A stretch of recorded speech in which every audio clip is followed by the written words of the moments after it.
Hello and welcome to ZaranTech. In today's fast-paced business world, having a robust financial management system is essential. That's where SAP S/4HANA Finance 1809 comes in. Today, we are going to dive into the world of SAP S/4HANA Finance 1809. Well, SAP S/4HANA Finance 1809 is an advanced finance management solution that empowers organizations to streamline their financial processes, enhance decision making, and drive business growth. SAP S/4HANA Finance 1809 delivers a significant impact with 40% faster financial closing times and 25% lower audit costs. Its transformative power transforms financial operations. In today's business landscape, efficiency and accuracy are crucial. Leveraging SAP S/4HANA Finance 1809 provides a real-time insights, optimizes cash flow, and ensures agility for a competitive edge. So in this course, we will cover everything you need to know about SAP S/4HANA Finance 1809, from its core features to its implementation best practices.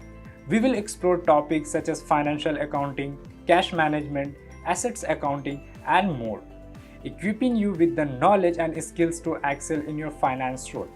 Before we begin, please make sure to subscribe to our YouTube channel and hit the bell icon to never miss any update from us. Now moving ahead, let us look at the agenda first. We will begin with the architecture of central finance. After that, we will look into the introduction of source system.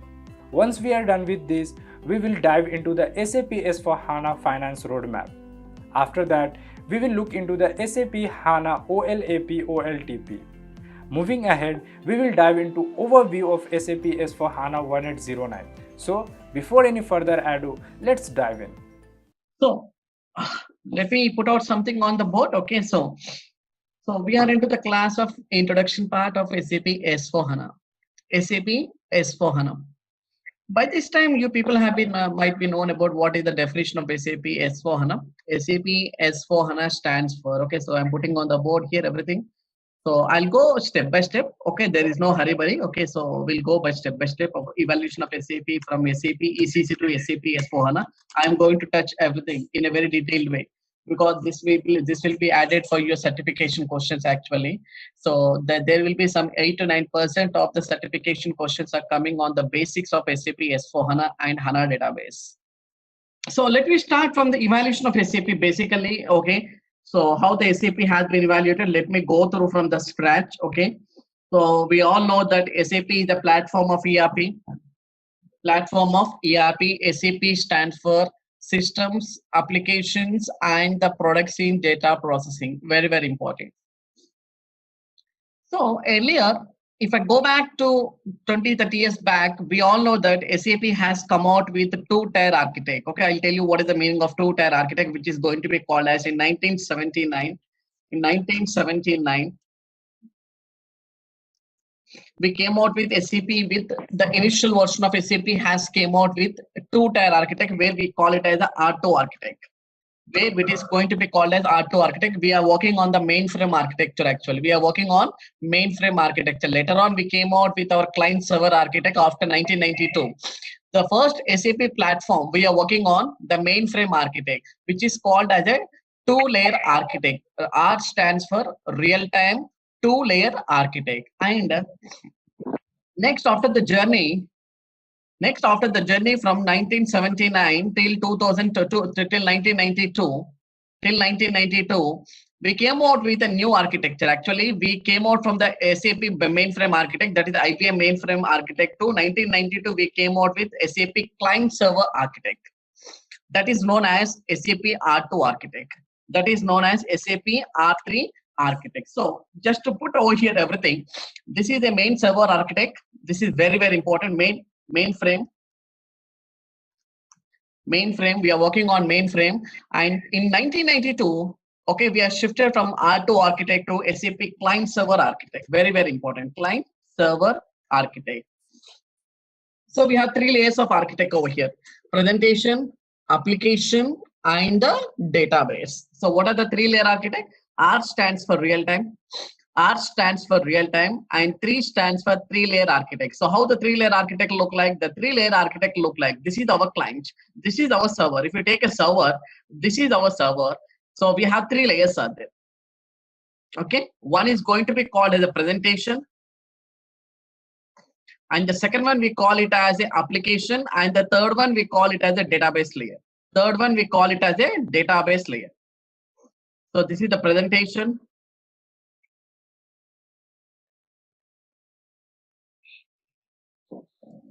Presentation layer, and the middle one is nothing but application. Application is a server where application has been resided. So application is a server. And the last layer we call it as a database layer, which is called as a DB layer, database layer. So it is a completely called as a client server architect. So we are going to be using our own server architect till 1992. So 1972, 1992, we don't have own server architect. So we came out with our SAP own architect, which is going to be called as the client server architect in 1992. With the initial version of 4.0, 4.1 version, actually in 1992. Actually, I think no people now, we don't have this architect till now. No client is using about this client server architect as of now. So in 2003, 2004, we ourselves, very, very important actually. This is very, very important radical change which have been happened in the 2004. So I'm taking about 2004. So we came out from client server architect to ERP software. We came out from client server architect to ERP product. So this is what exactly we came out here. So this is nothing but our ERP. ERP stands for my enterprise resource plan. ERP stands for enterprise resource planning. Very, very, very, very important. So in 2004, so the success of SAP platform has been went continuously till 2015. Till 2015, from 2004 to till 2015, the success of SAP has went very drastically. I mean to say that very speed with a high performance of the application with the database platform. So if you see most of the Fortune 500 companies, they already been working with SAP because of the maintaining of all the streamlining. We can call it as a spectrum of all the functionalities bringing into one application from today onwards. Spectrum of all the functionalities means if you take finance, if you take a production, if you take a sales and distribution, if you take a marketing or something like HR process. So this all the spectrum of functionalities now I'm fitting into one application. That application I'm going to be calling it as a SAP. Now the SAP has been added as one of the product of ERP in 2004. So SAP is a product actually. ERP is nothing but a package. ERP is not a product. ERP is nothing but a package.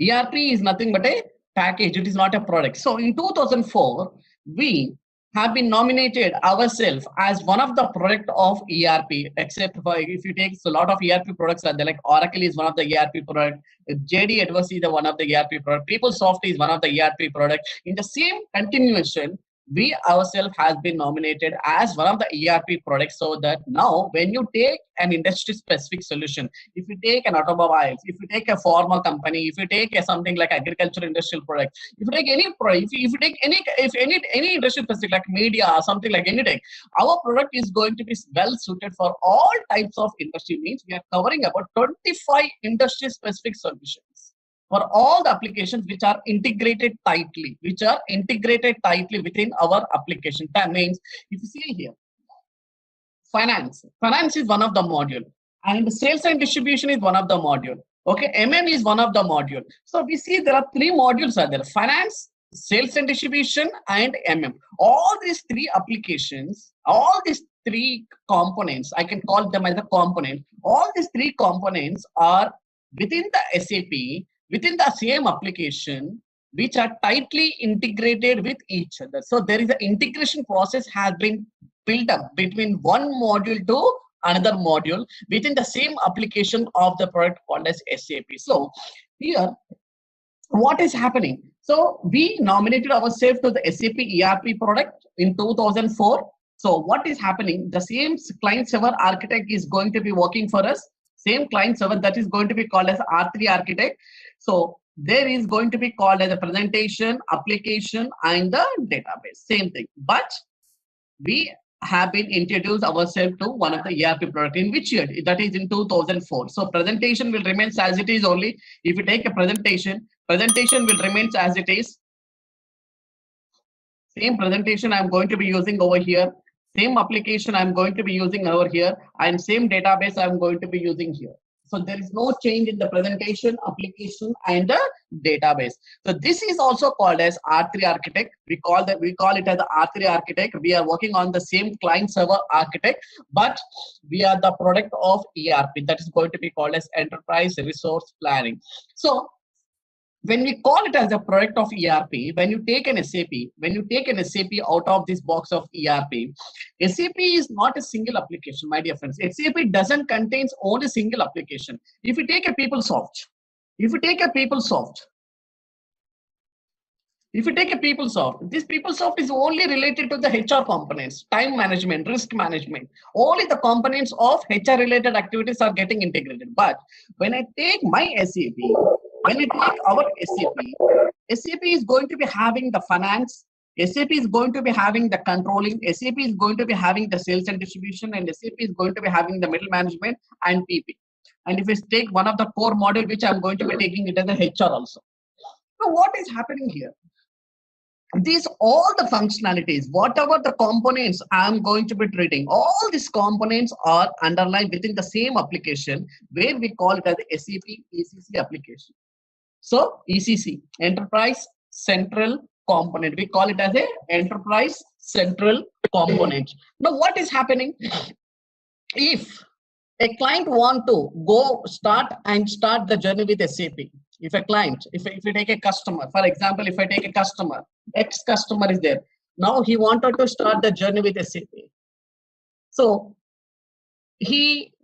what is happening here, it is nothing but we need to activate the business functions. What are all the components you want to activate according to the streamline of the business process? If I take automobiles company, in the automobiles company, they have the finance module, they have the sales and distribution department, they have the material management, they have the HR, they have the PP.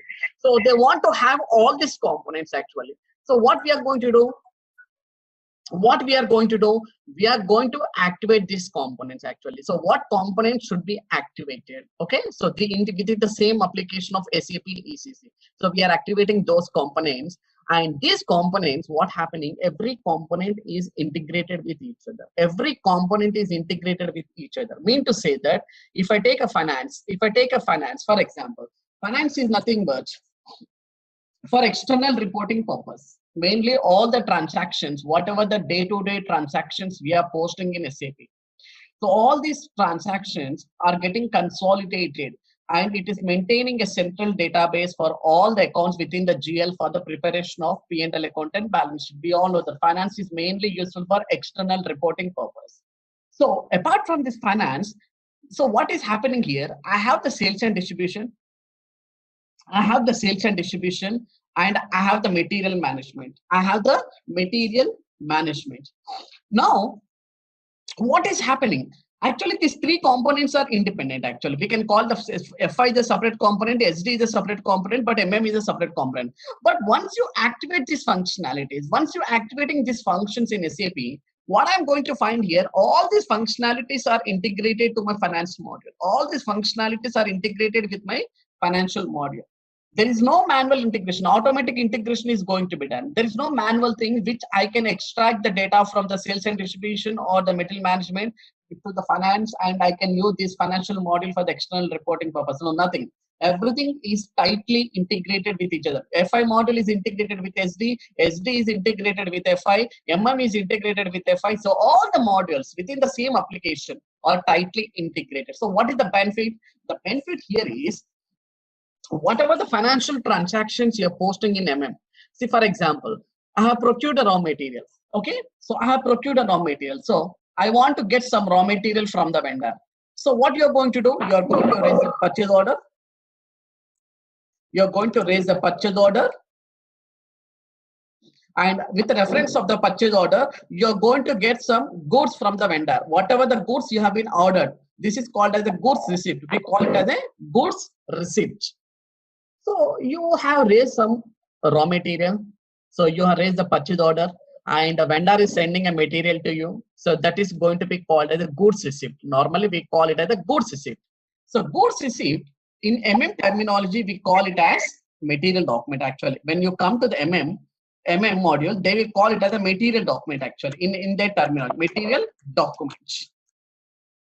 If you take goods receipt is nothing but material document, but there is some financial accounting transactions are going to be involved in this. If you see in the back end, yes, definitely there is a financial accounting entry is going to be triggered. Yes, from the point of view, they don't require, but because from the point of view, they only required what are the raw materials, how much quantity of the raw material they have received against the purchase order. That's all they're going to look. But in the back end, if I go and see, there is an accounting document. In the back end, if I go and see, there is an accounting document will be generated. Why? Because very, very important here. Because what is happening here? So there is some accounting document will be generated here. Okay. So accounting document in the sense is nothing but this is an accounting entry where it contains the debit account and the credit account. Debit account and the credit account. There should be 2 line items. So if you take any financial transaction, there should be minimum 2 line items. One should be the debit and one should be the credit. The debit always should be equal to credit. So now what is happening here? Now what is happening? If I go and see in the back end, so my inventory raw material account, inventory of raw material account is going to be the debit. That is going to be the debit in the back end, and my offsetting account, GRIR clearing account. So I will go into the detail when we are discussing the classes. Okay, don't worry. So this is the account which is getting created in the back end. This is the accounting entry actually. Okay, this will be triggered automatically. This accounting entry will be triggered automatically. No need to post any manual accounting entry. That is what we call it as a tightly integrated with each and every module. Tightly integrated. So once this transaction has got posted, once you post the goods receipt, the goods receipt contains 2 documents. One is going to be called as a material document. Another one is going to be called as an accounting document. This accounting document, we can see it is getting integrated. This accounting document, we can see it is integrating with my financial module automatically. If I go and see the balances in my journal ledger, I can see the balances in the inventory of raw material account, and I can also see the balances in my GRIR clearing account. From where the balances have come, from where this transaction has got posted. The transaction has got posted from the module, and it is getting integrated with my financial accounting. So what is happening here? This particular application, whatever the application which I am going to be using, this application contains the several components like FICO, SD and everything, and all these components are tightly integrated with each other. So this particular architect, I can also call it as SAP Business Suite. Very, very important. This is a certification question to all of you. This is called as SAP Business Suite. Very, very important. So what is your business suite here? The business suite is nothing but your application. The business suite is nothing but your ECC application, where we call it as application. ECC is nothing but my business suite. So that is the name we have been providing, SAP Business Suite. 9. So this journey has went very successfully. From 2004, we came out with an ERP product. Okay, so 5.0, 6.0 with several enhancement package have come. If you take a ECC 6.0 series, we have enhancement package 0 to enhancement package 8, 9 packages have come. And where there is one more radical change, there is a new successor of ECC platform to next generation business suite platform. Very, very important. So if I start my journey, still the continuation, the journey is still continuing. We are not stopped to the ERP product. So again, it has started the journey. When I go and see my journey here, in 2015, very, very important, my dear friend. This is the where exactly I should call it as a radical change. In 2015, the first time we have came out with the next generation business suite. Very, very important. We call it as a next generation Business Suite.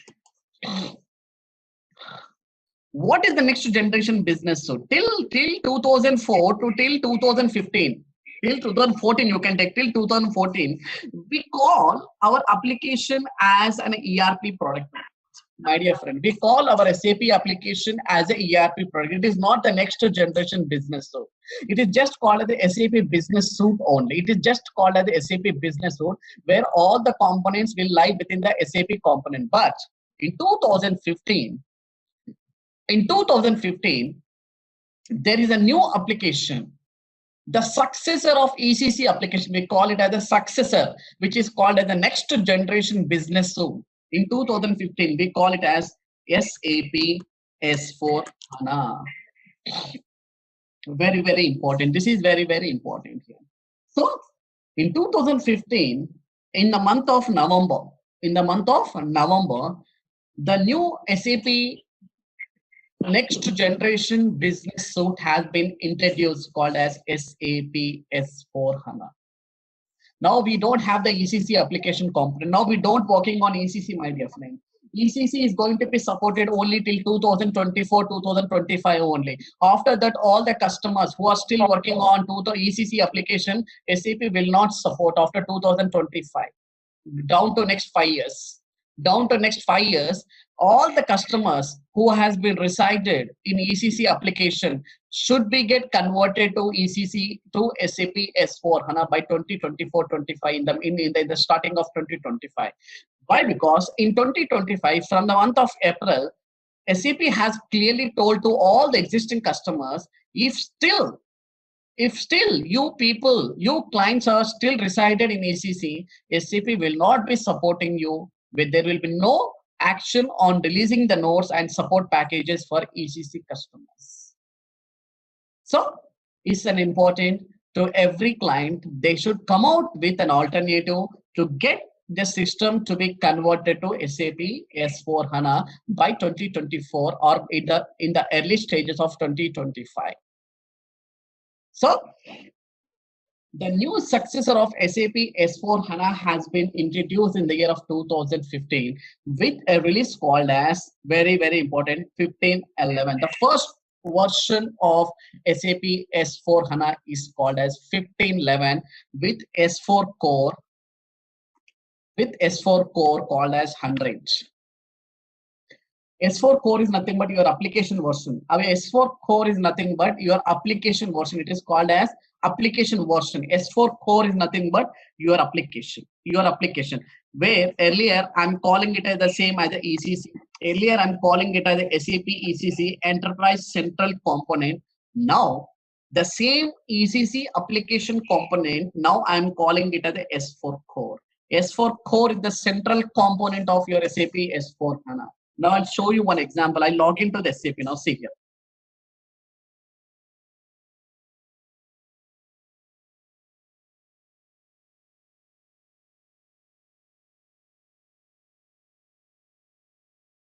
Now you can see here.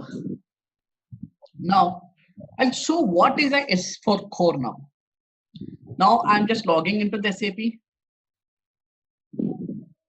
This is 1819. You can see here the latest version of SAP S4 HANA on-premise 1819.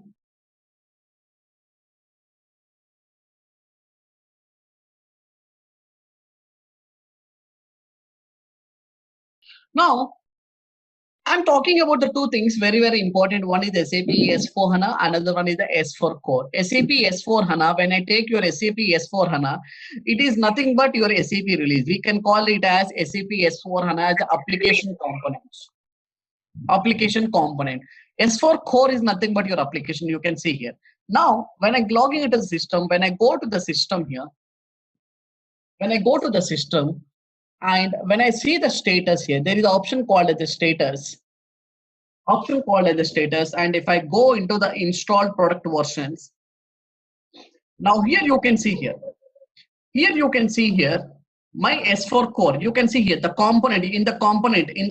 You can see here the S4 core is nothing but my component which has been installed. This is the central application core component. The release version is 103.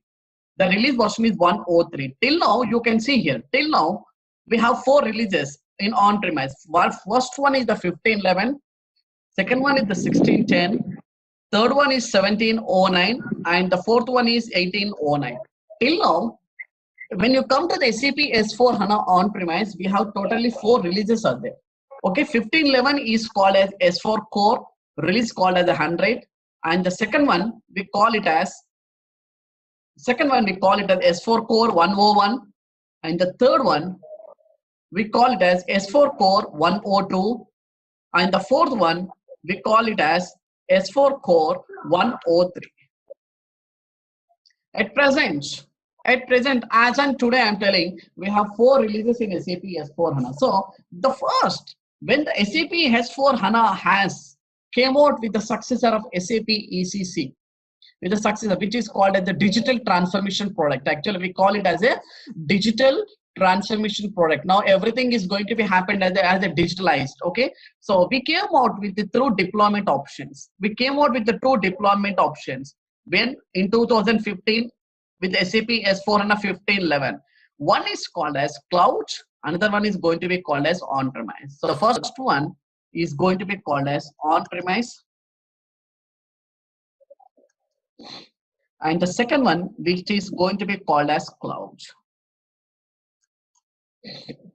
And in the cloud also we have the private cloud and the public cloud also. We'll discuss more when we are going to be discussing on the cloud components. In the cloud also we have the private cloud and the public cloud also. I'll discuss more on to this also. Okay, private cloud and the public cloud.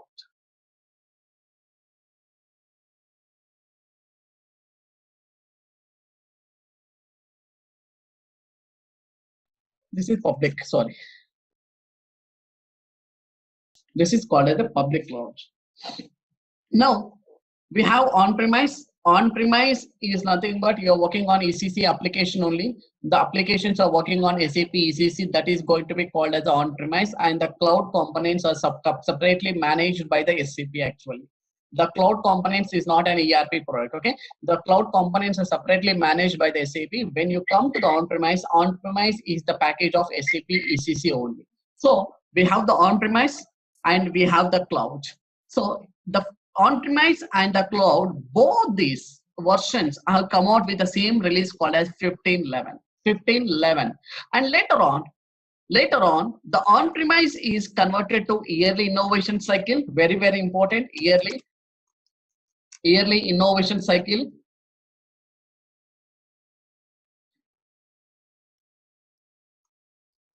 And cloud is nothing but quarterly innovation cycle. Very, very important. This is going to be called as quarterly innovation cycle.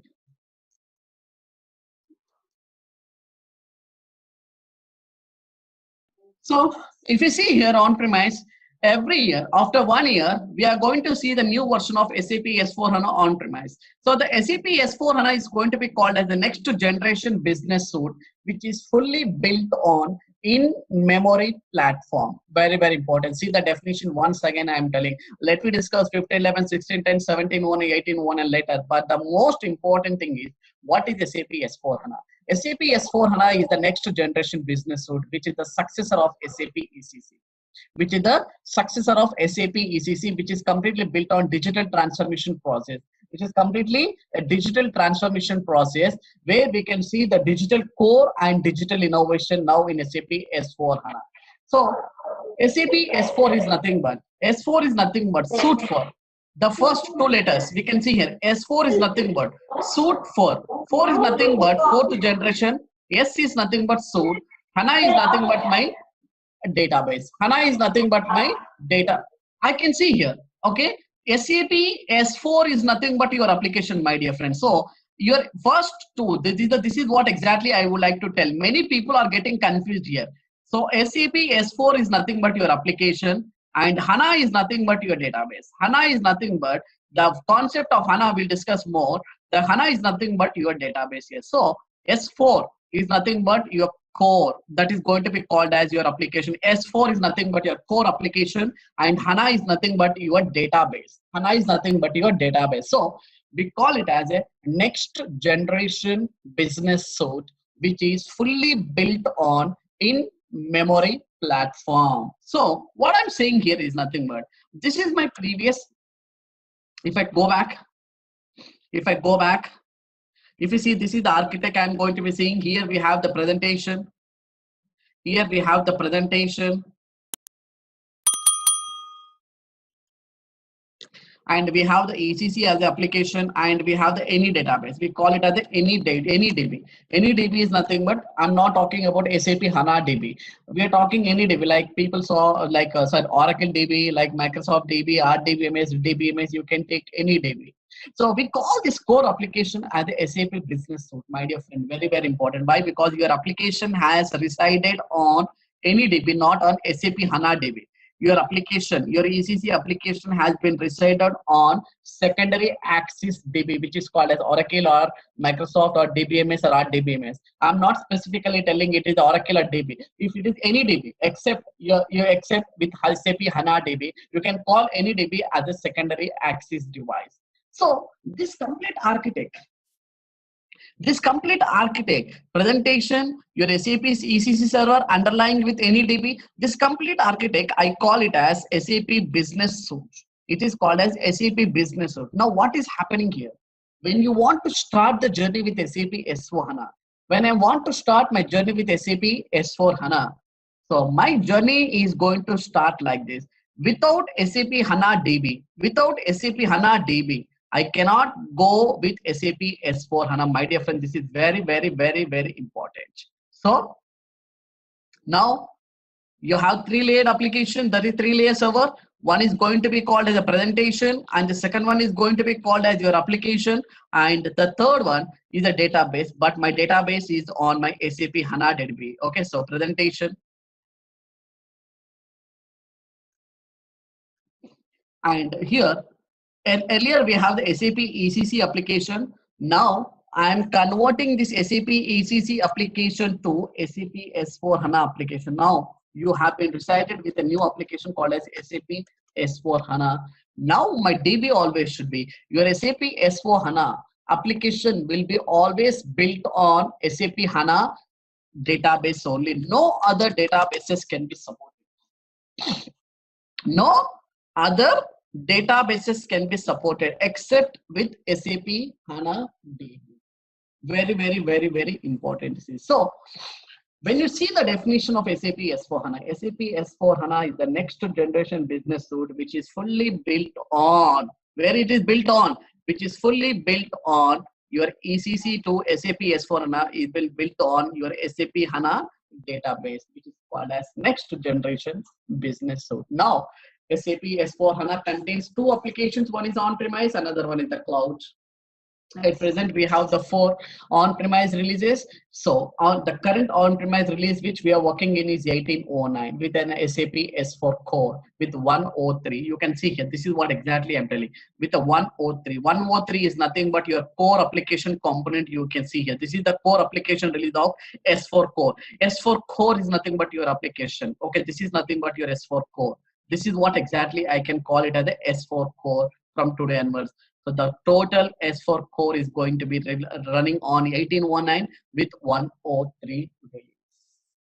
So here, this is what exactly the journey of my SAP from 1979. If you see here, from 1979 till 2002 till 2004, from the 2004 to till 2015. From the 2015 also we can see 2016, 17 and 18, so many releases have come with SAP S4HANA on-premises.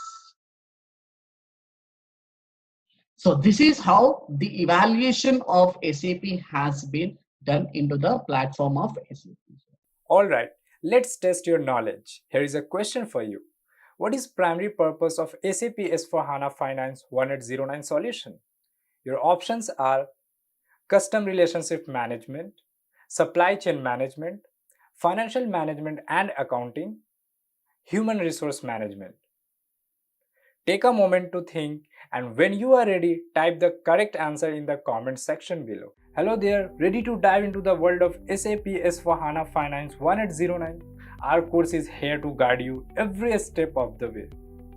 In this training, you will master the art of managing finances efficiently with SAP S4HANA Finance 1809. It's like having a powerful toolkit for handling all your financial needs from budgeting to reporting.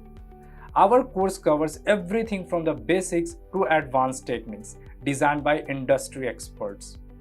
Your instructors are seasoned pro with the years of experience in the field. They are here to make sure you understand everything and can answer any question you might have. But don't just take our words for it.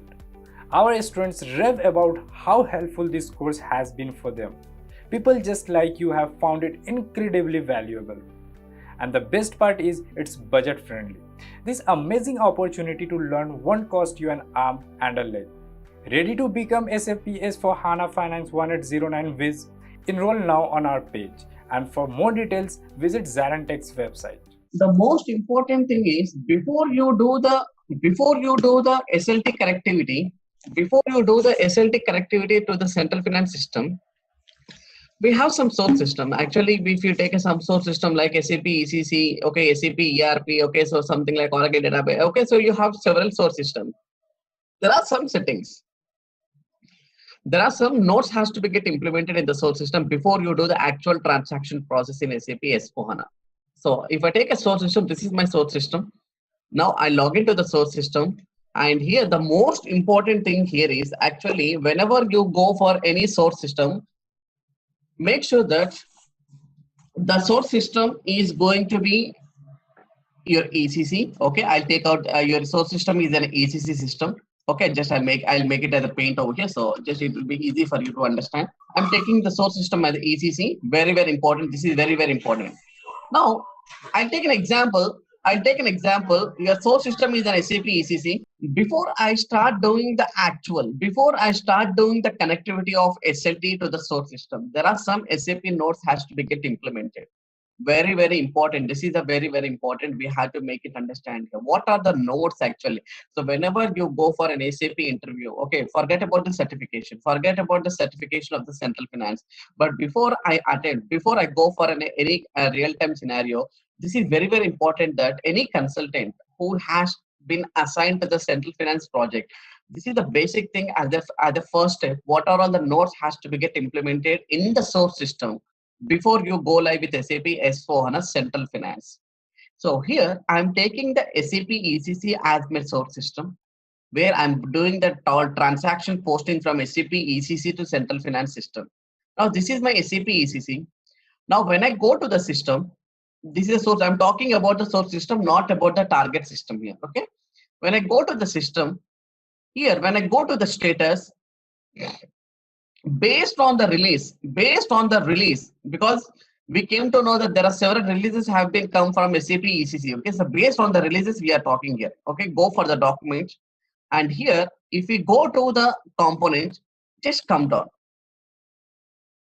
Here we need to look out for SAP_fin. Very please make a note. If you have a pen and paper with you, please make a note.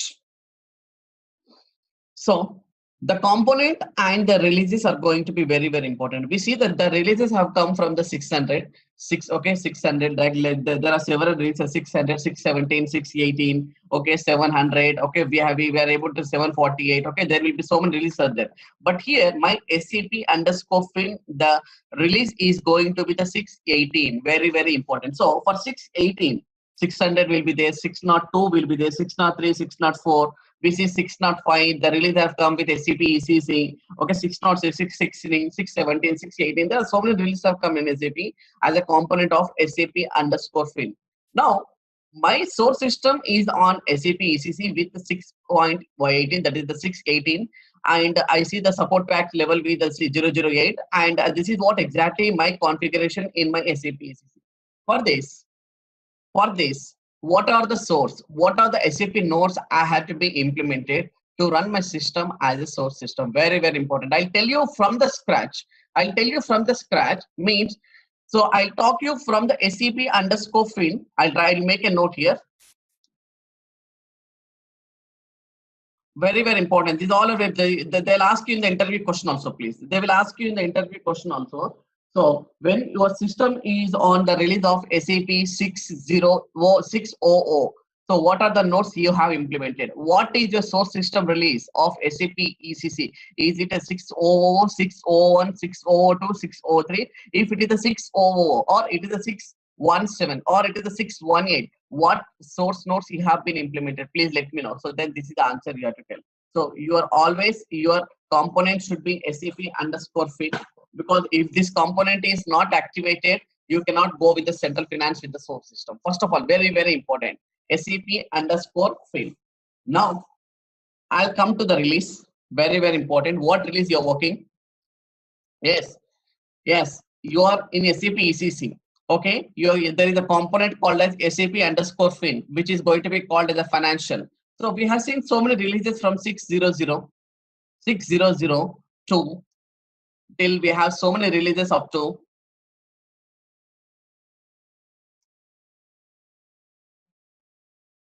these are very, very important, please. Very, very important. Up to 700.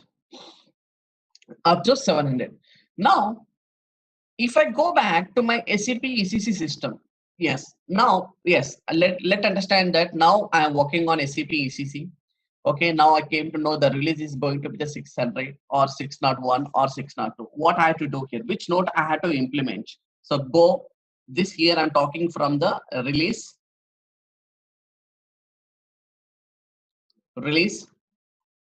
from 600. Very well. Please make a note. Please make a note. 602. If you release on 602, 603, 603, 604, 605, 606, and after 606 directly SAP has released with 616 actually. Okay. Now go and see which release your source system now. Okay. So after you go and you can see that if your system is on the release of any one of these release versions, then implement the node. There is a called as a node which has to be implemented, which is called as the S node. The S node number is going to be 202. Very, very important. Please make a note. This information you will not get any in the Google or whatever maybe. This is the real-time experience I'm putting, because whichever the project I have worked earlier. So these are the nodes we have implemented. So please make a note of all these things. So which node had to be implemented? 620227411 is the node you have to implement. Okay, next one. If your release is on point number 2, if your release is on next one, so we have done with 617. If your release is on with 617, 618, and directly we came out with 700. Okay. If your release is on 610, so you have to implement the node called as SAP node. Same node 2027411. So there are some manual activities we have to run for the implementing of this node. So once you have implemented these nodes, very, very important, then come to the SAP. Come to the SAP. See which node you are going to be working. Okay, so which release you are going to be working. Go to SE38. Go to SE38.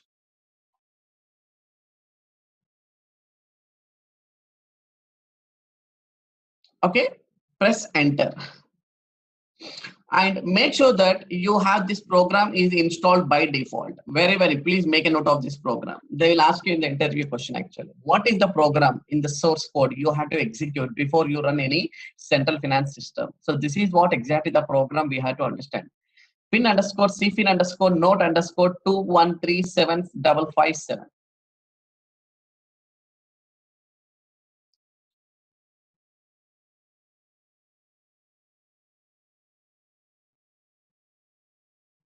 Okay, now click on execute.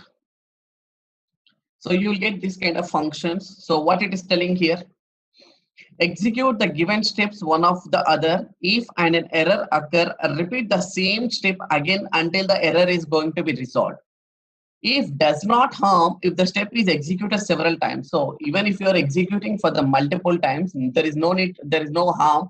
Why? Because SAP will never stop you to understand what exactly going on wrong with that. Okay, so no need to worry. Nearly all the pop-ups can be closed by the pressing enter. Now there are 3 steps are there.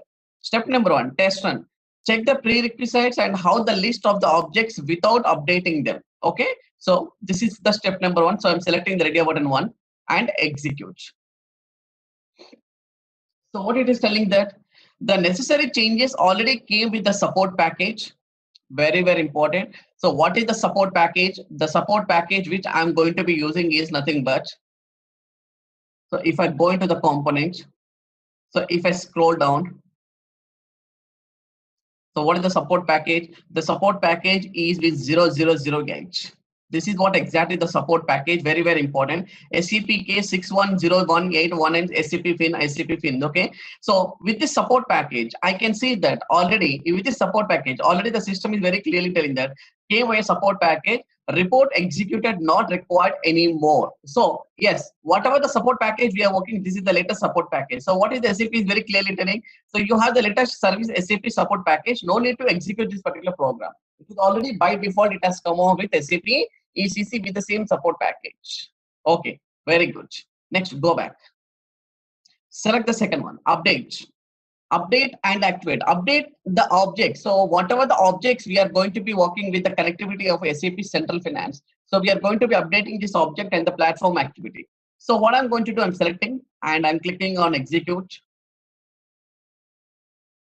Now here also the same information, the necessary changes already came out with the support package. Report execution is not going to be required anymore. So the support package is very, very important here. So without this support package, okay. So if, hey Mahesh, okay, very, very important. Okay, do one thing. Okay, now I am on release with 1670 or 617 or 618 or 78. Okay, let us understand. There is no support package which we are working right now. Okay, if I go into the SAP, if I go into the SAP, understand like this. Here, you're making us to understand with the support package. But what happened if I don't have the support package? Okay, very good question here. So with this support package, you are telling that, okay, this is already, this step is not going to be required. Execution of this particular program is not going to be required. If I'm on the same release 618, but if I don't have this support package, what is the manual correction I have to do? Very, very important. This is very, very important. What is the manual correction I have to do for this? Then SAP is very clearly telling that to implement this node. This node is going to play the major role. Then you have to implement this node 2072741, and you have to create a new package for this.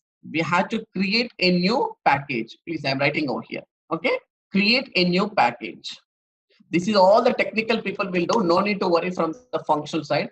Because of the knowledge, I'm explaining all those things. Because see, not only you have to be as a functionally strong, you have to be technically strong in SAP S/4HANA Central Finance. Very, very important.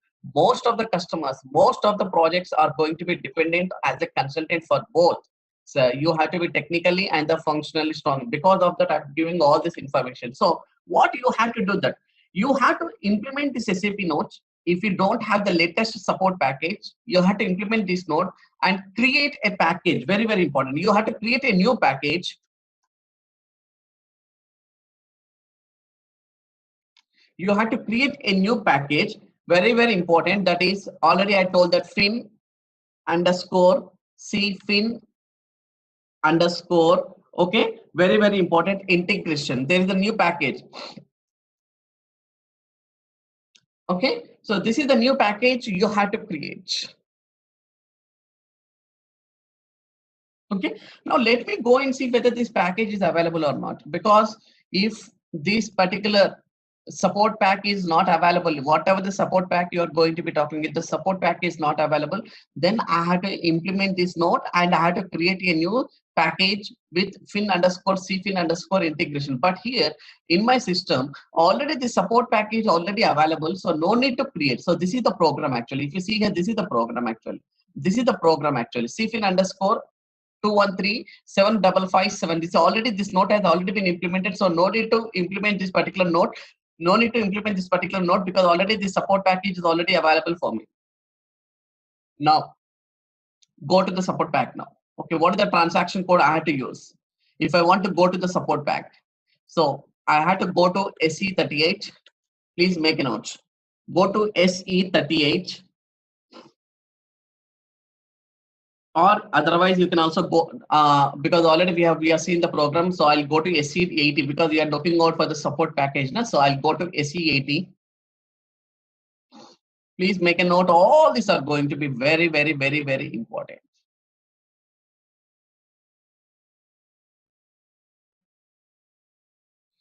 So here, there are some options are there.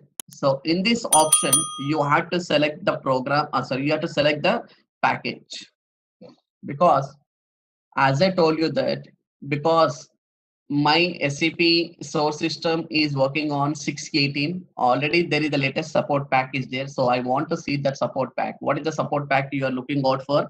Fin underscore cfin underscore integration is the support pack. If the support pack is not available, then I need to implement that node. Which node you have to implement? 2027411 is the node you have to implement.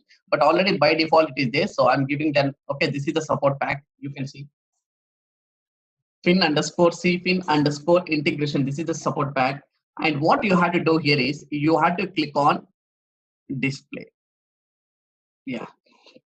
Once you see the display, here you can see that related to the support pack, okay, what are all the objects? Because without the support pack, I cannot do the initial load of the data from the source system to the center finance system. Initial load is nothing but, as on today, I want to carry forward the balances. Okay, there is the one step we have to be get executed.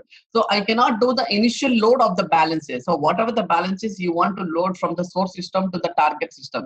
The target system is nothing but your central finance system. Before you go live, you have to load all the data to the central finance system. If this particular package is not available, I cannot load the data from the source system to the target system.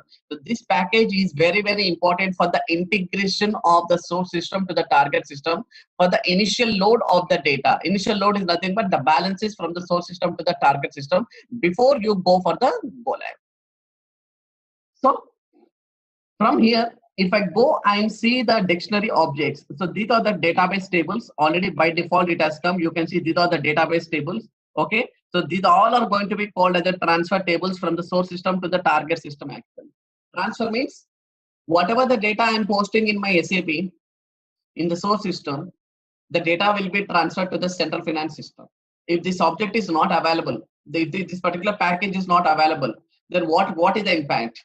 Then you cannot have the central finance posting from the source system to the target system. Very easily you have to understand that. Now, let me go with one example, transfer table. If I click on the transfer table, so these are going to be the important fields where I'm going to be looking out for. So what are the fields which are getting transferred from the central finance system to the source system to the target system? If I see one table which is going to be called as a cfin underscore ACCR.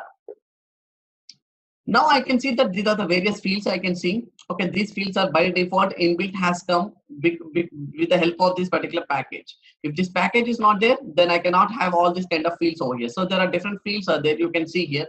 So this is the related to the database table, and views are there. The compatibility views are there, and the structures are there. Structures which helps us to do the transfer of posting. Like this, you can see here. This particular package is going to be installed, and these are the programs which are going to be by default, and this each and every program has come out with SAP Note. You can see here, each and every program has come out with SAP Notes. So there are several SAP Notes have been implemented. So because of this note, I can see that okay, so there are several things have come from the SAP ECC to SAP S/4HANA. So this is the most important thing where you need to look out for the package. So how this package has come? This package has come by the implementing of the node 2027411 is the node. So which program? Okay, so if I go to SC38, okay, this is what exactly the program I need to execute. Fin underscore cfin underscore node underscore 2137557. Why? Because this will create the ABAP report. This particular node will create the ABAP report.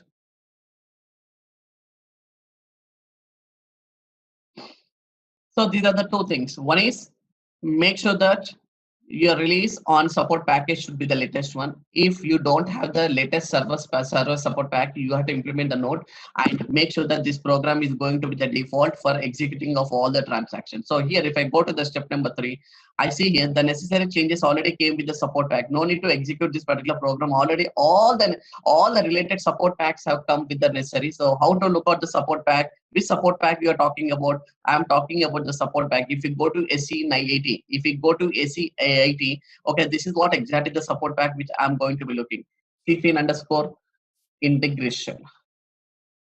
So this is the basic thing. First of all, you have to make sure your SAP central finance system, sorry, your SAP source system has this particular support pack or not. If this support pack is not available, I cannot go with the transfer of posting of the data from the source system to the target system. I can also see this RFC connection between the source system to the target system over here. Okay, I'll tell regarding that. Okay, so I'll come in one by one. We are going to be discussing over there. Okay, so first we'll complete this SAP ECC, then we'll go for the non-SAP. But the non-SAP system, there is no need to implement any kind of note because we have to create the staging tables actually. So we have to create the staging tables and the RFC connection. We are not going to be using this RFC connection. RFC connection we are only using with the SAP to the central finance system. But when you come to the non-SAP system, so this support packs and everything is not going to be required because they are not the ERP database. They are not the ERP system. They are the non-ERP system. So even if you try to implement this note, these notes will not work in the source system. So what we are going to do here is nothing but, so we are creating some staging tables. So through this particular staging tables, I'm going to be transferring the data from the source system to the target system. I'll explain more on that. No, it is on source system. So what I'm looking at, this is the source system, not on the target. Your target system is always will be your SAP CFIN system. That is the central finance, SAP S4HANA system. But here, I am implementing all these nodes in my source system. Source system is nothing but your SAP ECC system. So to make a connection with the SLT, to make a proper connection with the SLT, we have to implement all these nodes, then only we can transfer all the data to SLT. Exactly, sir. Exactly. See what is happening here. I know that SAP ECC our own product only, but to transfer the data from your source system to the target system, so your ECC system has to be get implemented with the latest service pack. So there are some obligations are there before you do the posting of actual transfer of posting from the source system to the target system. Because of that, I'm going to be using all this connectivity activities, sir. And next step number 2. Now, next number. This is the first step, very, very important. And the step number 2. Okay, so have you noted all these things, please, everybody? Step number 2. This is all the activities I'm doing in my source system, not in the target system. Point number 2. Exactly, you're absolutely right, sir. These all the things. What I'm going to do here is applying of all the notes will be done by your basis consultant, not by you. But as I told you that in the starting of the class, getting the knowledge, you should have all this kind of knowledge. So even if you're not doing this activity, but it is the getting knowledge for you to understand what exactly the things are going to be done in the source system. So the moral of the story is what you said is that on the ECC system, source system, we have to apply the latest service packs, right? Exactly. You're absolutely right. So whatever the service packs you have to implement, already I'm telling. Okay, so each and every point I'm giving in a detailed way. So what are all the service packs you have to be get implemented in the source system to the target system? Yeah, and in case if it's not there, we got to implement the latest service pack. If your service pack is not working, so if you don't have the service pack, then as I told you that you have to implement this node.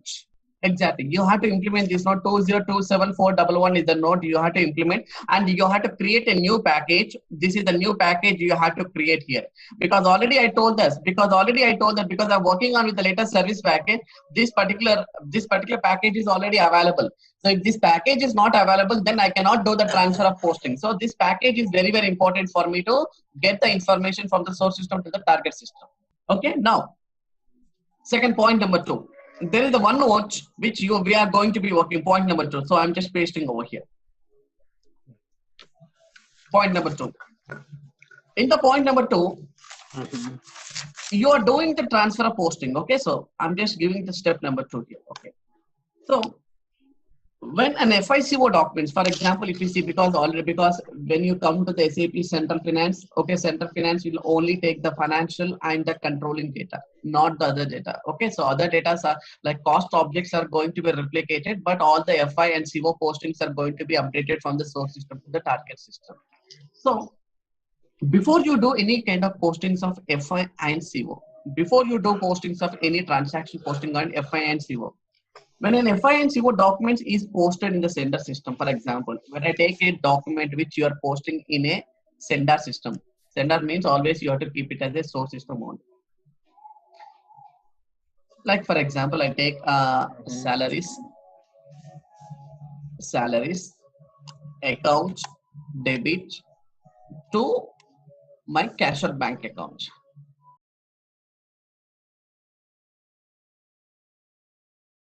Okay, this is the transaction I'm posting now. Example I'm taking. This is the transaction I'm posting in my source system. Source system is nothing but your sender system. So what SAP has to do, additional data has to be stored temporarily. Additional data means the data, whatever you're doing the posting, the data will go and store in the database. Okay, very good. Normally, any data, you can go and see the data will be stored in the database. Okay, so this is what exactly you call it as a database. Now, this SLT, whatever the SLT you are going to be taking, okay, because SLT is the central, okay, SLT is the middleware which we are going to be using for the posting of the transaction from the source system to the target system. This is what exactly I call it as my SLT. This SLT is getting RFC connected. This SLT is getting integrated to your database, not to your application. As I told you in my previous class also, this SLT is getting interface to your database. Why? Because all the transactional data are getting posted and stored in the database in a form of a table. So there is a RFC connection. This is what exactly I should call it as the RFC connection. This is what exactly I should call it as the RFC connection. So when any FICO documents, you're posting from the sender system. So SAP is very clear that some additional data has to be stored temporarily. Okay, some additional data has to be stored temporarily and sent to the central finance system through the SLT system here. So how do I send the data from the source system through the SLT and from the SLT to the central finance system? So is there any nodes has to be get implemented for that? Yes, very, very important. You have to do some activities. You have to implement one node. The node number is going to be called as 2. This is very, very important node. Okay, 2111634 to transfer the data, to post the data from the source system, from the central finance system, from the sender system to the central finance system. 2111634 is the node you have to implement. You have to implement that node on the ECC side to be able to transfer the data from the database of ECC to SLT, correct? It's very, very, yes. This particular node is going to enable the sender system for the central finance system scenario, sir. So whenever you want to have your sender system, you have to enable your sender system to transfer the data from the source system to the target system. For that, I have to implement this node. The node number is 2111634. Okay, all of you. So these are the two nodes, very, very important nodes. Everybody has to be understand. So what is happening here? So once you implement the node, as I told you that a ABAP report is going to be created. So yes, these two nodes are very, very important. So by default, as I told you that in my previous session, that is what in the previous server I told that. So if you don't have the support package, then you have to implement this node. If you have the support package, if you have the latest one support package, okay, if you have the support package, no need to implement this node. So directly you're going to be having the source system with the target system with all the corrections which we are going to be doing. So these two nodes are very, very important. These two nodes are very, very important for you. One node is going to be 2027411 and another node is going to be 2111634. This particular node is going to enable the data from the source system to the target system. So once you do these two activities, once you complete these two activities, then what I'm going to do here is nothing but I'm going to set up my SLT process. I'm going to set up my SLT process for the posting of the transaction. And one more important thing here is nothing but, okay, is there any kind of authorizations which has to be get restricted from the source system to the target system? That depends upon the requirement to requirement. Okay, authorizations in the sense is nothing but while you're posting of any data from your source system to the target system, any user has some authorization because one user cannot be posted with all types of transaction. So you are going to be restricting the user with putting of authorization. That authorizations I will do in the sender system, not in the central finance system. Very, very important. In the interview also, they will ask the same question. So when there is a Ajay is there, Mahesh is there, Wasim is there. Okay, there are 3 consultants are working in my company. So is there any process of putting the authorization to these 3 consultants to post the data? For example, if you take a Rahul, you are supposed to be posting only the incoming payments, not the outgoing payments. Ajay, you have to be only used for the authorization for the posting of outgoing payments, not for the incoming payments. Okay, exactly. So is this the same thing I need to be get authorized in the central finance system? No, central finance system, we are not putting any kind of authorizations, because central finance is only the system which will receive the data from the source system to the target system.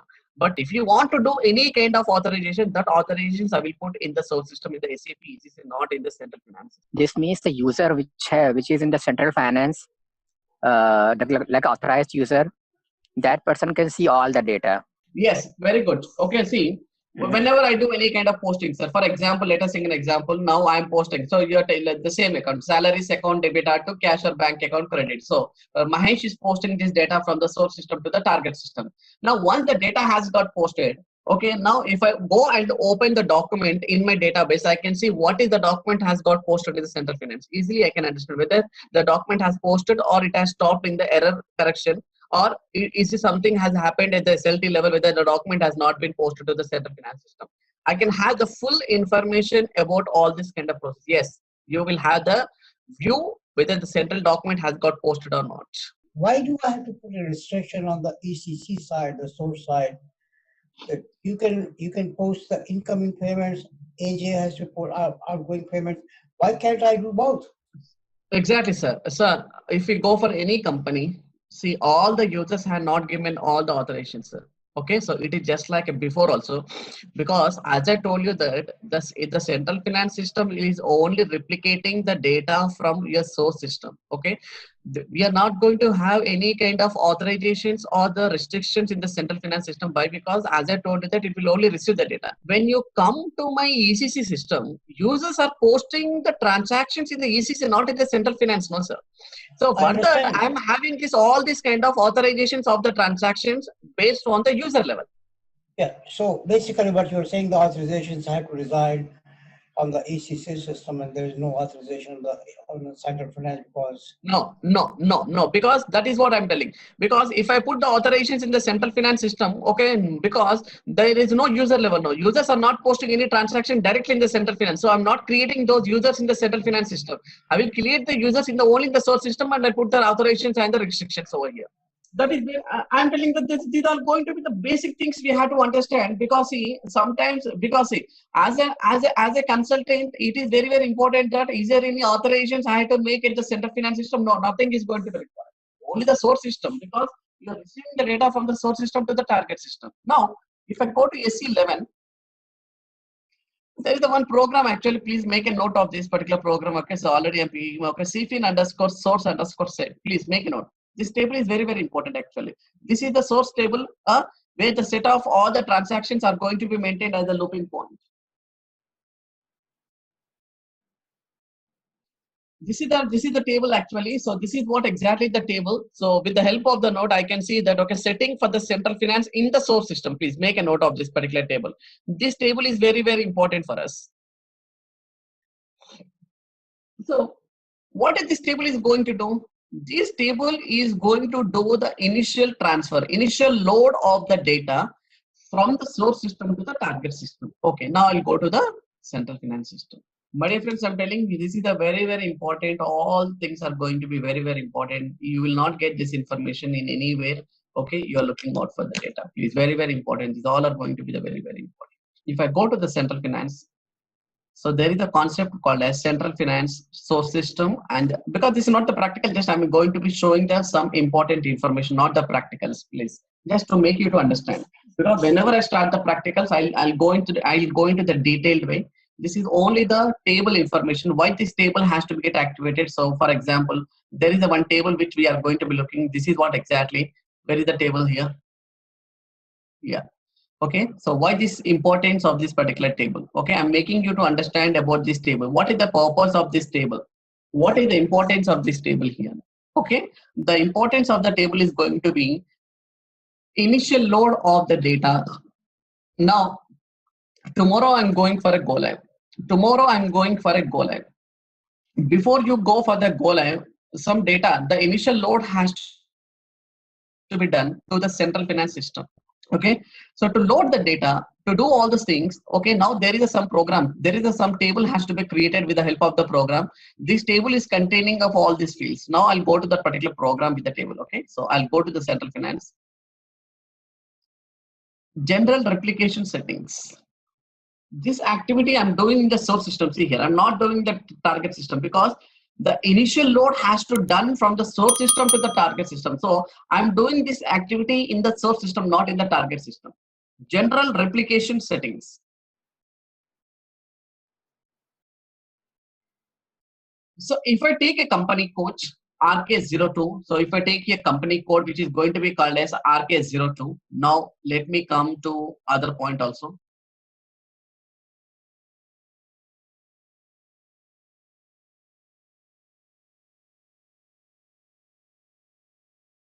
See here, this is the source system.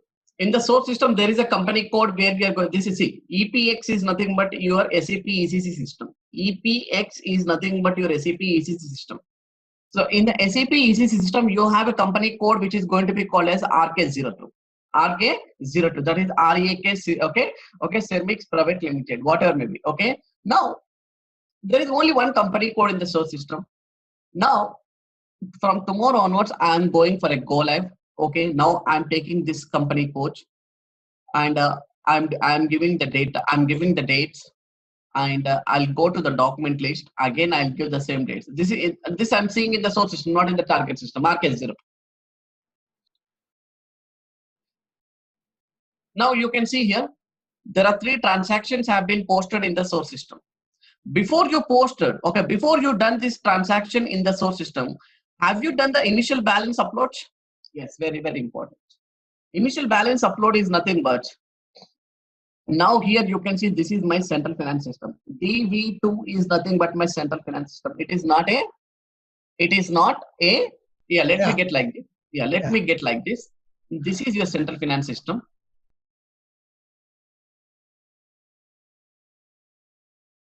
Yeah, like this. This is what exactly the central finance system. This is your SAP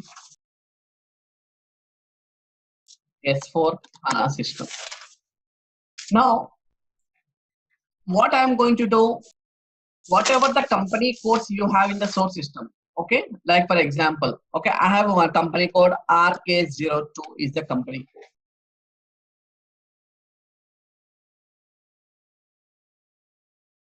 Now, as on today, before you go for the go live, now if I come to my target system, this is what exactly my target system. So here, this is what exactly my target system. If I go to my target system, for example, I'll open a new session. This is target system. It is not a source system, please.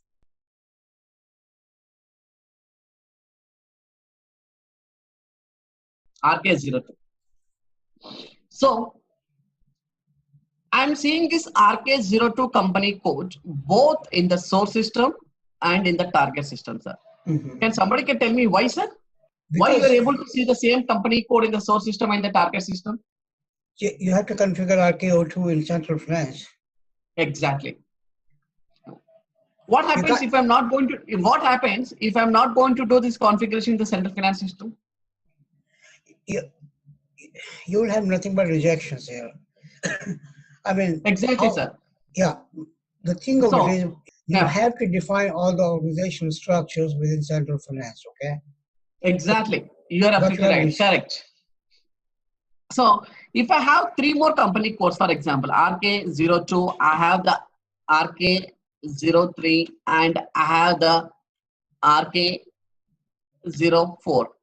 All these 3 company codes, you are doing the transaction posting in the source system. Make sure that all these 3 company codes are also available in the target system also. Is there, I mean, rather than doing a manual configuration, is there a way I could extract the configuration for all the structures out of ECC and transport this back into, upload that into central finance? Is there a possibility? No, sir. No. See, in the central finance system, as I told you that there is no development, no quality, and no such a process. Only you have one system, which is going to be called as a live production system. So whatever the basic, as I told you in my earlier class also, the master data is going to be the basic in the central finance system. Master data means if you go for a K is RK02 company code in the source system, already this RK02 is a live company code where I'm doing lot many transactions from 3-4 years back. Okay, this company code I'm going to be using, and I've done a lot many transactions. Now, when I'm using the central finance system, make sure that you have to do the basic configuration of RK02. The same company code has to be created in the central finance system with all the basic master data, means GL master data, vendor master data, customer master data, asset master data, controlling master data. So all the master data has to be created. This is the first basic priority thing where you have to do this configuration in SAP S4HANA. Once this company code is available in the central finance system, then only I can do the transaction posting from the source system to the target system. If this RK02 is not available in the source, in the target system, then the transactions cannot be mapped. Means SLT is going to do all this mapping of the transaction, company code to company code, fiscal year to fiscal year, customer account to customer account. It is going to map all in SLT. So this mapping is going to fail in SLT, and the documents cannot be replicated to your SAP S4HANA because the company code is not available. That's what I said. That is what exactly. See here. When I told here, when I'm asking you to see here, see for example, now this is the source system, sir. EPX is nothing but your source system. In the EPX, I see the company code RK02. If this RK02 is not available, if this RK202 is not configured, okay, if I go to the basic settings now, okay, I am in the DB2. DB2 is nothing but your central finance system. For example, SPRO, IMG. If I go to my financial accounting global settings, if I go to the global parameters. And define company code. Yes. So if this company code is not available, what happens? Then there is no mapping between the source system to the target system. Means your source system is, your target system is not properly configured. Whatever the company code data you are replicating from the source system to the target system there. So there will be no transactions are getting posted. So the chart of accounts, for example, all the accounts and cost centers and all that has to be replicated, all has to be. Just like a project, sir. Yes, just like an implementation project, how you are doing the configuration, same thing, the implementation project wise, you have to do the configuration in the central finance. So right now we are creating all the company codes, master data from ECC to S4HANA to replicate.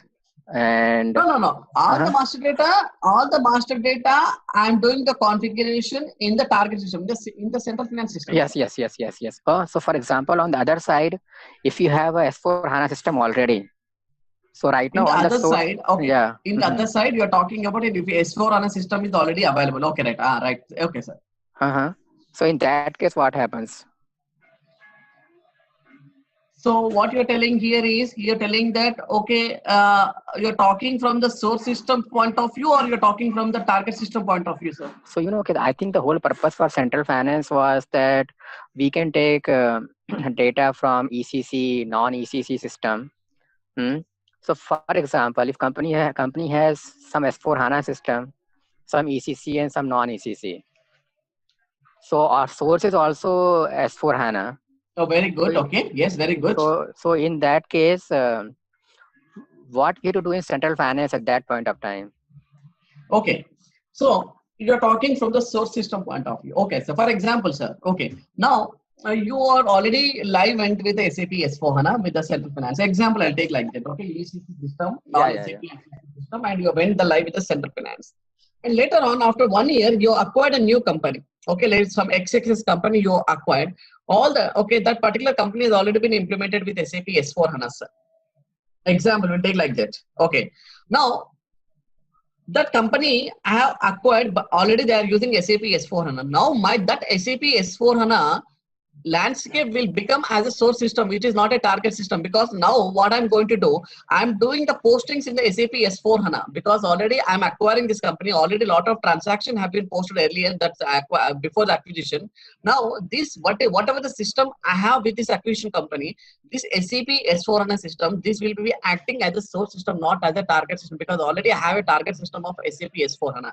So in this case, I'll tell you like this. In this case, okay, now I'll remove. Now this is your ECC system. Now again, I acquired a new company. This new company is already having the SAP S4 HANA. Any system, any source system of SAP ECC has to be, sir, we are talking about these nodes. I'm right? No, You're talking about these nodes. Nodes are not going to be required. Not these nodes are only to the ECC system, not to the SAP S4 HANA system. I have the second system, sir. Now these two are going to be the source system. So one is the SAP ECC and the second one is SAP S4 HANA. Already you went live with SAP S4 HANA Central Finance System. Later on, after 1 year, you are acquiring a company. That acquiring company has already been implemented with SAP S4 HANA system. Now, what I'm going to do here is nothing but, now your SAP S4 HANA system is also getting the source system like this. Very, very important. So this cannot be your target system. This is your always will be a source system. Why? Because tomorrow, whatever the transactions I am posting, the transactions you are not directly posting in SAP S4 HANA. So it is getting replicated from other SAP S4 HANA system to your central finance system like this. Okay, so yeah, Mahesh, you are saying that anyway, even if you have a S4 HANA system in SLT, it will replicate the transaction, and then again in central finance. Exactly, sir. Exactly. Always make sure that your target system, whatever the target system you are going to be using, there should be only one target system, sir. Your source systems can be many source system, but your target system is only SAP S4 HANA system, which is mainly used for central reporting purpose. Okay, I see. Yeah, it's just that there's no node needed here because you already have S4 HANA. Yeah. So there's no node required. As in that nothing because already because I am already using the latest version of SAP S4 HANA. No need to implement those particular nodes. Those particular nodes are only required when I am going to be using SAP ECC with this particular release. Yes. Okay, yeah, makes sense. Whether it's ECC, non-ECC, or S4 HANA, doesn't matter. They're all considered source systems, and in exactly. Case if you have a S4 HANA system, a source system, you cannot use that system and as a target system. You have to have exactly. You're absolutely right. And one more thing, sir, I'll add to your point. One more point I need to add over here. See, as an SAP S4 HANA Central Finance Consultant, let us say you are all a SAP S4 Central Finance Consultant. You are not going to do any kind of manual activity in the source system, sir. Nothing.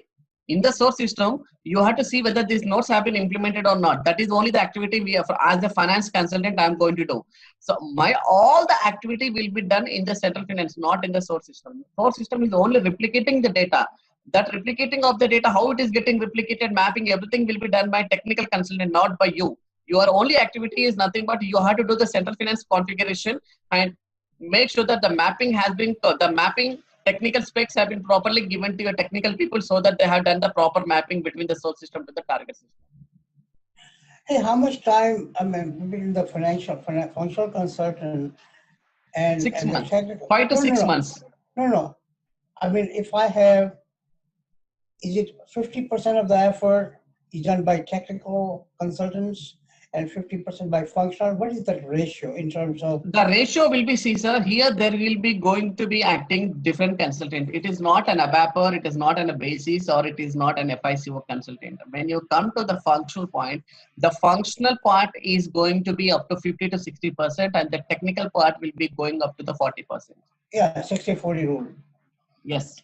So it means because why I'm telling here is nothing but, you are the consultant, okay? You are going to be called as a finance consultant. You have to do this implementation in the central finance project before you do the replicating of the data.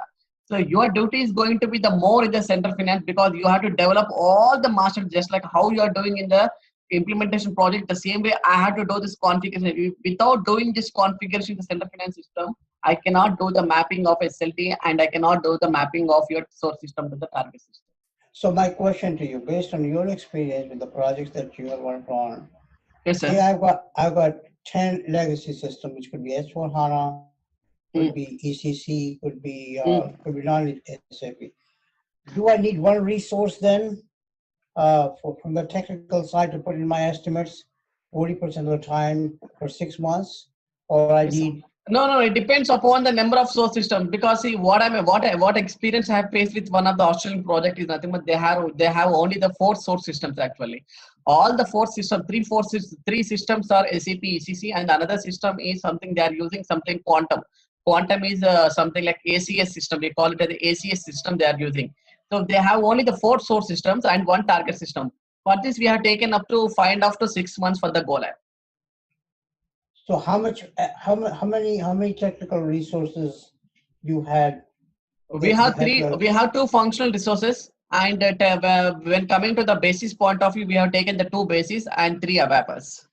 Yeah, okay. So 2 bases and 3 ABAPers. Exactly. And how many functional consultants? 2? 2 finance consultants. So 5. So that's about 80% being the basis and the technical people. So it is going to be the basis and the technical people, sir. Hello there, ready to dive into the world of SAP S4HANA Finance 1809? Our course is here to guide you every step of the way. In this training, you will master the art of managing finances efficiently with SAP S4HANA Finance 1809. It's like having a powerful toolkit for handling all your financial needs from budgeting to reporting. Our course covers everything from the basics to advanced techniques designed by industry experts. Your instructors are seasoned pros with the years of experience in the field. They are here to make sure you understand everything and can answer any question you might have. But don't just take our words for it. Our students rave about how helpful this course has been for them. People just like you have found it incredibly valuable. And the best part is it's budget friendly. This amazing opportunity to learn won't cost you an arm and a leg. Ready to become SAP S4HANA Finance 1809 Viz? Enroll now on our page. And for more details, visit ZaranTech's website. We all know that SAP S4HANA. So anyhow, we are going to starting the classes. Okay, so about the introduction about SAP S4HANA and everything. But before I just want to get into the course, before I want to get into the SAP S4HANA and why the SAP S4HANA has to be chosen as the next generation business suite. What are all the deployment options we have? What are all the transition scenarios we have? Just me cover about the course content, what we are going to be covering in the coming classes for you all of you. Okay, so SAP S4HANA. SAP S4HANA is an application. We can call it as an application. It is called as the next generation business suite. We call it as the next generation business suite. So what is a business suite actually? What do you mean by a business suite? A business suite is nothing but it is the middle layer of application. We call it as the middle layer of application. For example, let me go back to our SAP ECC. Okay, let me go back to our SAP ECC. So when I take a server, this server name, I'm going to be calling it as the system name. Instead of calling the system name, I'm going to be calling it as the SAP Business Suite. SAP Business Suite. SAP Business Suite.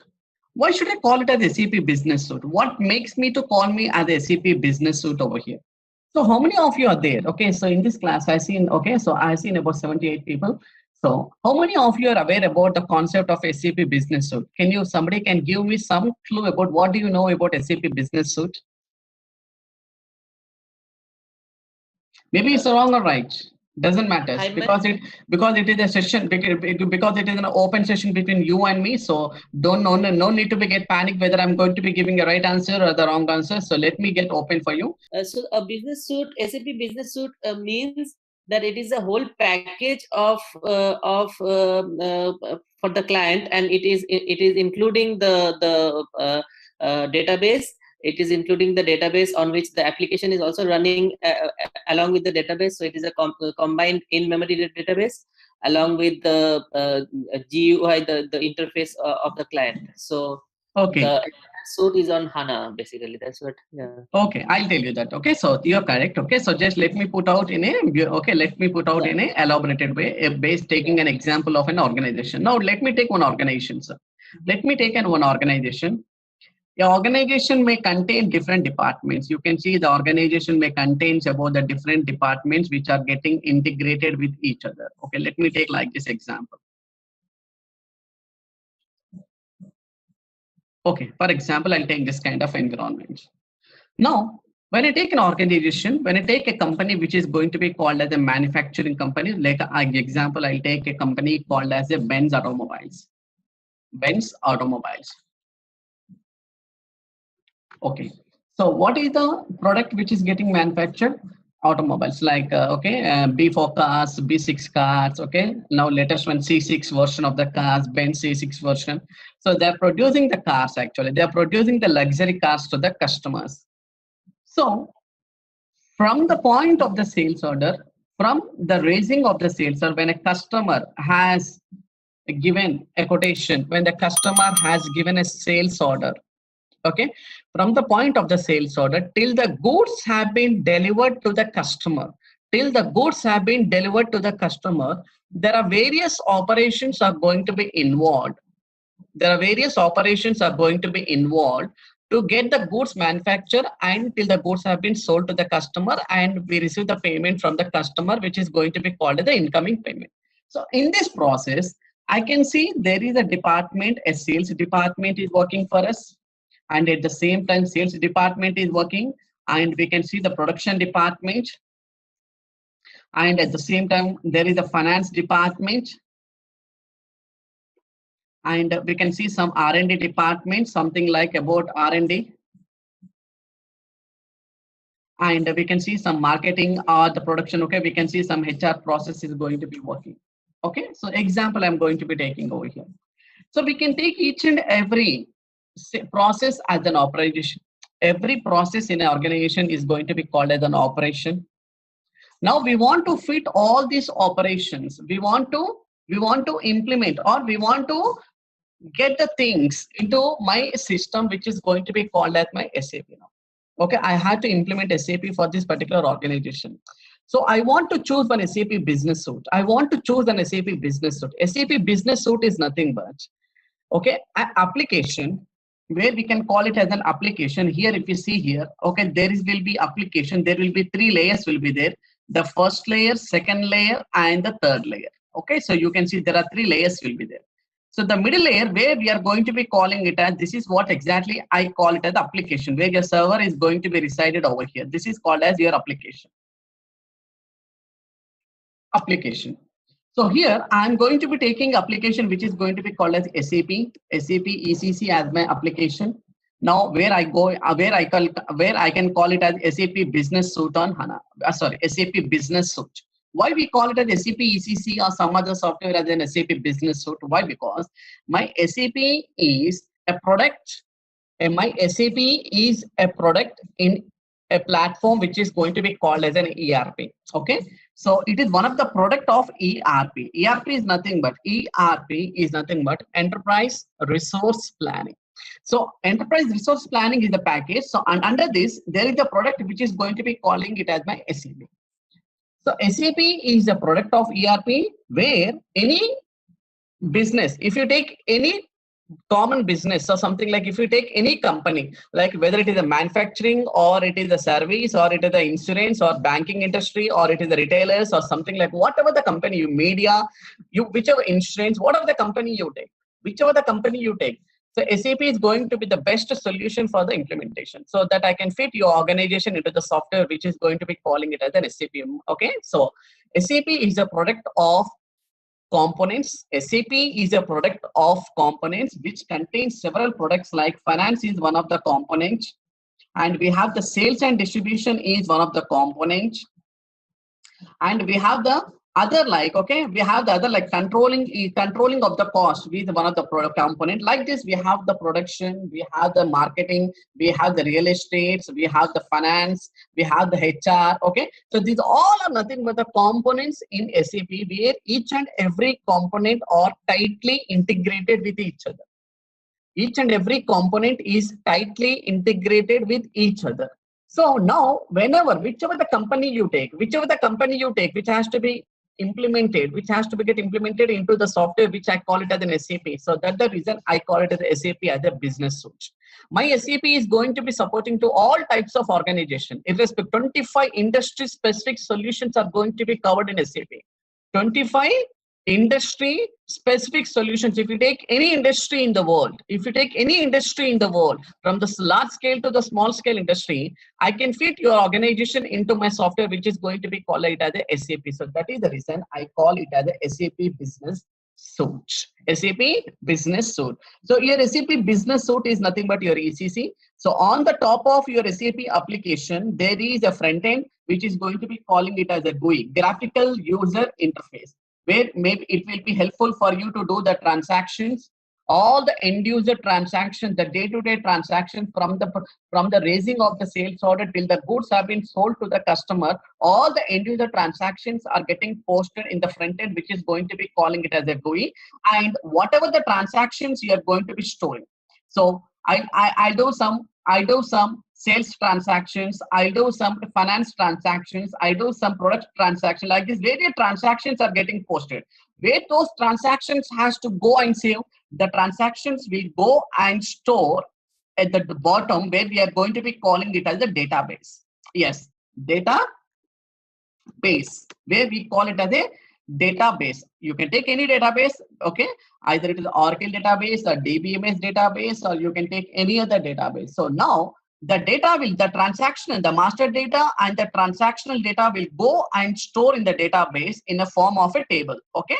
So tables are going to be created, okay? So in a form of a tables. So this complete structure, this complete architect, I can call it as the R3 architect. Actually, normally we'll call it as the R3 architect. Very, very important. R3 architect. That is called as a real-time 3-layer architect. We can call it as the presentation is the first layer, where it is called as a GUI, graphical user interface, and the second layer is nothing but your application, and the third layer is going to be calling it as a database. So now, if you come to this point of architect, so your application, your SAP Business Suite, where you call it as the SAP ECC, is on the top of a database, which is not a product of SAP database actually. Till 2011, my dear friends, till 2011, we don't have our own database to the SAP. Very, very important. There are no SAP delivered databases in the world till 2011. So we are the tenant of other database systems like Oracle DB, Oracle RDBMS or DBMS or Microsoft DB, whatever maybe. So those are going to be calling it as the secondary access devices. Normally we call them as a secondary access devices. So we can call all the database earlier, we call them as a secondary access devices actually. So that is the reason we call it as SAP Business Suite. Is it clear to all of you now why we call it as SAP Business Suite? Your business suite is nothing but your application. Your business suite is nothing but your application. What is your business suite name? Your SAP. SAP is nothing but your business suite, which is on the underlying database, which is called as SAP Business Suite. Quickly, it is called Business Suite because it can provide end-to-end all applications that the customer might need. Exactly, you're absolutely right. That is what I told, that in 25 industry-specific solutions are going to be covered under one roof of umbrella, which is going to be called as my SAP Business Suite, where we can call it as SAP ECC or whatever. Okay, I thought that is because of these 3 layers that everything is happening here, but it's also because there are other modules which are merging together for the business processes. Okay. Now, there is one more important thing actually. Okay, I understand about what is SAP Business Suite. Now, somebody is asking me exactly. Now, I understand about what is SAP Business Suite over here. Now, can you please tell me? I gone through some articles. I gone through some web links. Okay, they are telling that it is the SAP Business Suite on HANA. What is the difference here? What is this SAP Business Suite and what is this SAP Business Suite on HANA? Okay, now I'm going to be taking you. Okay, now. Just I'll remove everything here. This is the right hand side. Okay, so let me give some more. Okay. Now I'll take one application. So same architect I'm going to be taking. Okay, now the same architect, once again, this is what exactly I'm discussing it as the on-premise. On-premise is completely based on the ERP application. Okay, so I'll tell you what exactly, because in the next coming classes, we are going to discuss the differences between the what is on-premise, what is a cloud, what is a private cloud, and what is the public cloud. We are going to discuss many things in the upcoming classes over here. Okay, so next one, we are going to be calling it as SAP Business Suite on HANA. See the difference here. Okay. I got a definition of what is SAP Business Suite. Just now we discussed about what is a business suite. Business suite is nothing but your middle layer application, which contains the components, which is getting best suited for your companies. Okay, all the components are going to be covered under one umbrella. Okay, I'm going to be taking the same thing. So your presentation and your application and your database. So let me take the same application and the presentation as a GUI, that is the graphical user interface, and your application is also going to be calling it as SAP ECC application. Okay, but earlier my database is going to be on other ERP databases, like other databases are going to be taken, because SAP don't have its own database system till 2011. So 2011 is the year where SAP has came out with the first innovation, which is the radical change at the database level. They have introduced a new database called as SAP HANA database, where we can call it as the in-memory database. We'll discuss more, okay? In-memory. We can call it as the in-memory DB. What is this in-memory DB? Why should I go for SAP HANA database? What are the advantages I will get if I switch off from the Oracle database to the SAP HANA database? What the advantages I'm going to be taking over here? Why the SAP has came out with a new database called as the SAP HANA database? My dear friends, whenever you're writing any certification, either it is the associate level or a professional level. Okay, either it is associate level or a professional level. There will be some questions from 8 to 12%. Please make sure that there will be some questions from 8 to 12% of the questions are coming out from the SAP S4 HANA and SAP HANA. So there is a confusion is there here. Okay, there is a confusion is there. What is the confusion here? Okay, there is a confusion. What is this SAP S4 HANA and what is this SAP HANA? Lot of people have a confusion over here. So many people ask me that, are you learning the SAP HANA? Are you learning the SAP HANA? No, I'm not learning the SAP HANA. I'm learning SAP S4 HANA. SAP HANA is a database. It is not an application. S4 HANA is a application. Suite for HANA. S4 is nothing but suite. 4 is nothing but fourth generation.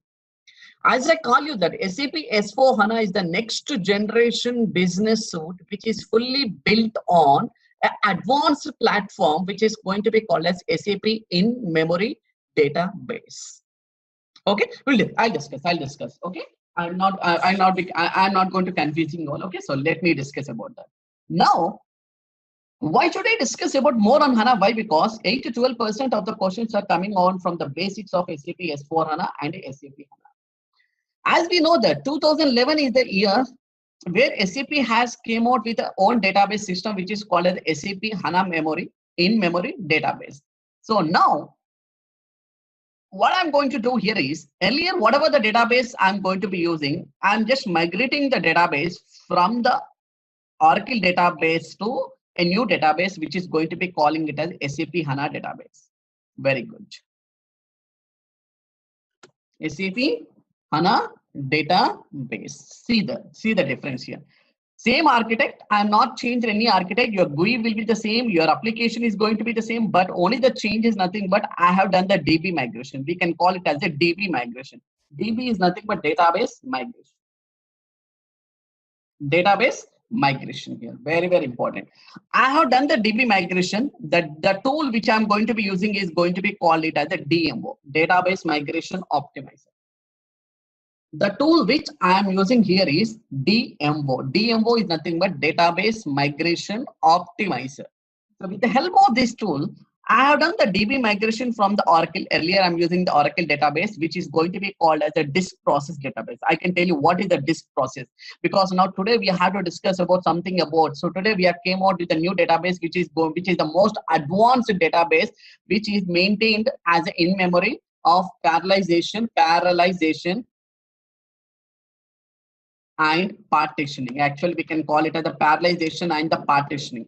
What is this parallelization and what is this partitioning? Why earlier we are going to be calling it as a disk process. Now we are going to be calling it as an in-memory database. There is no disk process? Yes, disk process is there. Apart from that, there is an in-memory concept is also there. So if I go back and if I open a new page for all of you, normally when I take a database,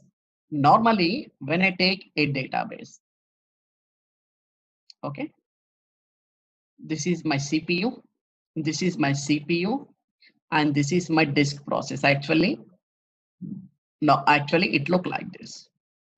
Now earlier means before your SAP S4, before SAP HANA database, there is no middle layer like this. There is only CPU.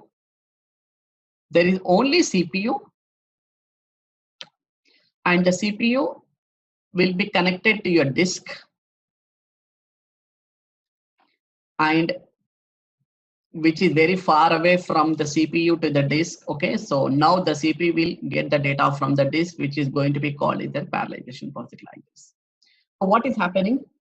The throughput is very, very high actually. When you take this kind of thing, the throughput, when I call it as a throughput,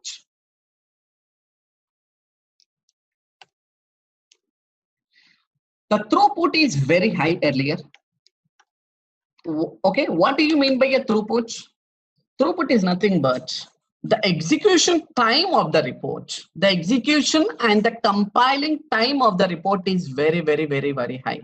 If I want a report like GL balance report or vendor balance report or a customer balance report, what is happening? I'm sending a command from the GUI. The command will go to the application. From the application, the command will go to the database. So in the database, the data is going to be resided in a form of a tables. Now, when I want to retrieve the data from my database tables, actually there is a completely called as a disk process mechanism is going to be working, which is very, very slow.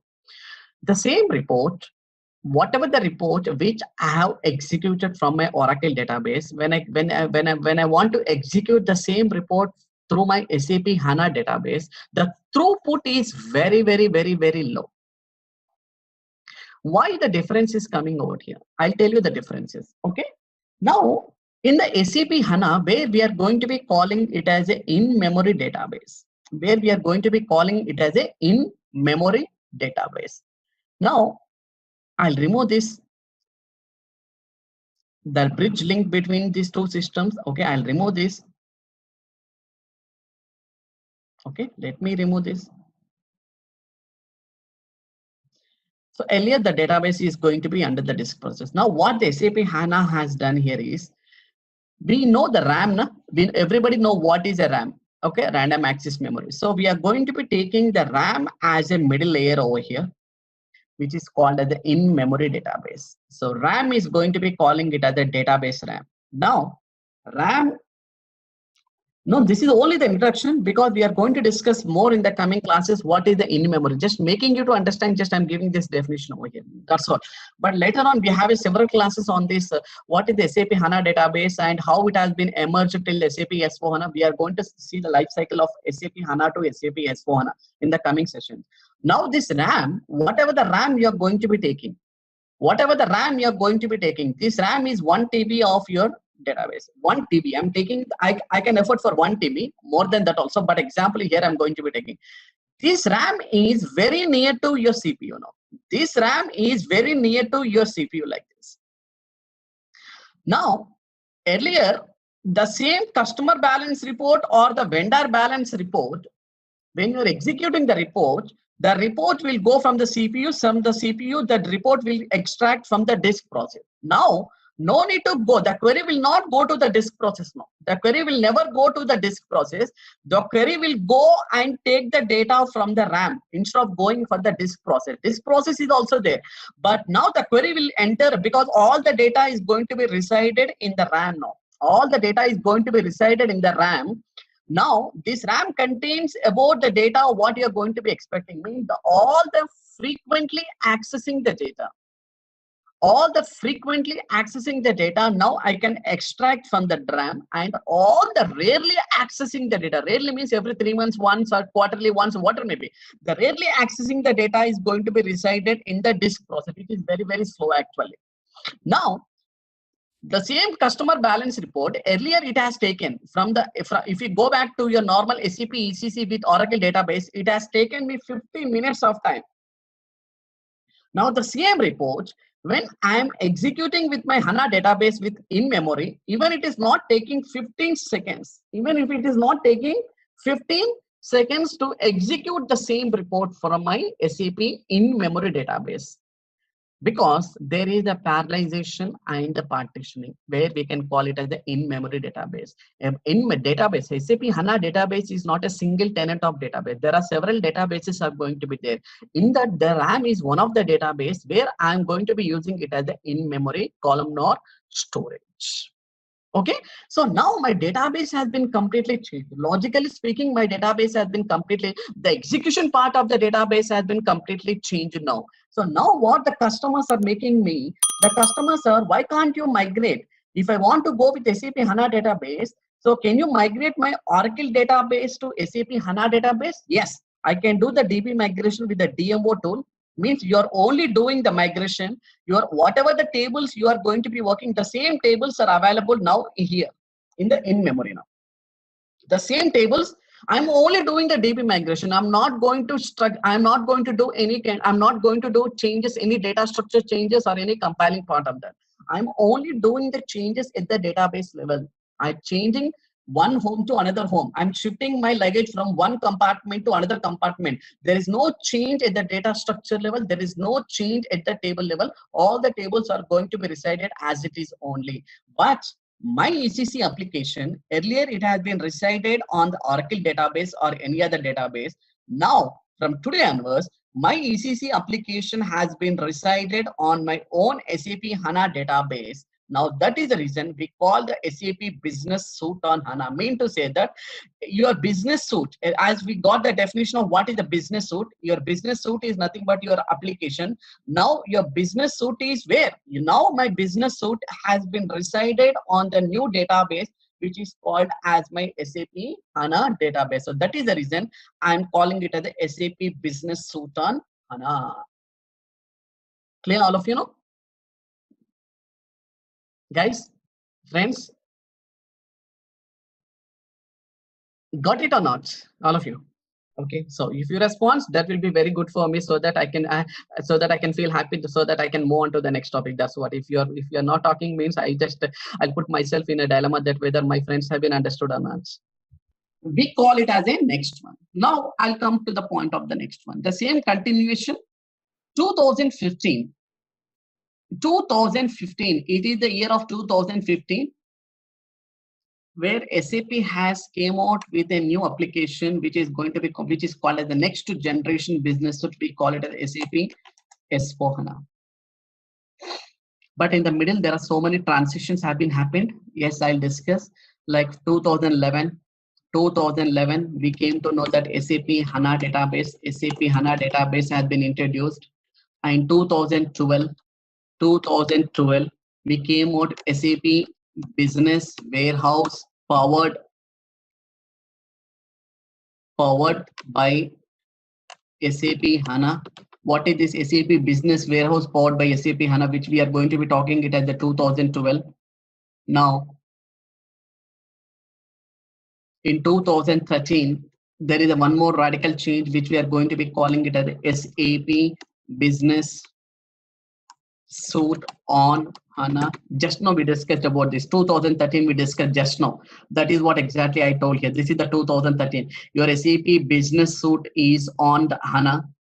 That is in 2000. And in 2014, SAP Simple Finance, we can call it as SFIN. Okay, SAP Simple Finance with 1.0 has come out. And in 2015, we came out with a new next generation business suite, which is called as the SAP S4 HANA. So see the difference, see the understanding over here. So we have not stopped our innovation at the point of 2011 by utilizing of these capabilities of SAP HANA. So we have done with so many radical changes from the 2011 to till 2015. 2015 is the year where SAP has came out with a new sort of application with the two releases, okay, with the two deployment options. One is going to be called as on-premise, and the second one we are going to be calling it as a cloud. So 2015 is the year where SAP has came out with the two releases, which is going to be calling it as on-premise, and the second one we are going to be calling it as a cloud. And in the cloud we have the private cloud and the public cloud we'll discuss. So what is the first release of SAP S4 HANA on-premise? What is the first release? Okay, it is called as very, very important, 1511. 1511 is the first SAP S4 HANA on-premise and the cloud release. So 1511 is for the both on-premise and the cloud, my dear friends. So don't get confused. Okay, 1511 is the both for on-premise and for the cloud. So first release of SAP S4 HANA came out with 1511, and then later on, the on-premise release has participated as a yearly innovation cycle, and the cloud release has been participated as a quarterly innovation cycle. Annually innovation cycle is only for the on-premise, means every yearly you can see there is a new release of SAP S4 HANA on-premise is going to be released. Till you can see that now, if you take a on-premise from the 1511 is the first SAP S4 HANA on-premise, and after next 1 year, 1610 has come, which is the SAP S4 HANA Enterprise, and 1610, 1709, 1809, and next in the 10 to 15 days, we are going to be coming with the 1909 also.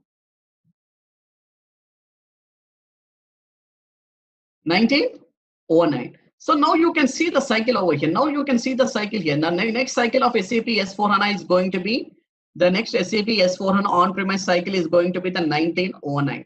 So till as on today, we are going to be working with 1909. So these are all are going to be called as SAP S4 HANA on-premise releases. Every year a new release is going to be discovered.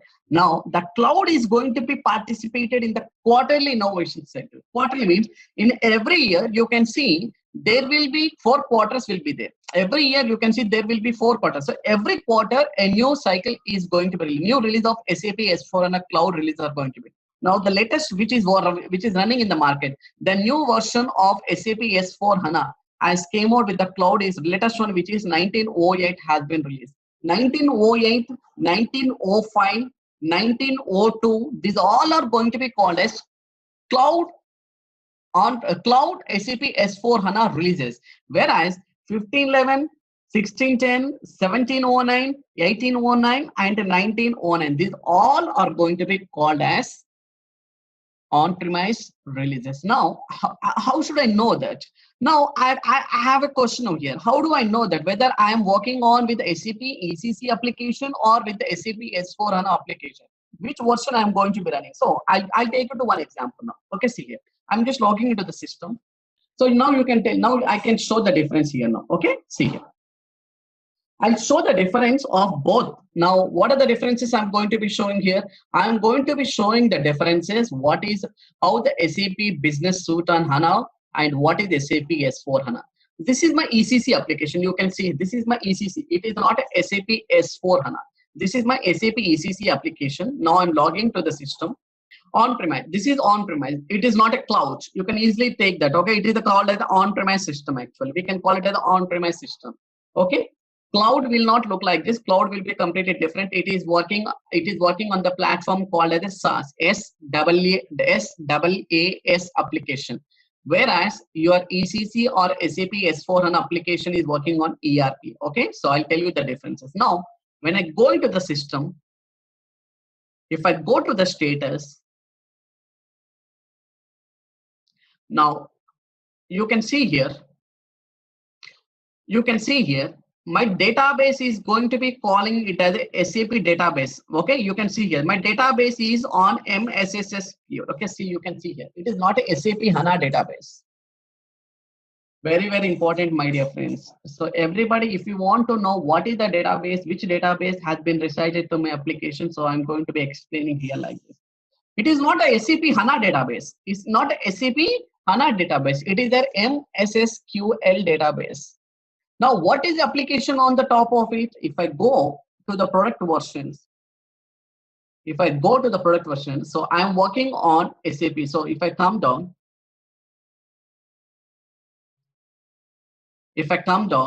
I am working on with SAP ERP application, which you can see over here. So if I again still come down here, I can easily notice that. So what is the version here?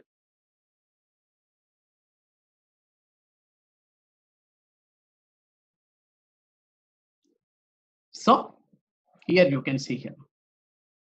So here you can see here, my component, my SAP is working on with SAP ECC 6.0 ERP application. This is what exactly I can call it as my ERP application. So if I go here, this is what your ERP application. This is what exactly I call it as your kernel level software, which is called as a SAP Business Suite. So now your SAP database is MSSQL. Now here you can see here, this is going to be called as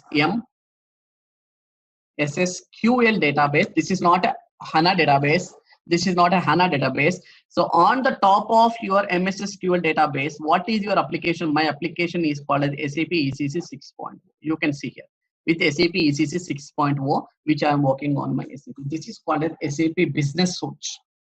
It is called as SAP Business Suite. Now, I'll compare the difference between HANA database and with SAP HANA. Now you can see it. Now I'm logging to the next system. Now see the difference. This is SAP S4HANA on-premise. You can see the difference. Both are going to be your SAP. Now earlier I log into the SAP ECC. Earlier, if I go and say this is my SAP ECC, both SAP ECC and SAP S4HANA, both screens look like, because both are going to be on the same platform of SAP ERP. Okay, cloud is going to be the completely on the new platform called as SaaS, SWAS. The underlying platform is going to be working as a SaaS application. Okay, so the screens are going to be different in the cloud. Now, when I go into the system, I'm going to the system and I'm going to the status. Now here you can see here. Now my SAP S4HANA can be only resided on the new application of the database here. If you see here, just come down. And the new database releases the application, which is going to be called as, my server is going to be called as SAP S4HANA server. Very, very important, my dear friends. What is the database? Here you can see the database. The database is nothing but your HDB. HDB is nothing but HANA database. HANA database. What is your server name? Your server is on SAP S4HANA server. Means when I want to take a license, when I'm working on SAP S4HANA, the underlying database always should be the SAP HANA database only. No other databases can be supported. So if I go with the architecture of R3 look like this now. The architecture will look like this.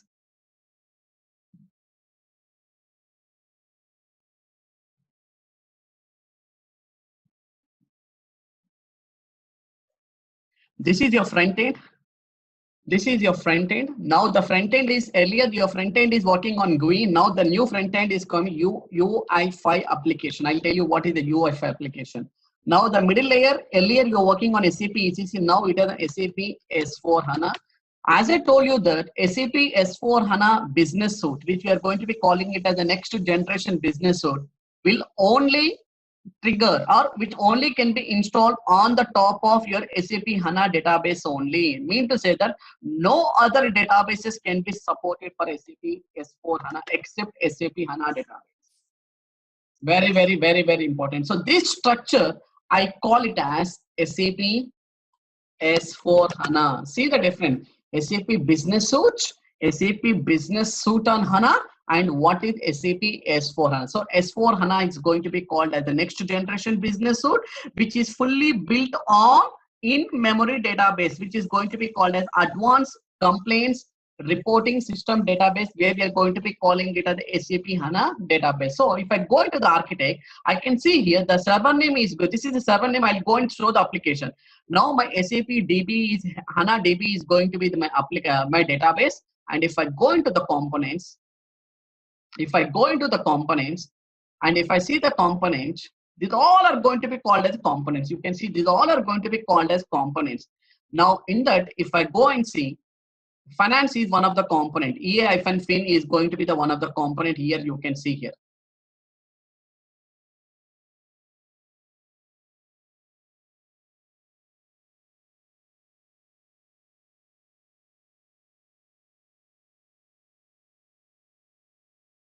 Okay, see here. So here you can see here S4 core. What do you mean by S4 core? S4 core is nothing but your application. Now I'll go back to other one. Here, if I see the component, your ECC component, here you can see the difference here. Here ECC component, here I can show here. Okay, see, just come down.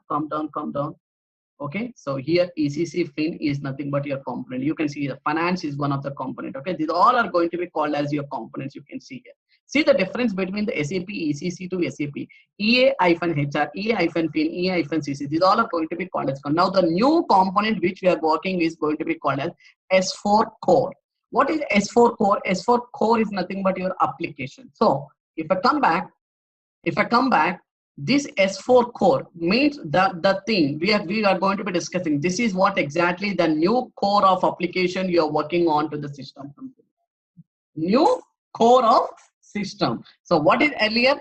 Earlier is going to be your SAP ECC. This is the old one. Actually, this is the old one where you are going to be working. This is the old S4 core. This is the old SAP ECC core application. Now we are running with a new core of application which is going to be called as the S4 core SAP HANA application. See the difference here. So this is the new release of SAP S4 HANA. So till now we came out with 1511, 1610, 1709, 1809, and after next 15 days we are going to be coming out with 1909. Now Rahul, can you please tell me, are we working on the system of 1511 or 1610 or 1709 or 1809? Forget about 1909. Till now, 1909 till now it has not been released. Okay, I can understand. Okay, which server we are going to be working? I'm telling that we are working on 1809. How do I know that? Okay, it is very easy. How do I know that? If I go into the install product versions, here you can see here. Here you can see here SAP Fiori, okay, SAP S4 on-premise release. You are working on with 18.1. The release is going to be calling it as the 18. This is the latest version of SAP S4 HANA release. I understand. Okay, you are telling that this is the latest version, the release version you are talking about. This is the latest S4 HANA release version you are going to be talking. Okay, I can understand. So it is very clear that yes, I am working on with the new release called as the 1809. But what is this S4 core release? Can you please tell me now? Okay, you are telling this is the S4 core. What is the S4 core? S4 core is nothing but your application release. S4 core is nothing but your application release. So if I come here, S4 core is nothing but your application release. Okay, what is this release you are talking about? What is this release you are going to be talking about? Very, very important. My dear friend, these are going to be called as the component release versions. S4 core 103 is nothing but S4 core 103 is nothing but it is a component release version. And 1809 is nothing but new innovation cycle of SAP S4 HANA on-premise. Till this is going to be called as 103. Application core release version. This is application release. This is application release. This is deployment release. Actually, we can call it as on-premise is one of the deployment option release. We call it as a 1511, 1610, 1709. But 103 is nothing but your new S4 core application release. 1511 is called as 100. First release S4 core came out with 100. 1610 has came out with, just I'll remove this. 1610 has came out with 101. 1709 has come out with 102. Now we are in 1809. The new SAP S4 and S4 core application core release is 103, and 1909 is coming out with a new application release version, which is going to be called as 104. So now you can easily see that. Now I am on 1809 with the new core release called as 103. The 103 is nothing but your new core release of SAP S4 HANA. So we are very advanced version. Now in the next 15 days, we are going to be coming out with 1909. I'll show where is exactly how the 1909. This is what exactly we call it as SAP S4 HANA, which is called as next generation business suite of SAP HANA as a database. Clear now, all of you?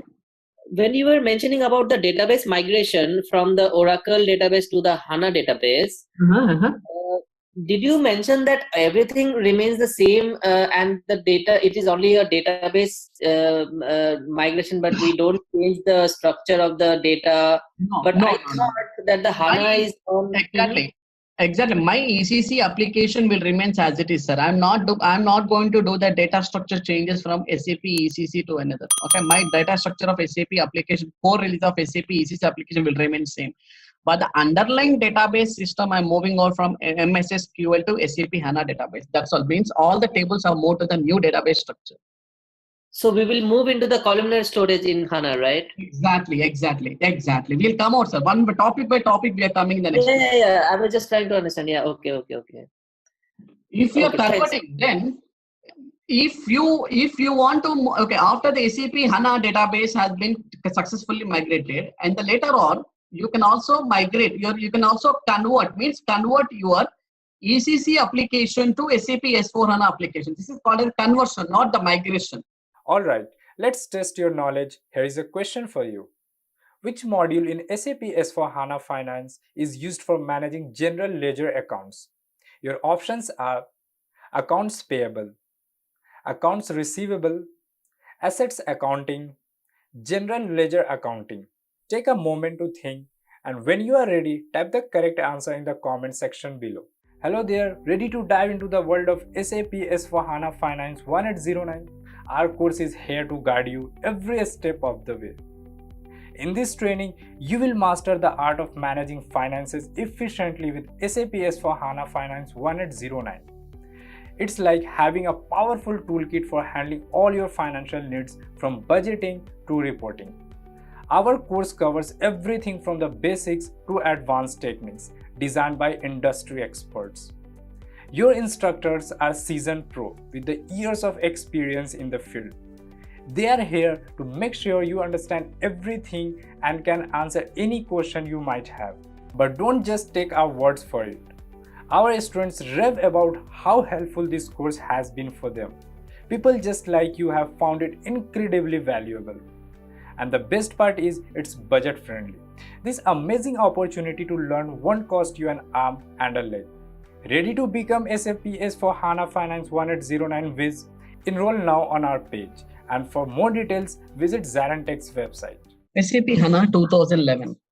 What is this 2011? 2011 is an year where SAP S HANA database has been introduced.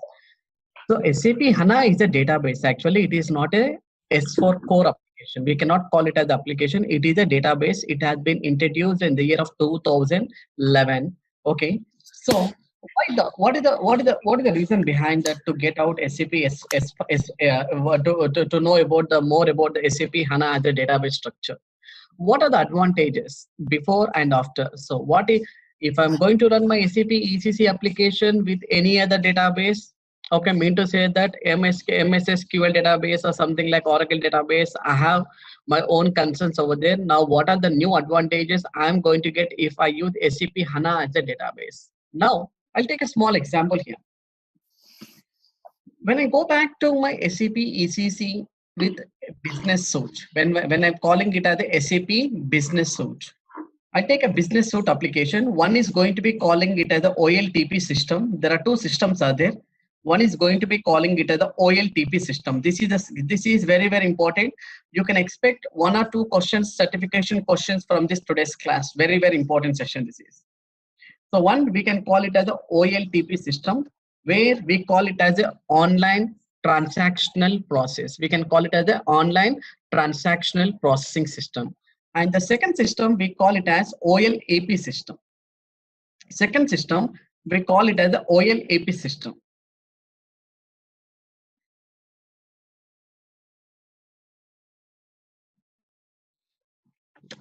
OLAP is nothing but online analytical process or online analytical process. Both the servers are different actually. Both the servers. OLTP system where we are posting the day-to-day transaction, and OLAP system where we call it as the normally we call it as a BW system, business information warehouse system. Actually, we call it as a BW system, analytical system. We call normally. Some people will call it as the OLAP system. Some people will be calling it as a BW system. Some people will call it as the analytical, but both are going to be the same process over here.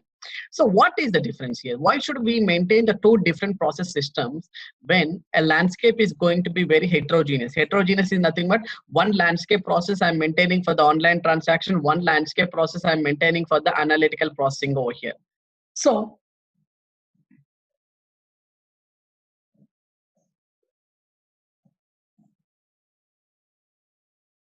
just I'm maintaining both the things. Okay, maintaining both the things. And here we have the database over here. This is online transactional analytical processing database.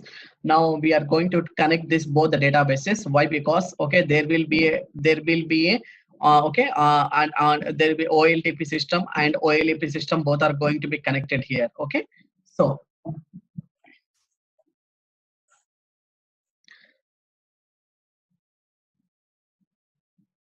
whatever the day-to-day transactions means during the procurement of the raw material till the goods have been sold to the customer, we are posting it in a day. I am going to be posting nearly thousands of transactions are getting posted to my OLAP system.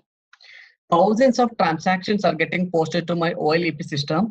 I have done SAP implementation in 2015, 2014, 2015 means that from the 2014 to till the date of 2019, I have done nearly about lakhs of transactions have been posted in my OLTP system.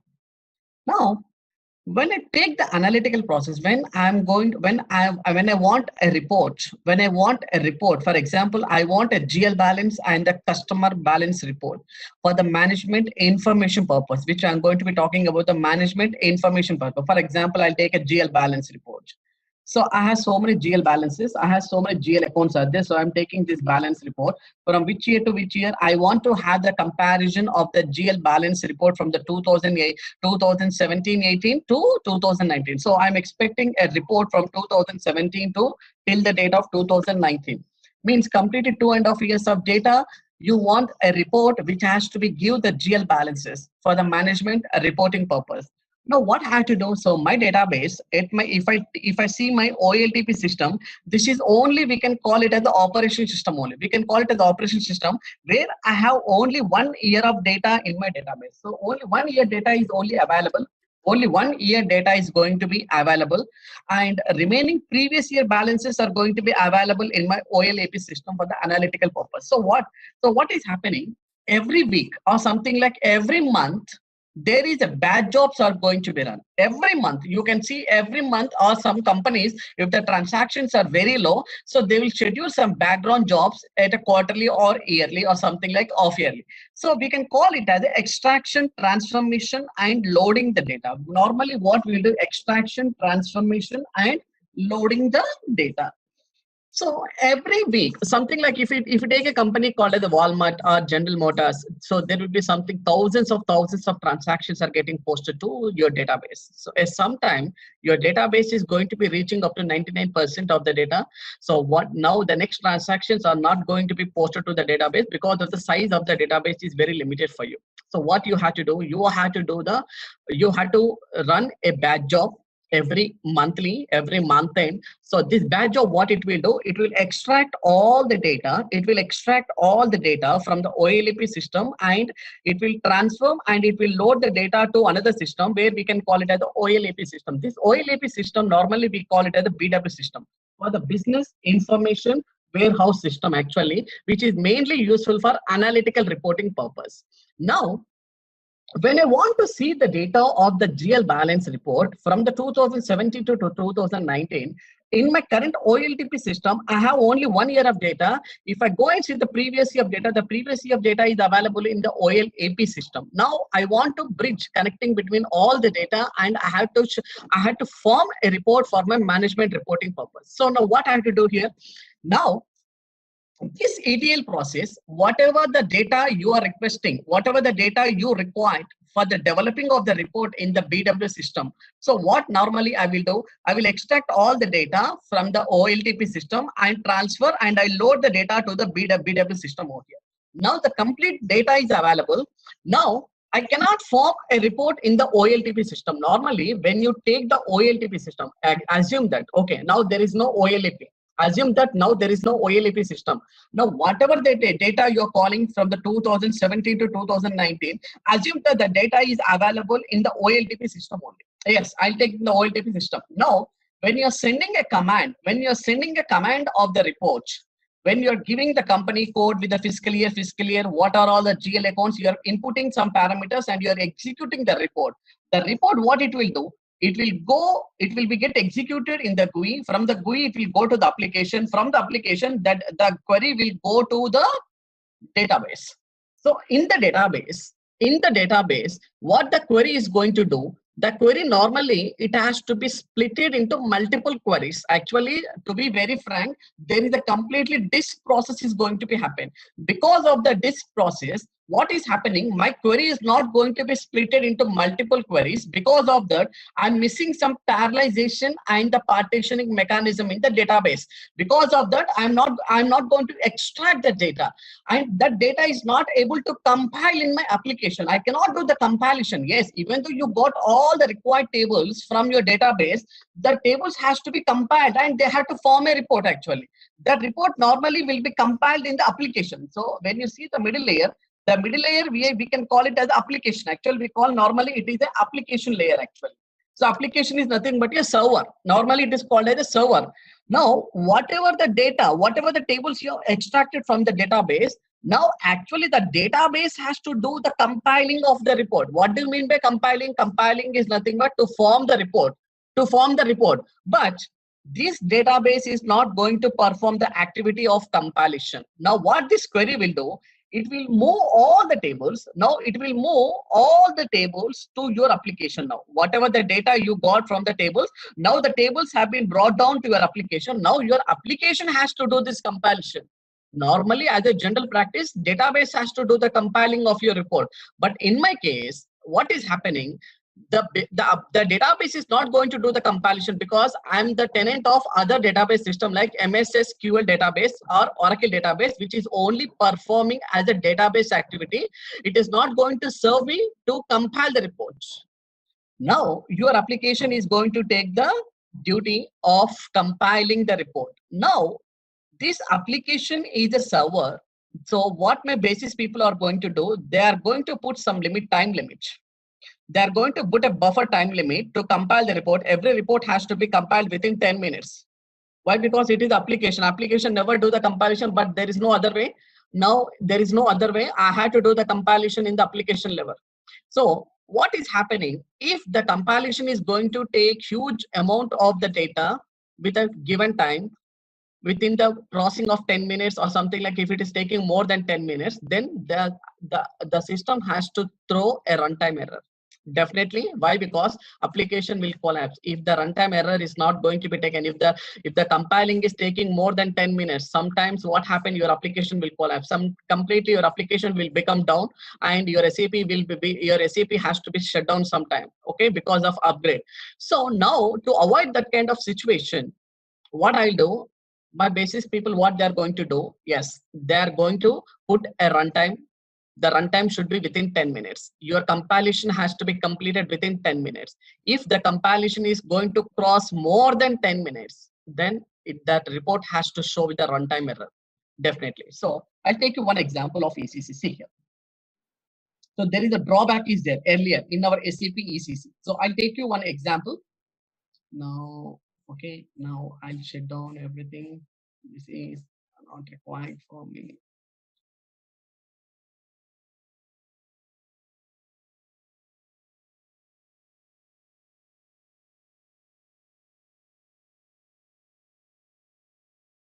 Now I'm logging to the SAP ECC. So I'll compare with SAP ECC with SAP S4HANA. Now you can see I'm logging to the SAP ECC with MSSQL database. Now let us assume that I'll go for one report. Example, I'm just executing one report. This is my SAP ECC, okay? Not SAP S4HANA, not with a HANA database. This is with a MSSQL database. So I just want to see one report. Exactly, I'm taking a one report. So I'm taking a GL balance report. Okay, so I'll take it as the GL balance report. Now let us assume this is the report.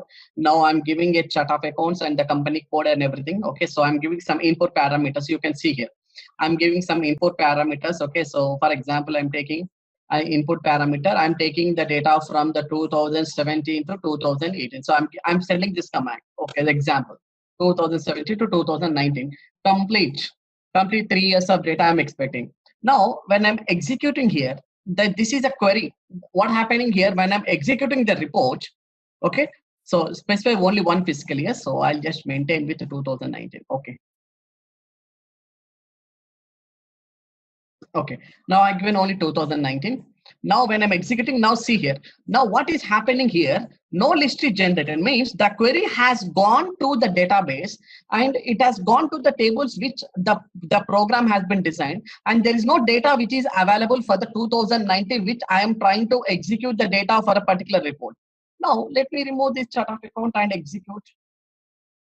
Yes, one second I'm executing by giving other specific parameters so that I have removed the chart of accounts. I'm looking out for the 2019 with any other parameter. So now see here, now the query, now see here. Now I got the report.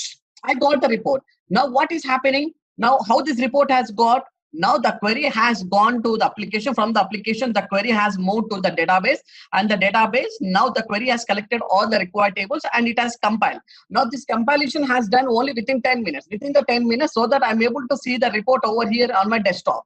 Now what happens if I give the data more specifically? If I give the data more specifically, if I give the data from 2017 to 2019, now what happens? The compiling is going to take a huge time. That is going to be taking about 10 minutes. More than 10 minutes. So once it has taken more than 10 minutes, the system automatically, what it will do, it will throw a runtime error. Means the data which you are asking me to compile the report is more huge. The data is very, very high. The compiling cannot be taken in the application. So now you need to split your report into two levels. One is you can execute one report with 2017 to 2018 and the second report 2018 to 2019, so that the compiling can be happened very easily. But now what is happening? Because of huge data of compiling, the system has failed to do the compiling within 10 minutes because the application has to do the compiling of all these kind of reports. Now, because of this point of portion, what I'm going to do here is, because of this point of portion earlier, what I'm going to do here is, I will move the data every month end.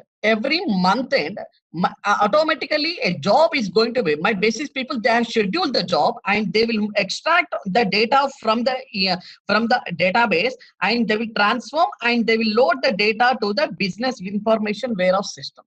Now what happening? Now the data is available in the business warehouse information system. Now the BW consulting, what they will do? Okay, actually the report has to be get from the OLTP. Now I'm not able to get the report from the OLTP. Now I should get the report from the OLAP system, which is analytical reporting system. The BW consultant, what they will do, they will write the programming, they will develop some cubes, and what they will do, whatever the data which is available in the BW system, they will form a report and they will give the report to you. Instead of getting the report, I am going to get the report from the OLEP system for the reporting purpose. So now the BW consultant has to develop the report and give the report to us, because this is the system where we are going to be calling it as the OLEP system, online analytical process system actually. So here also, if I see the data, yes, huge data is available. So my BW consultants, they are going to write some programming. They are going to loop all the tables and they are going to extract. But here also it is taking nearly about, okay, here also it is nearly taking about 60 to 90 minutes actually. 60 to 90 minutes of time is getting consumed to develop this particular report over here. So in 2007 and 2008, so they have introduced BWA. That is nothing but BWA is nothing but accelerators actually. BWA tool. Accelerators are nothing but the tools actually in 2007, 2008 actually. So to speed up the data, to speed up, acceleration is nothing but speed. To speed up the data, they have introduced a tool called as accelerators. These accelerators has tools which are going to be acting on the BW system to speed the data. Instead of taking 60 to 90 minutes, now after the accelerators, the time has come down to nearly about 30 to 40 minutes. So it is very good. It is very good. At any time, I'm seeing some differences between the time here.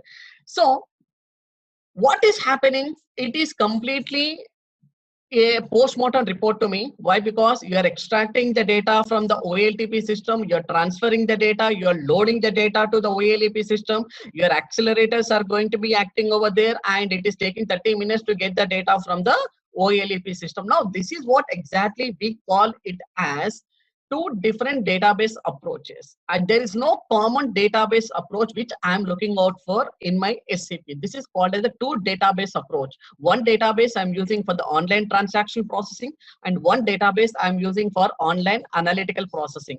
So now here I see three copies of data. One copy of data is going to be called as a transactions. Very, very important. Here I'm going to be see three transactions.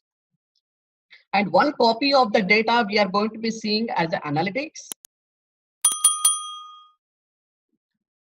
And one copy of the data is going to be called as accelerators. Means three copies of data I'm going to be getting at transactions, analysis, and accelerators. Why this is going to be why should I give? Because why should I spend a lot of amount on two different systems, and I had to do the maintenance of all the two systems to only for the reporting purpose.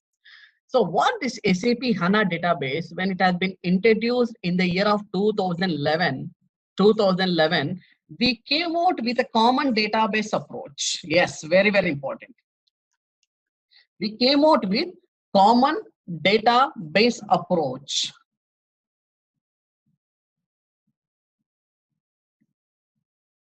Very, very important.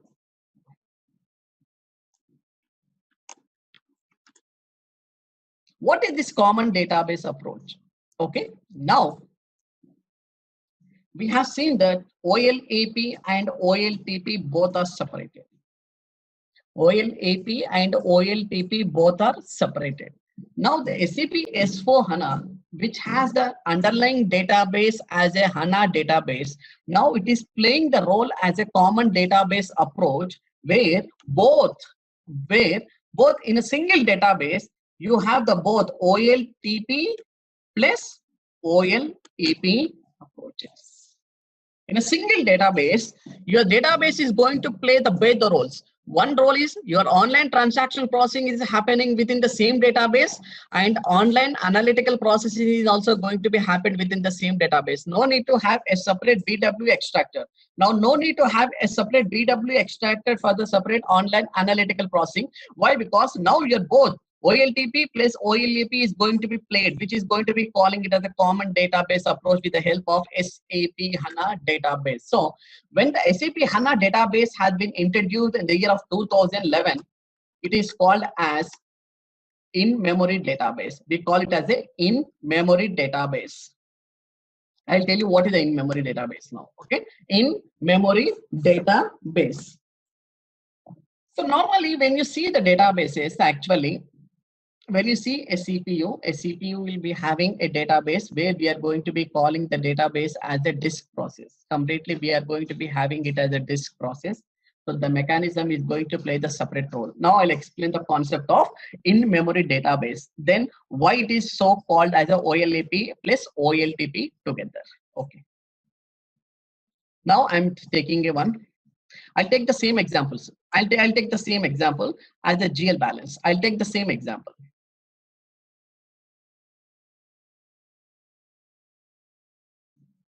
Very, very important this is.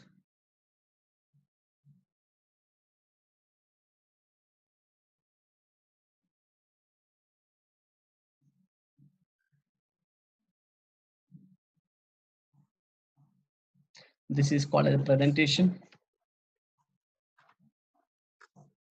and this we call it as application,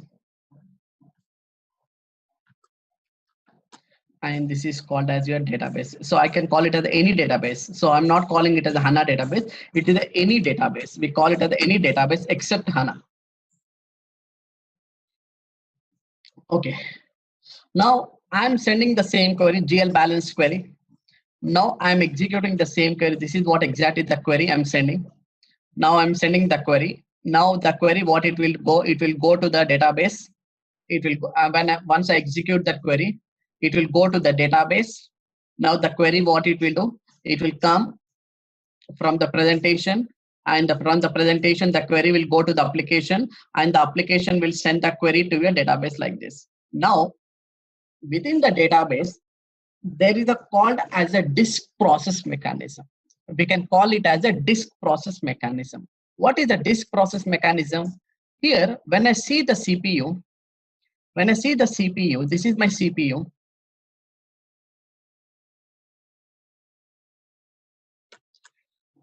And from the CPU, your disk process is very far for that. Okay, so you can tell this is going to be called as a disk process mechanism. This is what exactly? Disk.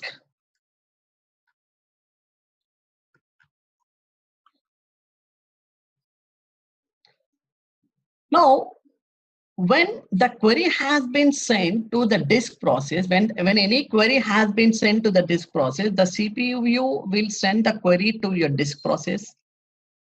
So once the query has been sent to your disk process, so within the disk, you can see there are so many processes are going to be working. Within the disk, there are so many processes. If you take your iPhone or something like that, iPhone is working on with 8 different processes actually. If you take an iPhone, for example, okay, you have an iPhone 6 or 7. When you're looking out for a name, something like John, okay, so when you're giving a command, so automatically in the back end, the command will go to your iPhone database and it will pick up the name of John, and there are several Johns are there. It will display on your desktop.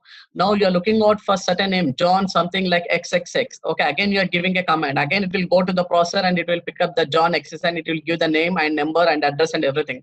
In the same way, when I take a processor, okay, when I take my CPU or a disk, there are several processors there. These are all going to be called as processors. Processor 1, processor 2, processor 3. Like this, if I take, there will be hundreds of processors going to be working in our database. So here I'm going to be taking only 6 processors to make you to understand. Okay. So there are 6 processors there. Example I'm going to be taking. Now, normally within the database, okay, where the data is going to be resided, the data will be resided in the tables. The data will be resided in the tables actually. Okay, right. Now, whatever the query you have been sent, the query, what it will do first, it will go to the processor 1. The query, first it will go to the processor 1 to look the database tables. So what is happening when this activity is running in the processor 1, automatically the processor 2, processor 3, 4, 5, 6, all these processors are getting locked. Because there is no parallelization processing earlier. What is happening? The processor 1 is activated and the remaining all the 5 processors are getting locked. Until the processor 1 activity is not completed, the processor 2 will not be get activated. Okay, and after the processor 2 activity is completed, the processor 3 is getting activated like this. So activity is going to be developed each and every processor level.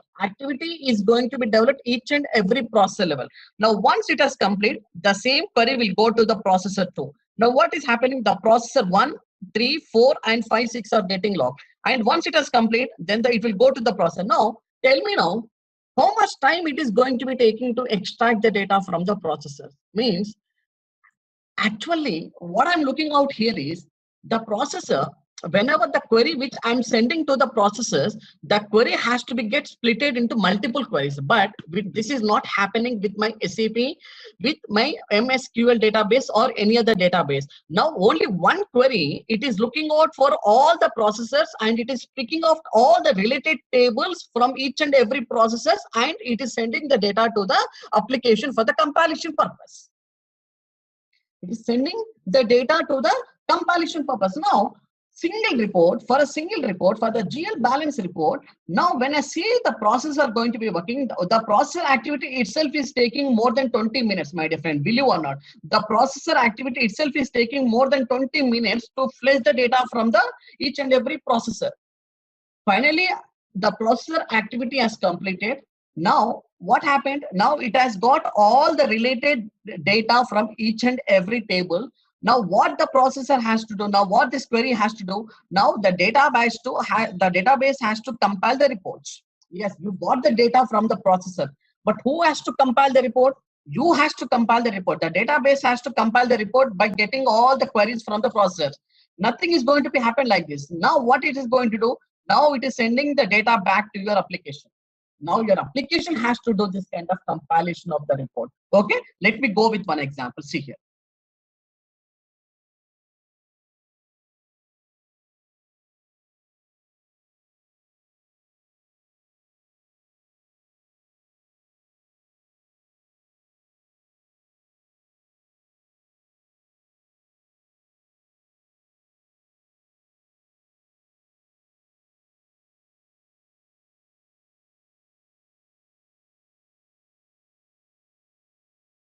Now see here. Now the process is going to be working. Now, because there is no data, automatically it has given that the fiscal year is not having any data because the data is no more available. Now it has come very speed. Now, if I take the data of 2018, let me see now. Let me see. For 2018, data is available. Now see here. Now you can see the down. When you see the down, now it has got the data. Now it has got the data because the data is very less. You can see the data is very less. So immediately it has given the data. But if I give the data of 2017, let me see. 2017 data is not available because the process of transformation is going to each and every processor level and it is getting the data from there. Now let me see whether there is any data which is available. Huge data I want. I don't want the very frequent data. I want a huge data. For example, let me take any other report. For example, because I'll take, for example, I'll take about 1000 company code or what. Okay, so because I want the huge data to give the example. I'll take another company code.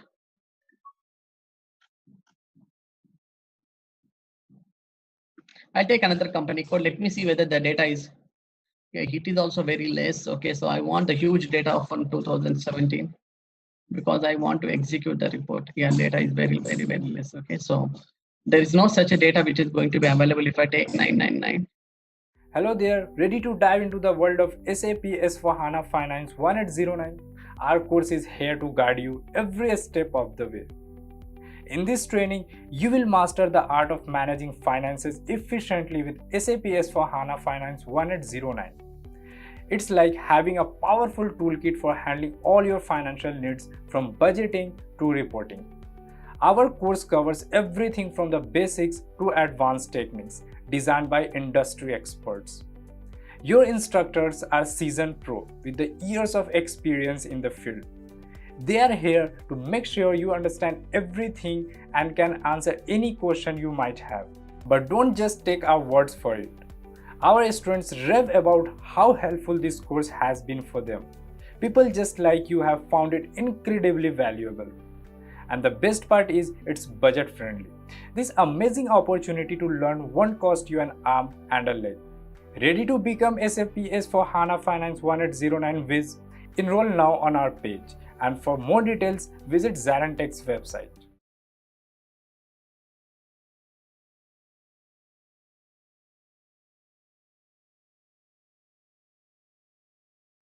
Okay, forget about it because there is no such a data is available.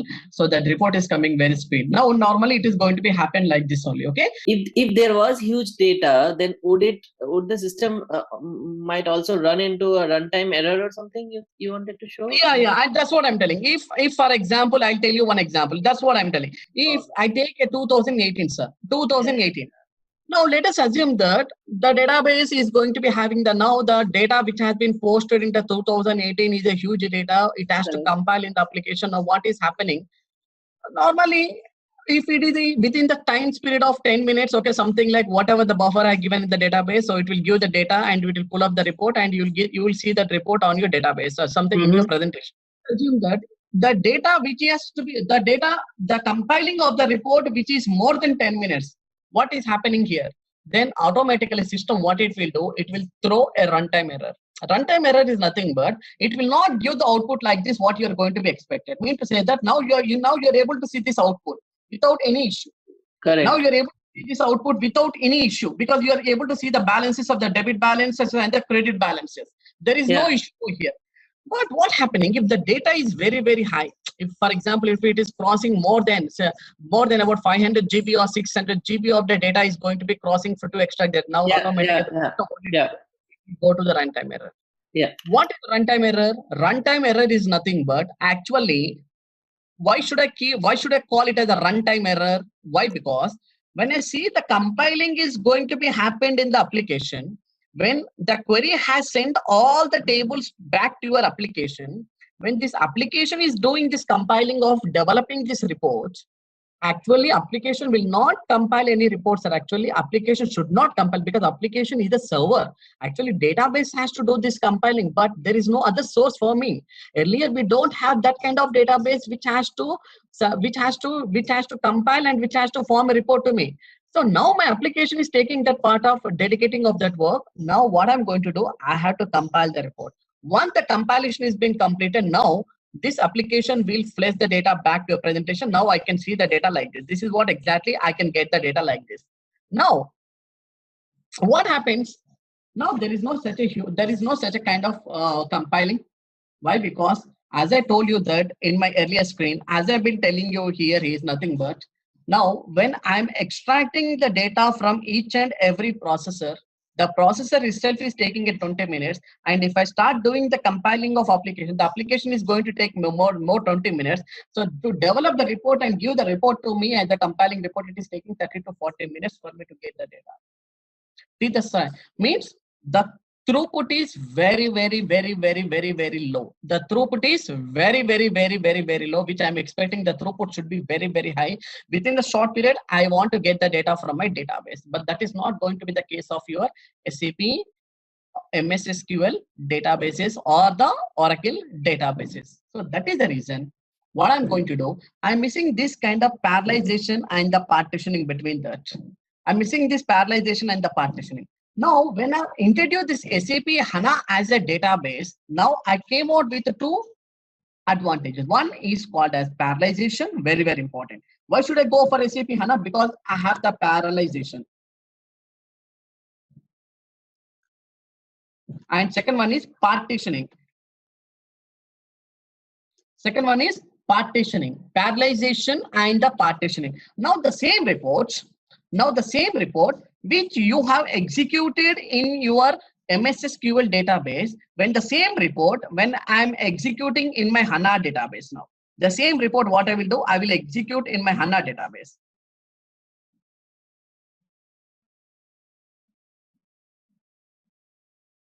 Okay. Now I'm sending the same query. The query will go to the HANA database. Now what is happening here? Now I brought a concept called as an in-memory database. Okay. Now what is this in-memory database is going to do? Between the CPU and the disk,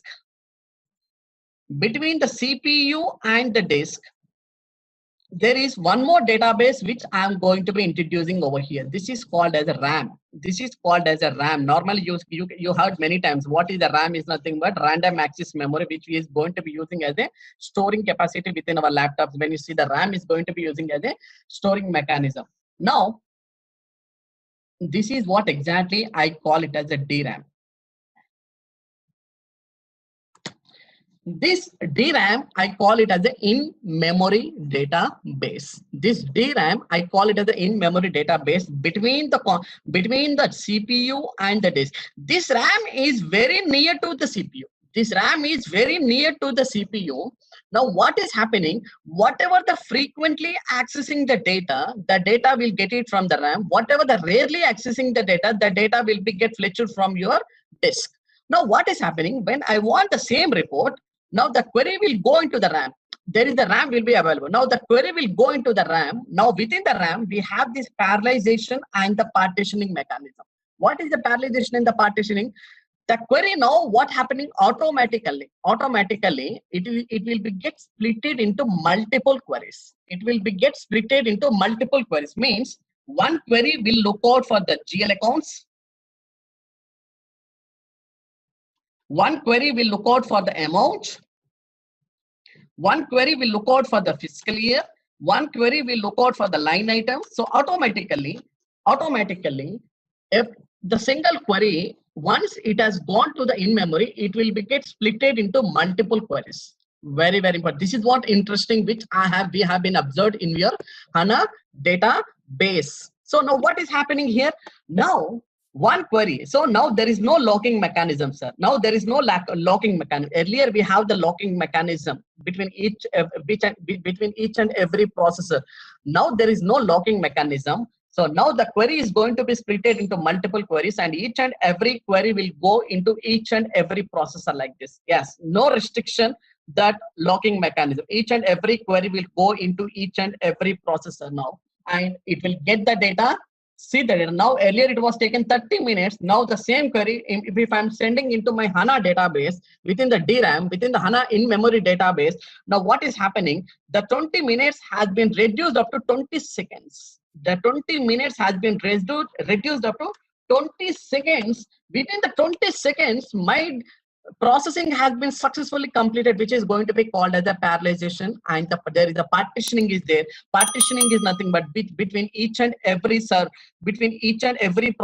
there is the partitions are going to be developed. Because of this partitioning, I'm not able to see there is a locking mechanism. Then now from today onward, there is no locking mechanism between each and every processor. So this is what exactly which is happening within my DRAM, which is going to be called as an in-memory database. The in-memory database is nothing but we are going to be having a very, very high throughput. High throughput is nothing but within the given time, I'm getting a lot of amount of the data from your database, where the instant insight of database is going to be played as a major role over here. So what is going to be, and one more thing, reduce database footprint. Reduce database footprint means now I'm going to remove all this kind of duplication portion. Now earlier what is happening, one single GL I'm able to see in multiple tables actually earlier in your SAP database, in your normal database, but in your SAP HANA database, now this redundancy of the data has been completely removed. Redundancy is nothing but now there is no need to have any kind of duplication. Now that there is no duplication of the data, and the redundancy is nothing but duplication. We can call it as a duplication. Now what is happening? The frequently accessing the data will move to the rarely accessing the data will be moved to the disk, and the frequently accessing the data will still remains in your DRAM itself only. Now what is happening? The query is very, very near to, now means to say the CPU is very near to the DRAM, and you are going to get the data within a time period, that is within the 20 seconds. I'm going to get the data from all the processors, and once this processing activity is completed, now who is going to do the compiling? No, your application will not do this compilation from today onwards. Now this application only do the server access, that is your application is going to maintain as a server. Now from today onwards, your SAP database is going to do this. SAP HANA database is going to do this compiling part from today onwards, not by the application. Now see the beauty of the SAP. Earlier, the compilation will be done in the application. Once the data has been retrieved from the database, the query will move all the tables to your application. Your application has to do the compiling. Now not. Now the work has been dedicated to your SAP HANA. You have to do the extracting of the data from the processors, and after you get the tables from the process, now you have to compile the report in your SAP HANA database. Once you compile the database, then the report will be fetched into your presentation. That is called, you can use as a GUI or you can use as a Fiori. Now you have the Fiori as a front end for the reporting purpose. Now you will get the data to the Fiori. Now what is happening? That is happening because of this DRAM, where we are going to be calling it as a in-memory database. Now when you see the disk process database, if it is 1 TB, if it is the 1 TB, 1 tera database, you can also take the DRAM with the same capacity of 1 TB also, 1 TB also. Or you can if you're not able to afford that much of, you can take the 500 MB also, where you can take the database RAM as the 500 MB. Now you can assume that. Now you can tell me now why the SAP is going to calling the SAP HANA database as the in memory, because of 3 reasons. One is parallelization, second one is partitioning, and third one is going to be the database footprint reduction. Database footprint. Now there is a data redundancy. Now there is no need to have any kind of data redundancy. That is what the beauty of the SAP, which is called as the SAP HANA, which is called as the in-memory database. Now your database, your SAP HANA database is not only maintained for the online transactional process. Now you will get all the analytical reports. Now you will get all these analytical reports from your SAP DRAM itself only. Now earlier you are getting the analytical reports from the BW system. Now no need to have the BW server extracted from today onwards. Now you will get all this kind of analytical reports from your DRAM. That is what exactly I call it as a common DB approach. Now we can call it as a common DB approach, what is called as a common database approach. Now both OLTP plus OLAP both are combined in one single database, which is going to be called as SAP HANA database. Is it clear to all of you? I just have one quick question, which is about the application layer. So when we are moving to the HANA database, Rahul, what happens to the application layer? Because that application layer's job is mostly switching to the database layer, right? In terms of compiling and processing the data. No. What happening, sir? So I'll give one example, sir. Actually, so I'll take you one small example here. Now, assume that, sir.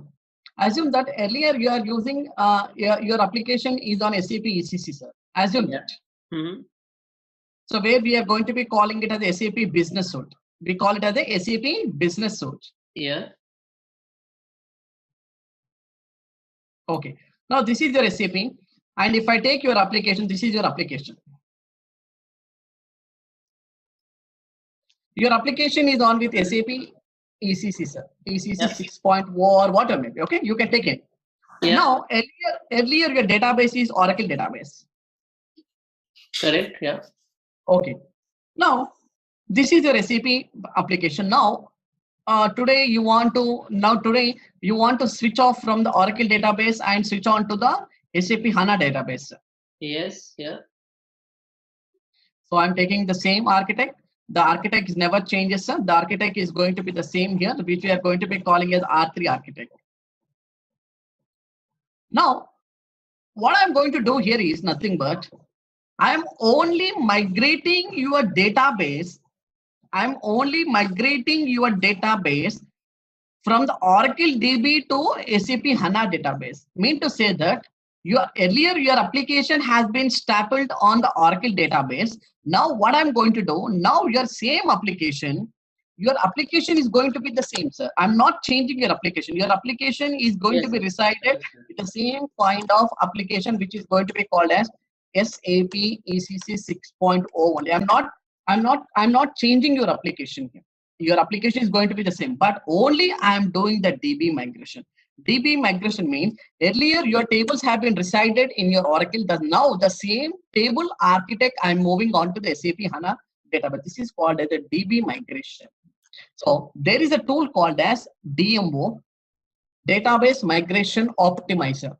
Yes. This tool, what it will do, this tool will help you to get the data migrated from your Oracle database to the new database, which is going to be called as SAP, and your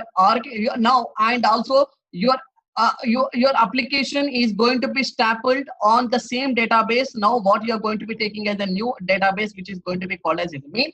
I have not done any kind of data structure changes. I have not done any kind of changes at the table level. I have not done any kind of changes at the application level.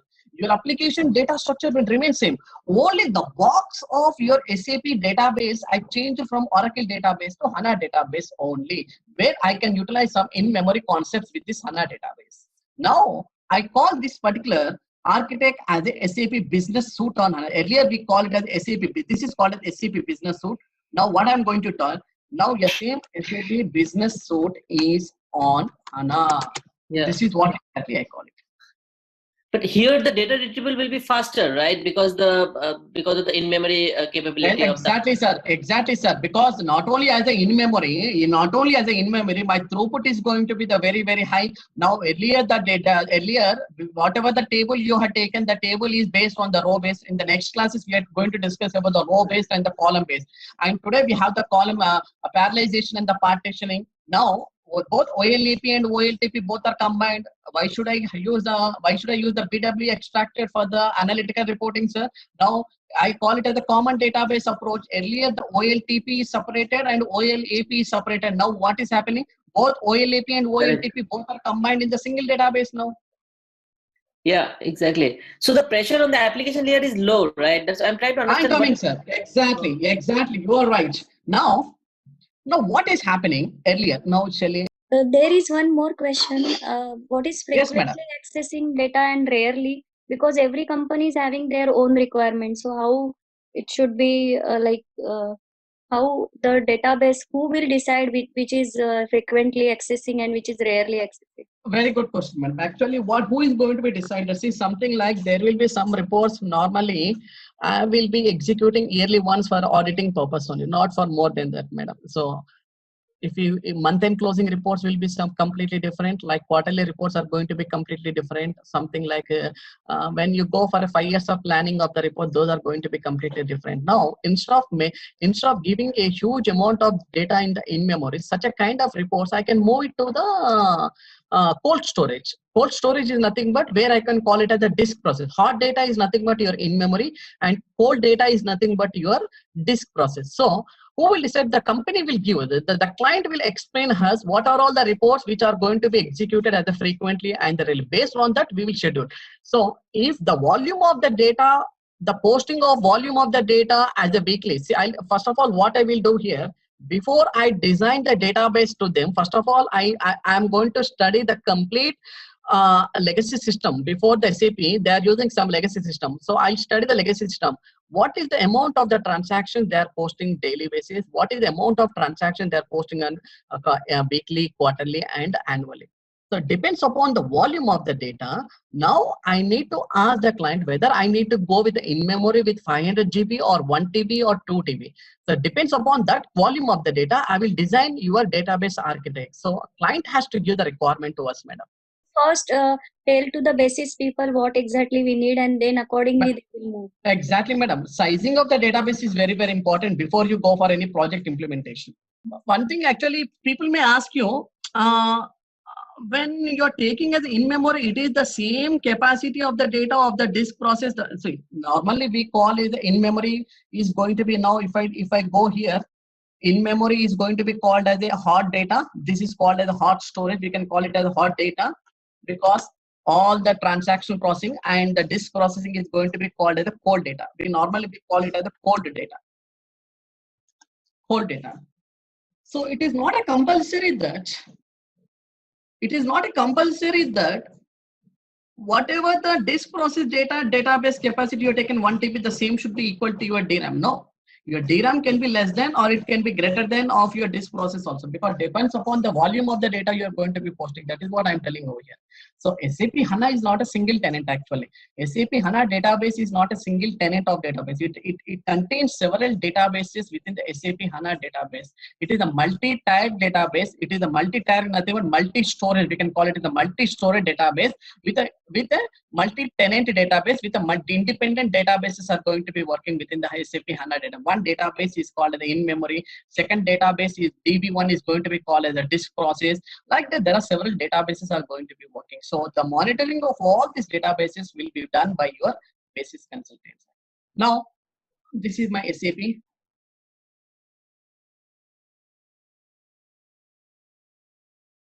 Business Suite. Actually, it is not on SAP HANA because it is working with Oracle database, and this SAP is working on with HANA database. So earlier, what is happening? My triangle is looking like this. Earlier means before. This is what my triangle earlier.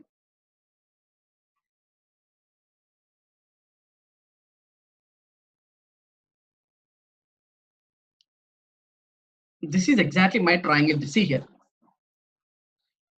What does it mean that, what it is mean that, why the triangle is going to be looking like this? Because if I see that 90% of my database activity is running on my application layer earlier, means 90%, 90 means 70 to 80% of the compiling is going to be done at the application, and only I can see 20 to 30% of the database is only used for only to storing the data. Actually, this is what exactly which is going to be happen. There is no application optimization. There is no application optimization. Now, when I see my SAP with HANA database, now I can see there is an inverted triangle like this. There is an inverted triangle like this. Mean to say that now you can see here. Now I can see this is the inverted triangle. Now you can observe here very carefully if you go and see the database now. Now, earlier, whatever the compiling you are going to do, now the compiling part has been moved to your database. Your database is not only serving you as a database, okay? It is also going to do the compiling also. It is also going to do the compiling of the data within the database system. So it is going to do your application services, it is going to do the processing services, it is going to do the database services. Three services are going to be done: application services, processing services, and the database services. Earlier all these processing services are going to be done in the Oracle, and the application services and the database services are going to be working in the application. Now no need to do this kind of compilation. Now all the compilation will be done at the SAP HANA database. That is the reason I call it as SAP S4 HANA is the next generation business suite, which is fully built on in-memory database platform, where it is going to play the major role as the application optimization. What do you mean by application optimization? Application optimization is nothing but now your application is not going to do any kind of compilation. Your compilation will be done by your SAP HANA database. So I'll take you to one example.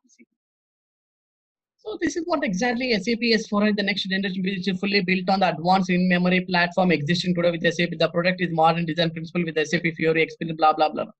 The first advantage is going to be called as application optimized, specifically for SAP HANA in-memory platform with SAP HANA.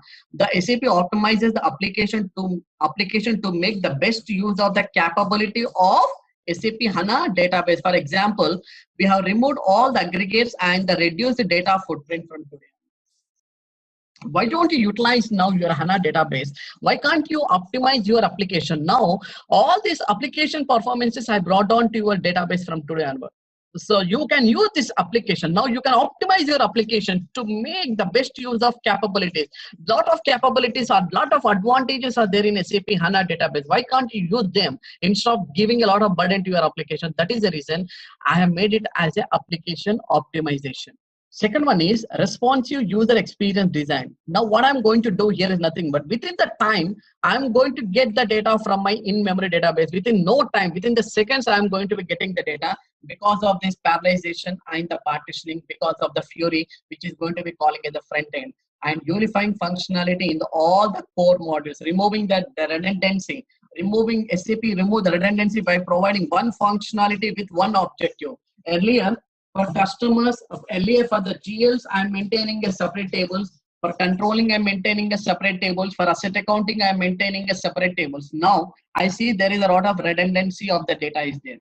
Redundancy is nothing but the duplicate, the same table, the same GL account I am looking in the BSEC table, the same table I am looking in the asset accounting table, the same GL account I am looking in the controlling table. Why should I have the same GL account in the different tables? Why should I this kind of duplication of the redundancy of the data? Now, what the SAP S4 HANA has done, it has removed all this kind of redundancy of the data from today.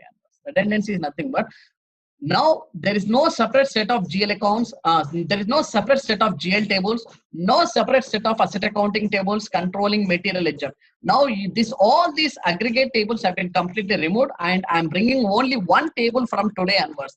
For all the GLs, for all the customers and vendors, for all the asset account, for all the material ledger, for all the controlling, only one table. Whatever the postings you are making, whether it is a GL posting or whether it is asset accounting posting or any posting. Now it has to come and store within the one table. So what is happening? Now I cannot see the redundancy of the data. Now there is no need of having any duplication of the data, because of earlier I have lot of duplication. Now there is no need to have any kind of duplication, because I'm providing with one objective with one table from today.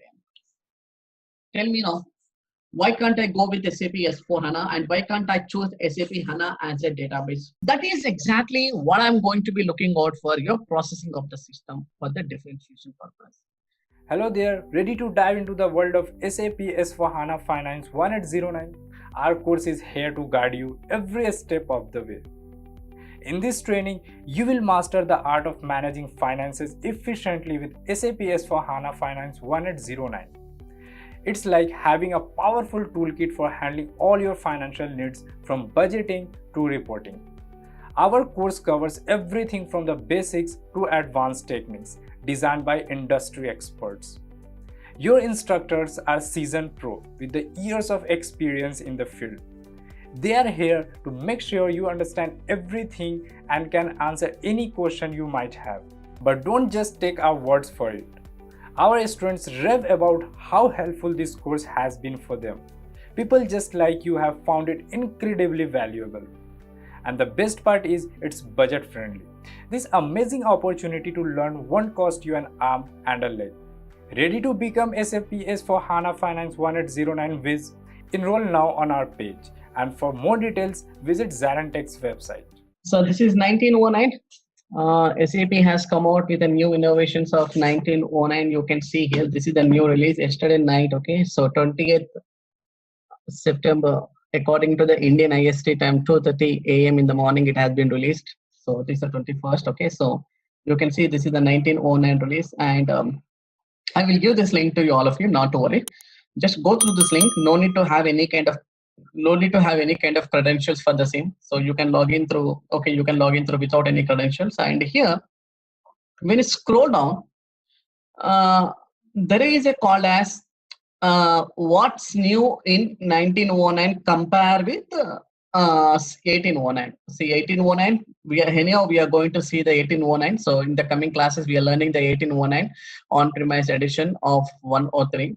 So this is 1909. So to have the differences actually, so here there is called as a PDF file is there. That is going to be the English PDF file. Just you click on it, and a new PDF is going to open. And this is the new PDF. And in this is going to be called as a what's new in SAP S4HANA 1909. So you can see some documents with WN. WN is nothing but what's new. Okay, so if you come here, there is a finance. Okay, you can see from the chapter number 3, there is a finance. Okay, from the finance side, you can see here till here, what are all the changes have been happened. Okay, treasury management, okay, commodity risk management, financial operations, okay, like invoice, receivable management, settlements, and billing and revenue management, governance, risk and finance. Okay, you can see here leasing, accounting, period and closings. Okay, service contract. Okay, these are all the areas. These are all the areas where SAP has done some improvements. Earlier 1809, they are available. They are available. Okay, we are not telling they are not available, but to make it more simplified process. Okay, they have done some more simplifications in all the areas. Okay, you can see here. So till the point of, okay, this finance accounting covers all the things, like it covers about all the financial things like FSCM. FSCM is nothing but financial supply chain management. In that there is a cash management, credit management. Okay, we have the BPC, we have the commodity and risk management, travel management. Okay, lease management. Okay, you can see the contract management, FICA, that is contract accounting. Okay, you can see everything. It's not like only FI. If it is not just like FI means only a general ledger, accounts payable, account receivable, and asset accounting. No, finance means it is going to cover all the financial modules in SAP. So till here, till the page number 332, till the page number 332. So chapter number 3, you can see here from the page number of 15. So these are all going to be called as new innovations which have been improved in SAP S4HANA 1809. So if you go through this all the things, you can have some idea. Okay, you can correlate. Now we are learning about the classes on 1809. Okay, so if you keep this document beside of you, then you can understand, okay, for example, I'm taking one example here. Now I'm going to the general ledger accounting. For example, I'm taking about the general ledger accounting. Today, assume that today the class is on general ledger accounting. If I go to the general ledger accounting and the financial close, so they have brought a new concept called as edit option for the general entries, payment reference option. Actually, this is what exactly payment reference, what they have done. So in the edit option general entry apps, okay, so option is available, okay, that is payment reference as a search criteria. So this is the new field which has been added in the payment reference. Means whenever you do any kind of payment, whenever you do any kind of journal entry, there is a one option called the payment reference option has been given to you from the 1809. Okay, so payment reference option has been given. Okay, so how exactly it is going to work? Select this option allows you to search for the line items to be clear that have the payment reference KIDNO. What is the KIDNO? KIDNO is nothing but the payment reference. For example, I'll go to here. Okay, I'll show here. That's why I told earlier also, your batch is very lucky that you are going to learn both 1809 and in 1909 simultaneously. Okay, so now I logged into the system. What they're telling. So when you come here, okay, so this is what exactly they're telling to us. Okay, edit option in the general ledger entries. Edit option in the general ledger. What is the edit option? Okay, if you click on that, it will take you to the edit option. So what it is telling here. So when this app, you can set the user specific options for the edit journal entries. For example, you can select the amount in the local currency if you only want to enter the journal entry the local currency. This field needs to be entered as a foreign currency, the blah blah blah. So the whatever. Okay. So these all the fields have been enhanced over here. Okay. So from here, if I go to the particular app, okay. So if I go to FB03, for example, if I give one document number, for example, I'm giving a company coach. Okay, I'll give some documents and related to the DZ, something about the document customer payments, which is called as customer payments. Now, okay, there are no payment. Okay, the customer payments are not available. If I take about the KZ, something like documents are available or not. Oh yeah, documents are not available. Let me remove the company code. At least I can see some documents for all the company codes. Yeah, if I see there is the one, okay, and if I double click on it, what happened? There are some rules have been assigned. Okay, so I'll take you to the another class. Okay, so there is the one field called as payment reference. So I'm just going here. So here you can have some field called as the payment reference field. Okay, the payment reference field we are going to be calling it as a KIDNO. Okay, so I'll go to the table. SE16, okay, BSID, so field payment reference. This is the payment reference field, which is going to be called as KIDNO, KIDNO. KIDNO is nothing but the field name actually. So what they're telling here, KIDNO. Okay, so what they're telling here, so according to the logic here, so the logic is very clear. So like this, we have to go and see. So anyhow, I'm going to show all the changes. No need to worry. So from our side, because I'm going to take you all this point of reporting. So what they're telling. So in the edit option for the general entries app is nothing but the Fury. Okay, so let me go into the Fury also. So I can give. Okay, so let me first of all explain you this, and then I'll go to Fury. The payment reference as a search criteria. Option is now available. Select this option. All allows you to search for the line items to be clear that have the payment reference of KIDNO. See here, KIDNO. So this KIDNO is nothing but the payment reference field. Now, earlier this field is available, okay, in the GUI. From the GUI side, it is available, okay. But when you go to the Fury apps, now we are going to be using the Fury apps as a front end for all the transaction postings. Anything we can see, all the transaction posting, we can see the Fury as an app. Now, in the Fury app, when you go to one app which is related to the payment, which is related to the edit option for the general entries, now you can see the new field which is going to be calling it as a payment reference over here. Okay, so do you want to see the Fury, how the Fury is going to look like? See here, this is how the Fury is going to look like. See.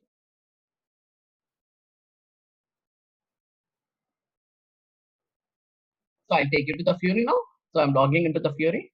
This is now the front end. Now from today onwards, this is what exactly we are working as the front end now. So Fury is nothing but a flower. In the Latin, we can call it as a flower. Flower is nothing but a, okay, in the Latin, they are going to be calling it as the Fury. Okay, now the Fury is going to be the front end for us. Okay.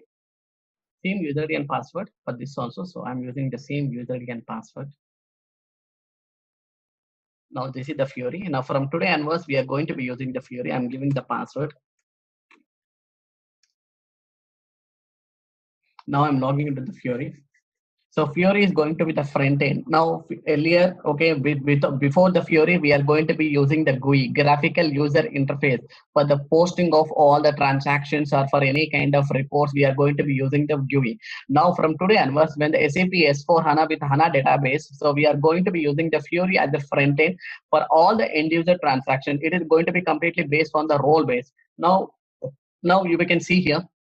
No, the system is taking some time. You can see what are all the apps which are going to be available. So from that app, we are going to search an app which is going to be calling it as a edit option for the general entries app. Okay.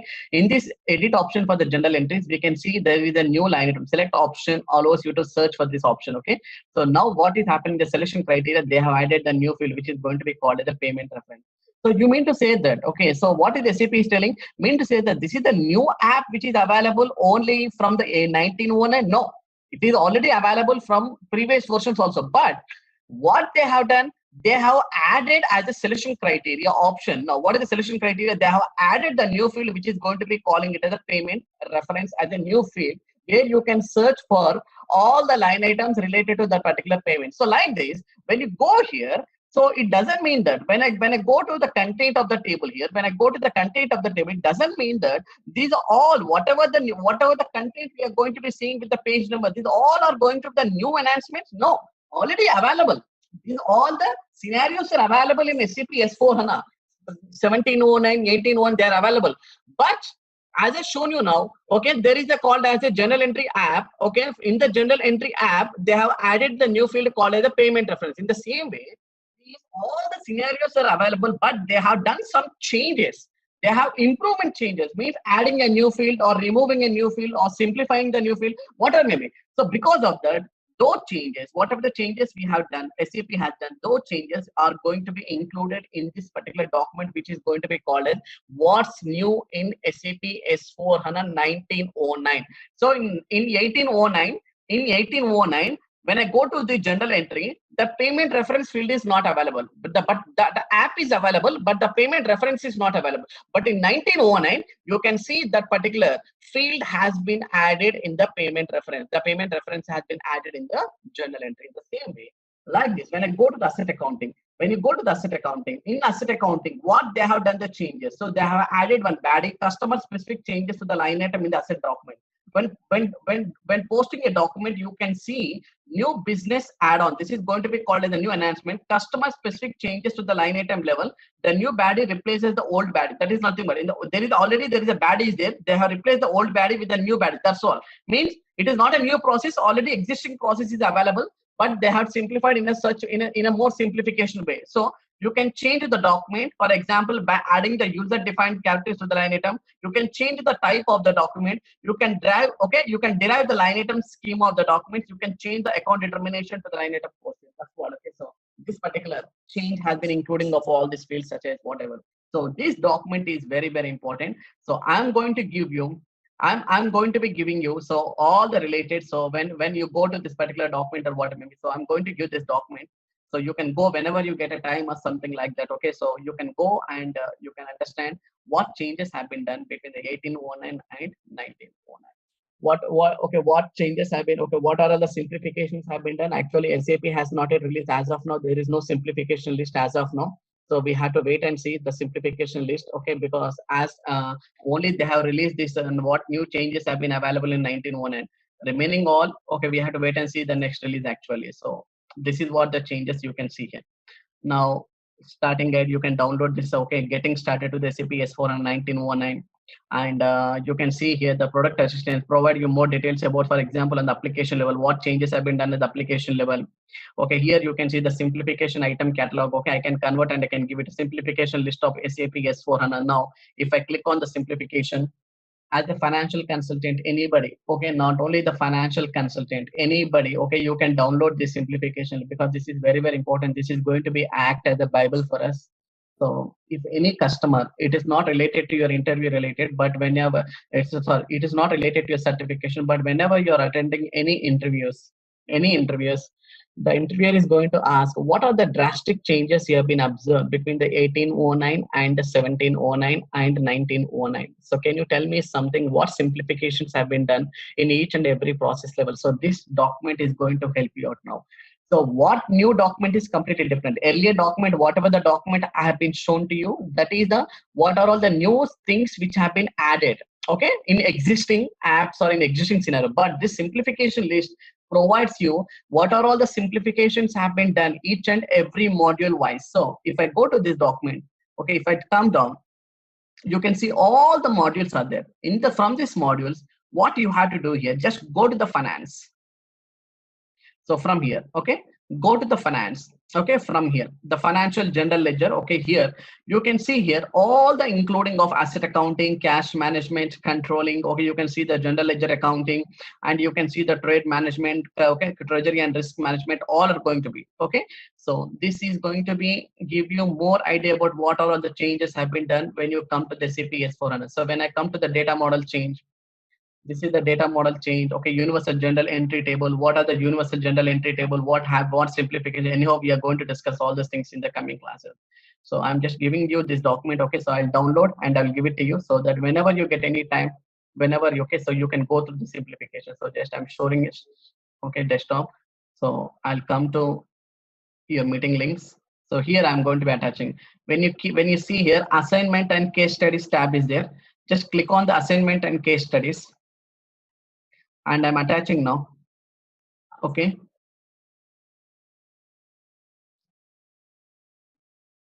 Okay, so I'm writing here simplification list. Okay, simplification list of 1909. So I'm just copying and pasting. So you can download it. Okay, you can download it. I'm adding that file.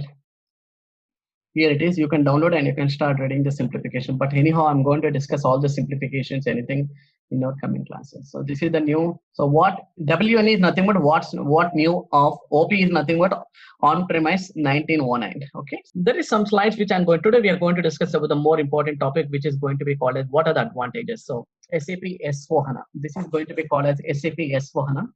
So the most important advantages are going to be called as simplified data model, new user experience, advanced processing, choice of deployment, and multi-tenancy. Very, very important.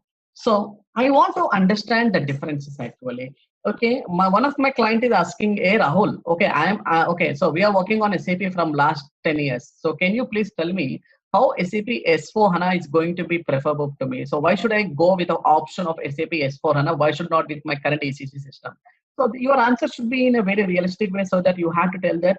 So when I go to the SAP S/4HANA, okay, SAP S/4HANA, we call it as the next generation business suite, which is fully built on in-memory database platform. Okay, where you can see the data, where you can see the processing is very, very high comparing with your SAP ECC with any database, and there is the parallelization and the partitioning, and the throughput is going to be the very, very high, and you can see the redundancy of the data, means there will be no duplication. The redundancy of the data is going to be very, very low, and all the things are putting together. You can have the high level of performance, means high level of performance when comparing with your ECC with any database with your SAP S/4HANA database. Apart from that, if I go and choose my SAP S/4HANA database, I have a simplified data model, and what is the new user experience, and what is this advanced processing, choice of deployment, and multi-tenancy. Let me discuss now. Before I come into the SAP S/4HANA. So last class we have done with what is SAP HANA database, and we have done something about what is SAP Business Suite on HANA and everything. Now, this is what exactly the changes which have been done in 2011. Now tell me, everybody can somebody can tell me what is a common database approach in SAP S/4HANA? Sorry, what is a common database approach in SAP HANA? I think last class we are discussing in a more detailed way about all these things. These all are very, very important when you are writing the certification, please. All are very, very important. Last class, if you see the last week, 2.5 hours, we have only spent on HANA database only. 2.5 hours we have spent on discussing about the HANA database. So there is a one class which I have taken on a common database approach. What do you mean by common database approach? Anybody? Database same for OLAP and OLTP. Very right? good, very good. So can you put it in one sentence, sir? What is the common database approach? Yes, you are correct. OLAP and OLTP. What is exactly that? One database for all business needs, right? In business language. So now when you call it as the OLAP and OLTP, earlier the decision making support is completely different and the operational database subsystem is completely different. So in one system, I'm going to do all the data processing, and the second system, I'm going to do all kinds of application processing. So now what is happening? This OLTP plus OLTP both are combined in SAP HANA database. So common database approach. Now you can have only one set of data. Now earlier, before you go for combination of OLAP and OLTP, we have three sets of data. One is transactions are going to be one set of data. Second one is analysis are going to be in one set of data. Third one is going to be called as accelerations. We have the BWA. BWA is nothing but we are okay. The A is the acceleration. That is the tool which has been introduced as a part of acceleration to improve the speed of database of BW system. So there are three sets of data: transaction, analysis, and accelerations earlier. Now, when you bring your SAP HANA as a database on the top of your ECC system, whether you can call it as SAP Business Suite or SAP Business Suite on HANA, when you're taking as SAP Business Suite on HANA, now your OLAP plus OLTP both are combined in HANA database. Now what is happening? There is an embedded BW capabilities are going to be done in SAP HANA database. So now you can have the business analytics, embedded business analytics are going to be working in SAP HANA database. So that is what exactly I call it as a common database approach. Combination of both OLAP plus OLTP are going to be together in our SAP HANA. So now today onwards, we are going to have one set of data for both transaction, for both analytics. Clear now? Okay, now what is the radical change which have been happened in 2000? Okay, so now I'm going to the part of now next version of next one. What happened here is nothing but when I see here, this is what exactly 2011 is the SAP HANA database. In 2012, there is a one more radical change which have been happened called as SAP Business Warehouse powered by SAP HANA. What does it mean that? Okay, so now I'm giving the sentence: SAP Business Warehouse, BW. Okay, so we can call it warehouse powered by SAP HANA. What does it mean that? Okay, what did you mean by SAP Business Warehouse powered by SAP HANA? So earlier, if I go to the back classes, earlier we are going to be using OLTP system and OLAP system, both are going to be the separated. So this is the OLAP and this is going to be the OLTP. Now, this is my OLTP and this is my OLAP system. Okay. Now, what has happened here? When in 2012, so you can use your Oracle database as it is. So I'm not going to be doing any kind of changes. So earlier you are using the Oracle as a DB, as a database process.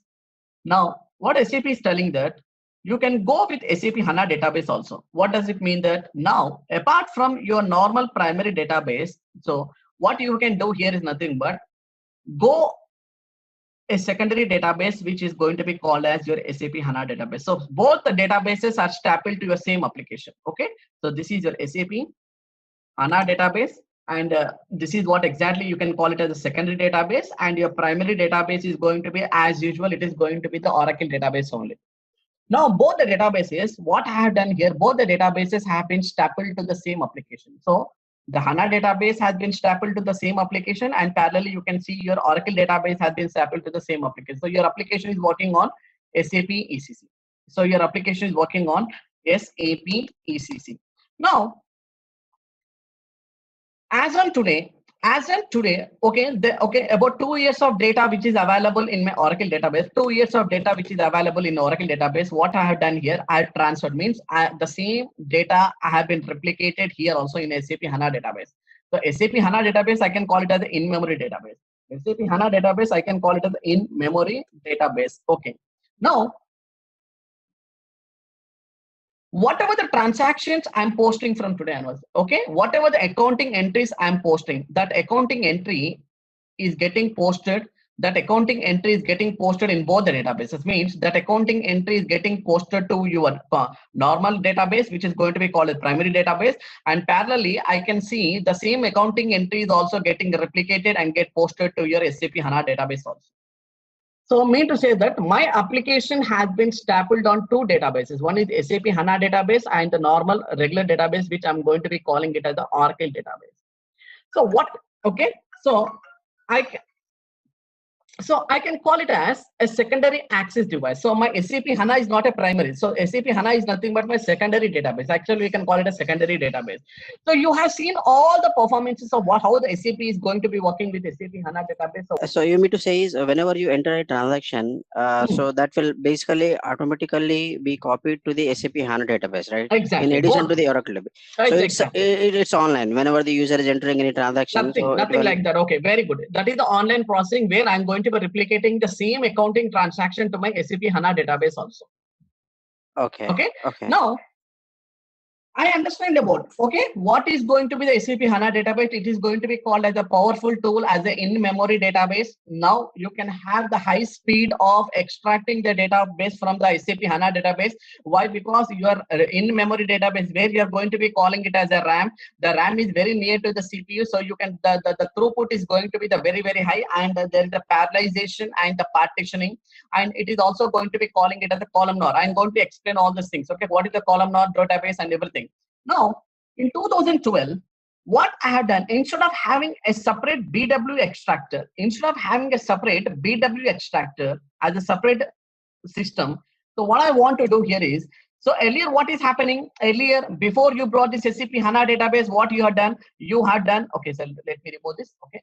What you have done, the ETL process. What is the ETL? Extraction, transformation, and loading the data. Extraction, transformation, and loading the data from your OLTP to OLEP system, and in the OLEP system, I am using the BW accelerators, and I'm developing the report. I'm giving the report to you. Now today onwards, no need to do this kind of ETL process from today onwards. Why? Because I'm bringing your BW system on the top of, now in 2012. This is what exactly which happened in the 2012. I'm bringing your BW system on the top, like this. You can see on the top of SAP HANA database. Very important. So I mean to say that now from today onwards, we don't have a separate BW extractor. Now from today onwards, we don't have the separate BW extractor. No need to do any kind of ETL process. So I'm bringing the BW process on the top. So this is what exactly you can call it as a BW, Business Information Warehouse.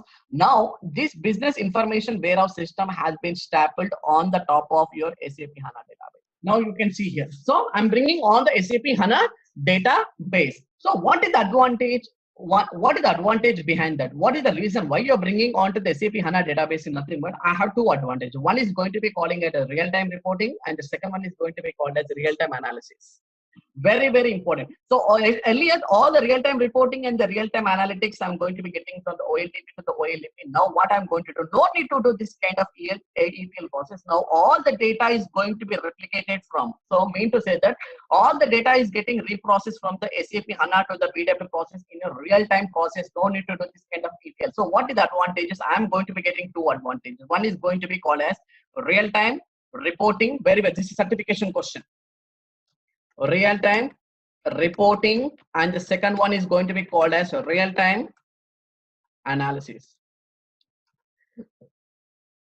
Very important. So this is the new innovation. Means I'm bringing my DB database, that is nothing but SAP HANA database. So I'm bringing the new database and stapling to my SAP ECC, and at the same time I'm going to be using my OLEP system, that is your BW system, on the top of your SAP HANA database. So now what is happening? The data between the BW system and SAP HANA system will be processed as a real-time processing. Now, no need to do this kind of extraction, transformation, and loading the data. So you can have all these BW capabilities within the SAP HANA database, so that now from today onwards, I'm going to be having the two major advantages. One is called as a real-time reporting and the real-time analysis. So this innovation has been done in 2012 by the SAP. You can see here in the 2012.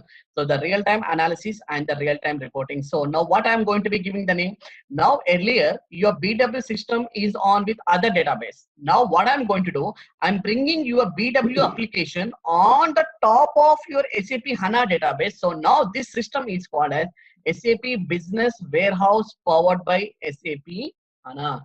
Just like SAP Business Suite powered by SAP HANA. So where your Business Suite is on SAP HANA database. Now your business warehouse system is on SAP HANA database. So this radical change has been happened in 2012. Now from today onwards, real-time reporting and the real-time analysis. Now what the SAP has done, instead of, okay, this is as a temporary solution, this is as a temporary solution where you're going to have the real-time reporting and the real-time analysis. Anyhow, you have to do all the BW capabilities, everything.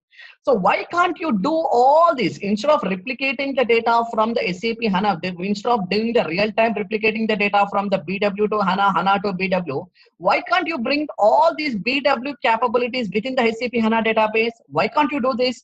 So mean to say that now, instead of having a BW on the top of your HANA, so what I'm going to do now from today onwards, I'm bringing all the BW capabilities,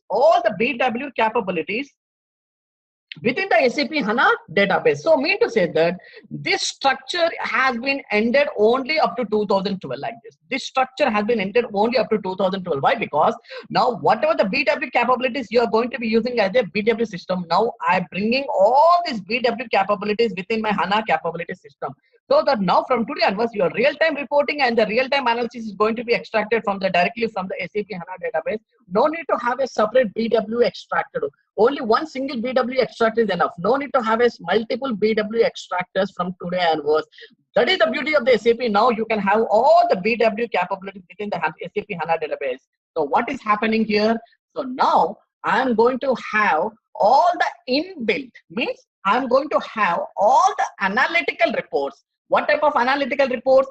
Means if I want to have the comparison of the data, customer comparison of the data, or vendor comparison of the data from the previous year to the current year. So whatever the comparison, whatever the analytical reports you want. So now from 2012 or 2013-14, now you can extract all the reports from the SAP HANA database. No need to have a separate BW extractor. That is the innovations which I have been made it as a SAP HANA database, where you have the inbuilt capabilities of BW within the SAP HANA database. Now this database is completely structured.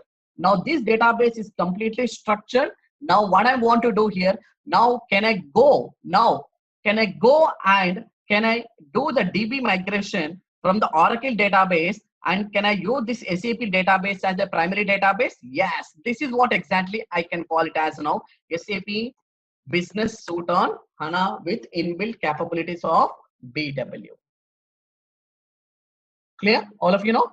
So 2013, customers have started moving from the Oracle database to SAP HANA database. Why? Because it is not only bringing the inbuilt capabilities of BW, it is also being using has a very high throughput with analytical reporting also. With high throughput, within a fraction of seconds, with a high speed, the data is going to be executed within the HANA database. So now whatever the reports earlier I'm extracting from the BW as analytical reports, now I can directly get from my SAP HANA database. So this structure is going to be called it as SAP Business Suite on HANA. Very, very, very, very important. See the differences. So 2011, SAP HANA database has been introduced.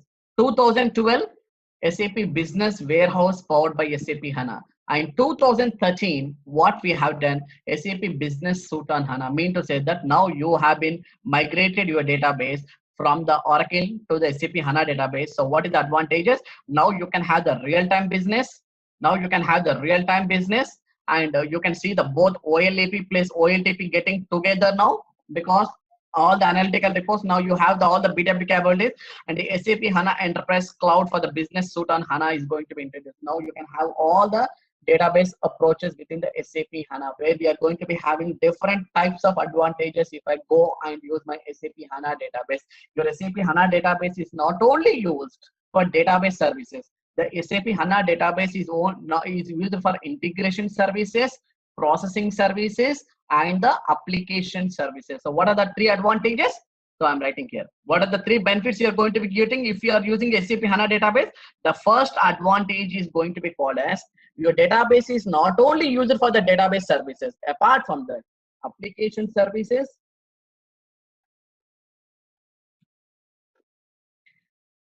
second one is going to be calling it as integrated services. Oh, yeah. So I'll write it in the next one.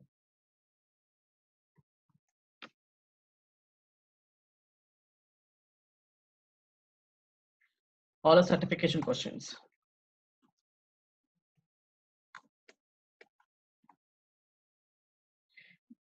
You will also get this information in the certification material also. I'll show that. Okay, integrated.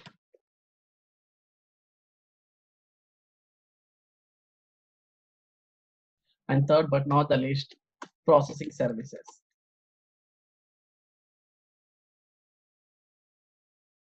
So apart from this, what is the fourth advantage? The fourth advantage, as a normal database services.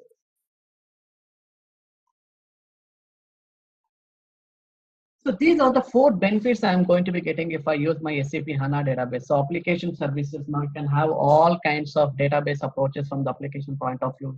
Integrated services with integrated processing services with other ERP systems, and processing servicing of the database from the processing of the reporting, and apart from that, normal database services you're going to be getting.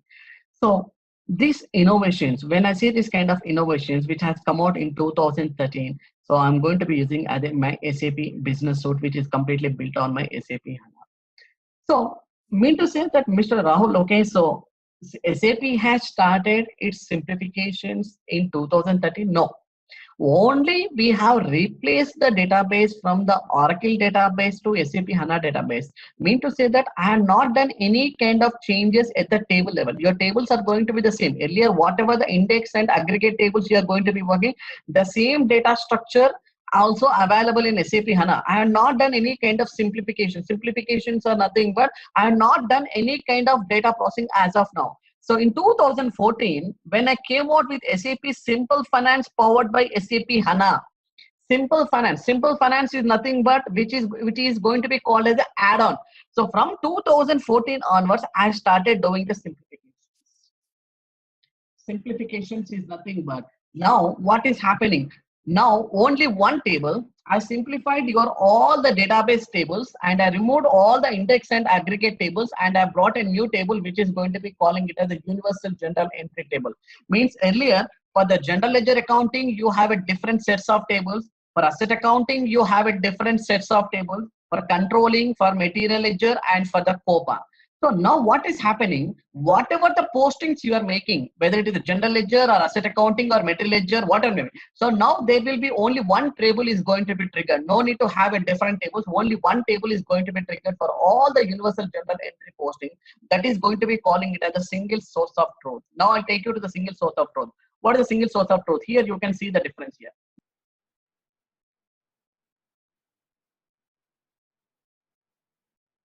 Okay.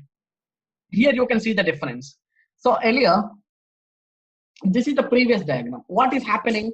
So this is the balance sheet accounts. This is the balance sheet. Your asset accounting and the material ledgers are going to be treated as the balance sheet, and your P&L accounts are nothing but your controlling and the profitability analysis. Now what is happening here?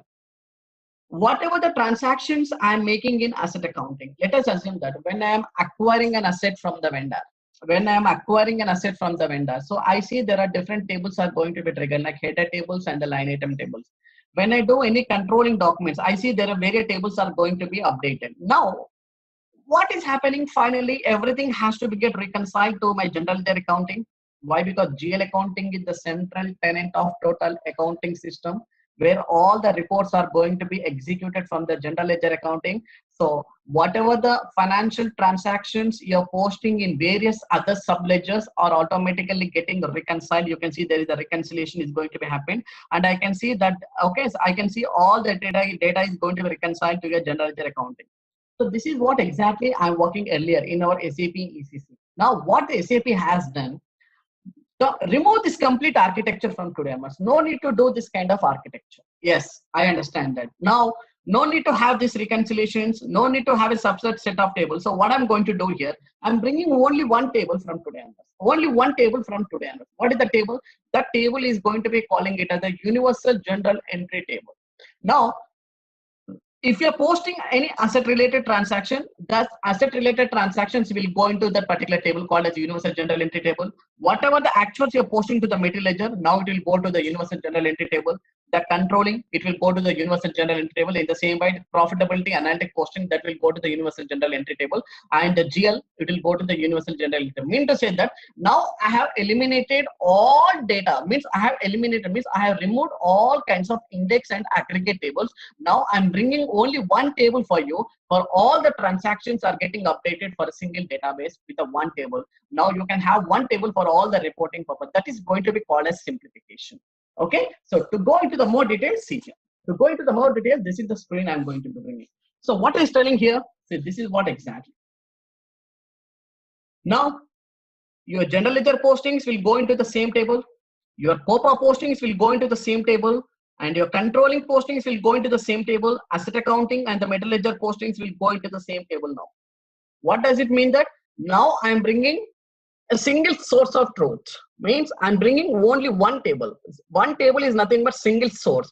Now from this table, whatever the report, whatever the data you want to extract, whether it is a vendor related or customer related or asset related or GL related, now you can only use one table for all types of data for the. What about payables and receivables? Payables and receivables are not included. Only the vendor account and the customer accounts you can see in this particular line item, not the payables and receivables. Payables and receivables are going to be updated in the same BSEC table. BSEC table still it is updated, so it is not removed. So it is updated in the same table. So so you can see here there is no payables and there is no receivable data here. I'll go to the transaction called SC16 or I'll go to the SC11. So this is not a practical, this is just to make you to understand and just log into the system. I'm not started any practical. This is only for making you to understand what is the universal general entry table. That's all. Okay. Now I'm pressing enter.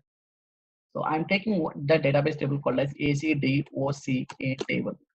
What is this ACDOCA table? ACDOCA table is nothing but accounting. AC is nothing but accounting. DOC is nothing but document. Actual. A stands for actual. Mean to say that there are different types of data are available in SAP. Actual data, planned data, commitment data, target data. There are different types of data are going to be posted in different tables. But if you see this particular table, which is called as a single source of truth, the table name we call it as the universal general entry table. This table will only store the actuals. No, you cannot have any planned data in this particular table. Only whatever the actuals you're posting, only that data is available in this ACDOCA table from today. Okay, so now I'm bringing this table. Now if I click on the display, now you can see this is what exactly I call it as a universal general entry table for the line item. So Mahesh, earlier also there is the one table called as BSEC table. BSEC table is also called as the line item table. Earlier also we have the table. You mean to say that the table is no more available in SAP S4HANA? BSEC. BSEC is nothing but a line item level table. We call it as a line item level table. Okay, we call it as the line item level table. So I'm writing here BSEC. BSEC. This is also a line item level table. So you mean to say that, so this line item table is no more available in the general ledger accounting? No, this table is also live in SAP S4HANA. Why it is live in SAP S4HANA? We are going to discuss in the coming classes. I'll tell you. So first let me discuss on the ACDOCA table and then we'll go for the BSEC table. So you can see this is the ACDOCA table. This is now all the tables in SAP S4HANA. All the tables, whatever the tables which are available in SAP S4HANA, we call them as a transparent table. We call them as a transparent table. Now I'll go to the SAP ECC now. I'll go to the SAP ECC. This is the SAP ECC, not SAP S4HANA. I'll go to the same SE16, sorry, SE11. Now here, if I give the ACDOCA table, ACDOCA table, we can call it as ACDOCA table. Okay. Now see here, if I click on this display, so just me telling that ACDOCA table does not exist. Check the name. Means it is not available in the ECC, but it has been enhanced in the SAP S4HANA. So what is the line item table? Line items are nothing but whenever you're debiting and crediting. See, for example, I want to make a rent payment, rent expenses account debit to my cash or account credit. So what is happening? If I see any document, if I see any transaction, there should be minimum 2 line items. One is called as the debit line item, another one is the credit line item. So line items are talking about when I see a document will contain 2 line items or more than 2 line items. So debit and credits are going to be calling it as the line items. Actually, in SAP terminology, we call them as a debit line item, which is called as a rent expenses. Credit line item, we call it as a cash or bank account. Okay, so We don't have this particular table. So earlier we are going to be using the BSIC. BSIC is the GL line item level table. We can call it as the GL line item table. So this is in my SAP ECC. Now, when I click on the display, see here, this is going to be calling it as the accounting document segment, which is going to be available. And you can see all the technical settings are updated. You can see this, the table is going to be stored in the columnar storage. You can see all the properties. Okay, this table is there in SAP ECC. Now the same table, when I look into the SAP S4HANA, when I come to the SAP S4HANA, when I go back, yes, if I go to the SC11, if I give the same table here, BSIC, yes, this table is also available. You can see it. This table is going to be available in the same data structure without any changes. What, Mahesh, tell me only one thing. Why should we need two different line item tables? Because AC Docker, anyhow, you're talking it as a universal general entry table. It contains all the information about all the transactions like GL, asset accounting, controlling, metal ledger, everything. But why should we need one more line item level table? Why the SAP has not removed this line item table BSIC as it is only? What is the purpose of this? Yes. The first important thing is for aggregation purpose. Okay, the second most important thing is nothing but all the open items, vendor level, all the open items like vendor open items and the customer open, because in AC Docker table I cannot see the vendor and the customer open items, because these customer open items are going to be stored in the table which is going to be calling it as a BSIC table. Very, very important. So this is the certification. So today onwards, we have two line item tables. One is going to be calling it as the ACDOCA table. Another line item level table, we are going to be calling it the BSIC table. BSIC table is only used for the aggregation and for the open item management. What is that aggregation? What is the open item? Yes, we'll discuss. We'll discuss more into the detailed way. So this table is much more available. So when I go back, So Rahul, again I got a little bit confused. So yeah, when when you basically post any, let us say, customer invoice, so that will definitely have an accounting entry, right? So when you post an accounting entry into the GL for AR customer transaction, so you mean to say will that go to the BSIC or is it Docker? It will go to the BSIC and AC Docker. I'll tell you what is the reason here. Okay, why? Because in the BSIC means all the open item managements are maintained in the BSIC, not in the SAP. For example, I'll clear it out like this. See here. Okay, thanks for asking this question. See, for example, now I'll go to like for example, I'll go to SC16. I'll go to one SC16. I like that. I'll go to FB03 instead of going SC16. I'll go to FB03. I'll give one company code.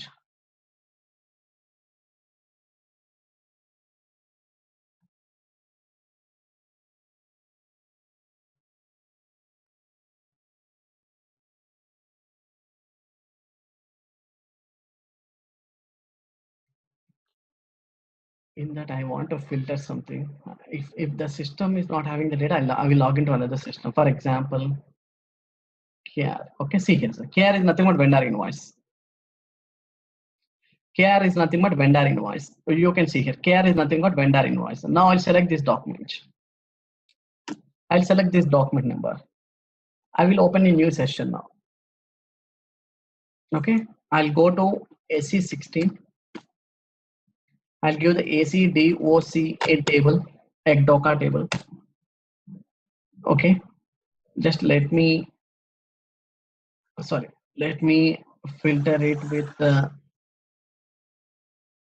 user parameters by field label. So I'll give the same document here.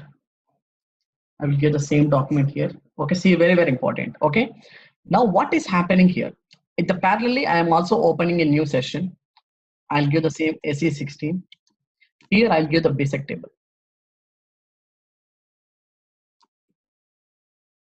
Okay, here I'm going to be giving the BSIC table. Same, the document number I'm giving here. Same document number, sir. If you see the document number 1101 and the same document number I'm giving the BSIC table. What is the company code? The company code is HAN1. HAN1. I'm giving the same company code here also, same company code. Can you, sir, can you tell me what the differences you are seeing in the both the tables here? When I see here, what the differences you are seeing here? This is the AC DOCA Many table. fields, yeah, many fields are added. Okay, many fields are added. Example, can I take this field, ledger field? Yeah. Yeah. Ledger field is available in which table, sir? AC DOCA table. When I come to the BSEC, this BSEC table, the ledger field is no more available. Am I right? Yeah. Okay, now see here. So please keep on this. Now I'll go to the main. Okay, so very, very important now. So for every document, sir, for every document in SAP, there are two views are there. One is going to be calling it as entry view. Another one is going to be calling it as a general ledger view. One is going to be calling it as ENTRY, entry view. And the second one is going to be calling it as a GL view. GL view is nothing but general ledger view. What is this difference between the entry view and what is the difference between the GL view? Okay, right. Now, all the entry level views are getting posted to the BSEC table. So please, all of you, please remember very carefully. This information you will not get any in the Google or any material. I'm telling you. Frankly speaking, only the real-time consultants who are really worked on this data structure level, they can give the clear understanding about all these things. Okay, see here. Entry, every document you take, every document. Okay, every document you take. Okay, every document you take. Okay, so if I go to the SAP.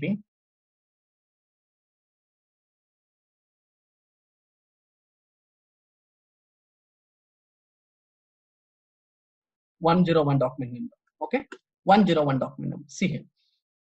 This is called as entry view. Okay, now I'm seeing the document number. You can see this is the document number. This entry view. This is called as entry view. In the entry view, you have credited the vendor, means invoice. Vendor is sending an invoice, means you have credited the vendor and you have debited you have debited your material account, whatever it is. Okay, so you can see here. Minus symbol is nothing but credit, and without minus symbol is nothing but a debit. I hope all the people in the class, all the students, all my friends in the class knows what is the debit and credit. If I'm not wrong. Anybody doesn't know what is the debit and credit? Okay, very good. At least, okay, everybody knows what is the debit and credit. Very good. Okay, thank you very much. Okay, okay. Now you can see this is the vendor has been credited and the GL account has got debited, credited and the debited. You can see the vendor account has got credited and the GL account has got debited. Oh, okay, very good.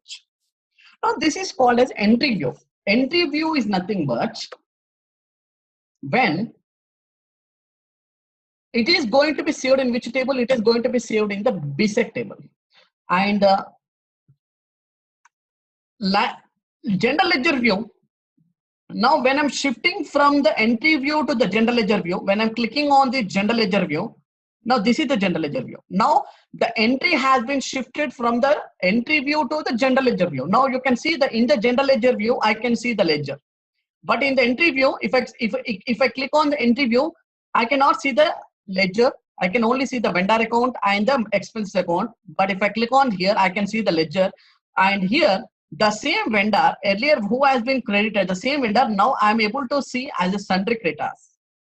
And the GL account will remain as it is only. There is no change in the GL account because see here it is a vendor. If I'm changing to the, it is going to be calling it as a sundry creditors account. This is the general ledger view. This general ledger view data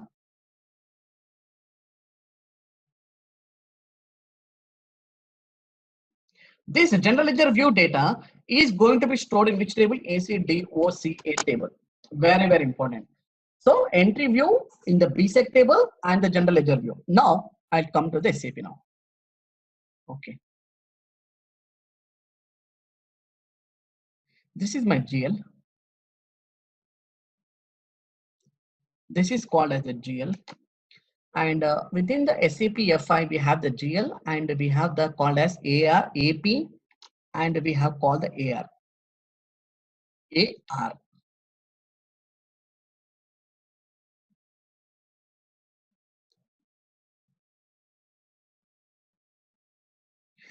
AP is related to the vendor and AR related to the customer.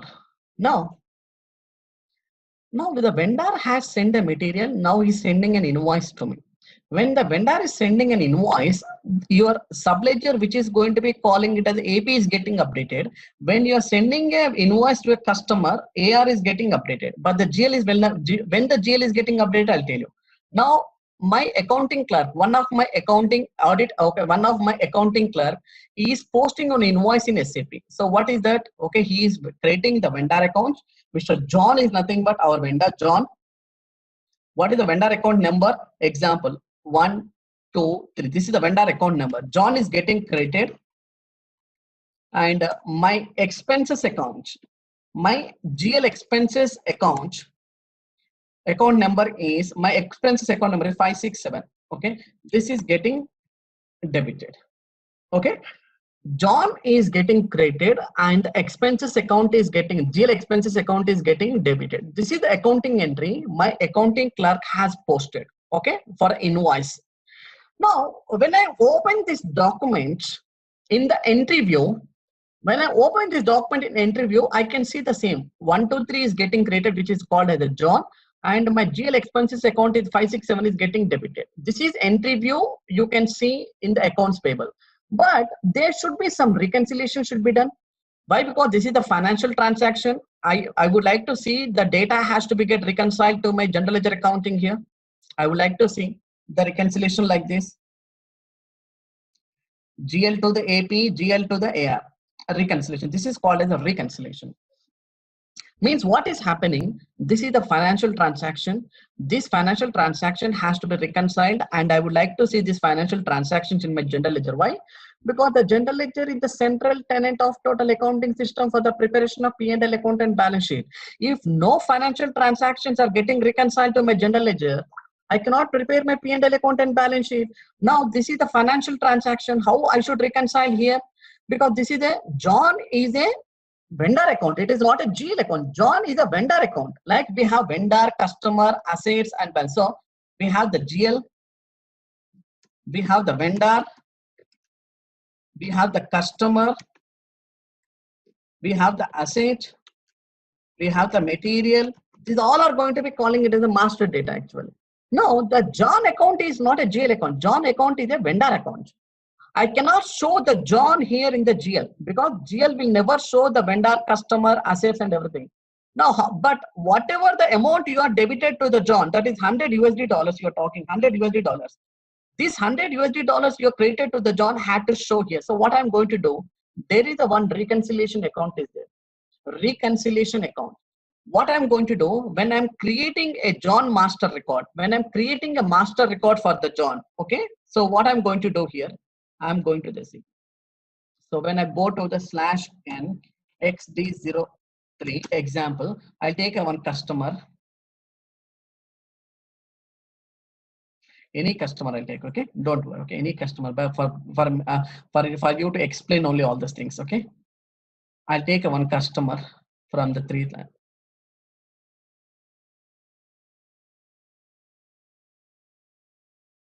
I'm taking one customer. The customer name is Arrow Corporations, John. Arrow Corporation, the customer name is John. What is the customer number? 4259 is the customer number. Okay, 4259. 4259 is the customer number.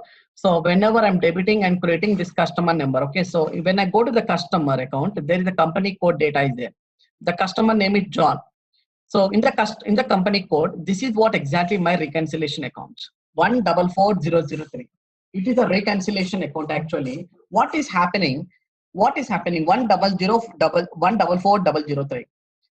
Okay, this reconciliation account has been assigned in the John master record. So whenever you do any transactions to the John account in the accounts payable, so what is happening when there is a reconciliation is going to be happened between the AP to GL, I see the same transaction like this. Okay, instead of John 123. Now what is happening? This reconciliation account, whichever the reconciliation account I have assigned, this reconciliation account is getting created, same, which is getting created with same $100. And anyhow, this expenses account is the my GL account only. Okay, no doubt. Expenses account is getting debited with the same $100. So now see the difference here. Now you can see the difference, my dear friends. Now you can see the difference. Okay, now in the entry view, you can see John account is getting created. Account number is 123. But the same accounting entry, if I replicate it into my GL, if it is reconciled to my GL, instead of John, I'm seeing 144,003 account is getting created, and the same expenses account 567 is getting created over here. So this is going to be called as entry view. Entry view. And this is what exactly I call it as a GL view. This is called as my GL view. So the same transaction I can see in the GL, but the vendor account is not, the vendor account is 123 as entry view, but the same vendor account I reconciled with 14433, which is going to be called a GL account here. Now GL account is getting created and the GL account is getting debited. I can see that accounting entry. Now what is happening? This is called as the GL view. The GL view you can see in the table called as AC DOCA, ACDOCA table, and the entry view, whatever the entry view documents are there, this entry view documents you can see in the BSEC table, BSEC table. So BSEC table is still live in our SAP S4HANA for all the open items. Open item means it is the invoice now. Invoice is nothing but an open item. You have to make the payment of $100 to the vendor. It is an open item. It's a customer open item or vendor open item, whatever may be the open item. All the open items are maintained in the BSEC table, that is the entry view table, and all the GL line item tables are maintained in the AC DOCA table. So this is what exactly, when I go and switch on to the company code to company code. See here, this is the entry view, a vendor account. Vendor account number is 2. If I shift to the vendor account to the GL accounting, now the vendor account is become, this is the sundry debtors account, sundry creditors account. You can see here, this is the view. So this is going to be updated to the ledger OL, which is called as the leading ledger, and the entry view will never update to the ledgers. Entry view, no ledgers. Entry view will never update to the ledgers. Okay. Entry view will never update, but the GL view will be getting updated to the ledgers, whether it is a leading ledger or non-leading ledger. I'll explain you the concept. So when I go to the table level,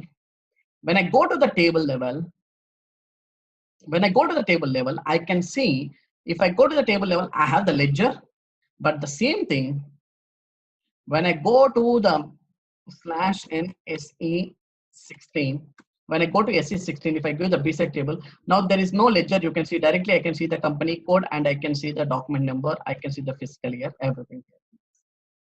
So all the open items are maintained in the BSEC table and all the line items are maintained in the general ledger view. Okay. Now you can see here, same document, 2019.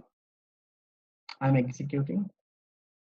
See, document number. There are 2 line items are there, vendor account and the credited account. So 31 and 70. Okay. Now I'll give the ledger. Same document number, fiscal year. That is financial year 2019. If I'm executing, see both the line items are, but this is getting updated to the ledger. This is updating. AC DOCA table will always get updated to the ledger. With the BSEC table, there is no ledger. You cannot see the ledger over here. Why? Because this is the entry view. This is the general ledger view. See, in ECC6, we have FAGL Flexa table, right? Yeah. It's still in SAP HANA? Total tables are completely eliminated. Okay, total and aggregate tables are complete. That's what I'm coming, sir. One by one, I'm coming. Okay. Okay. I'll come to the Flagel Flexa, Flagel FlexT tables are also there. Okay. Flagel FlexT. Flagel Flexa is nothing but actuals. Flagel FlexT is nothing but total tables. Total. Okay. Yeah. Okay. So I'll complete. Don't worry, sir. I'm coming one by. I'm not going to skip any topic, sir. Please. Even if you are asking me to skip, I'll not skip. Okay, FAGL FLEXT. This is the table. No, sir, you're asking. Okay, so if I go to the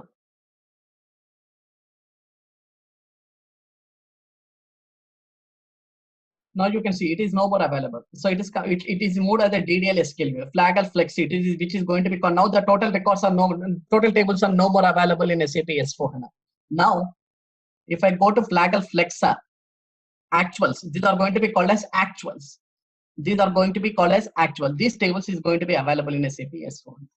So yes, whenever a new accounting entry is happening, so first it goes into the entry view.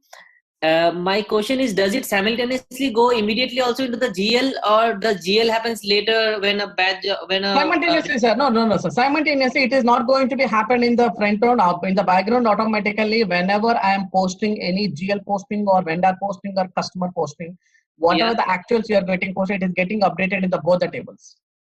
Okay. So okay, together. Okay, thank you. Together. Why? Because see, sir, what is happening if it is not getting updated in one table, it is getting updated in another table, means I cannot have the proper accurate report what I'm going to be looking out for, sir. Yeah. You're right. Yeah.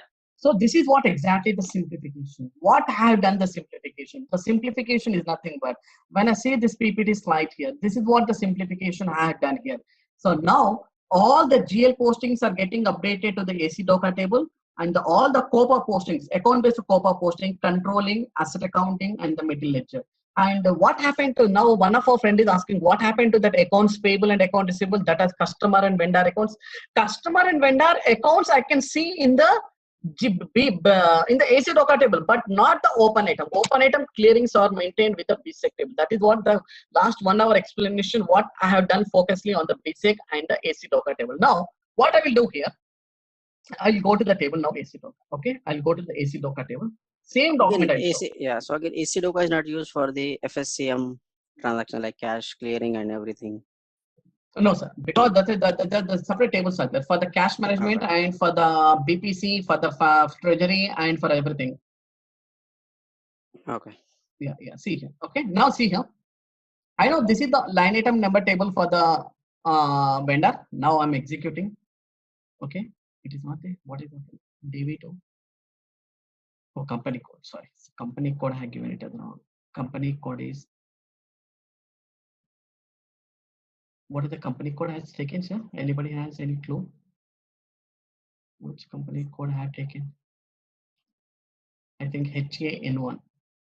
HAN1, I think, yeah. Now see here.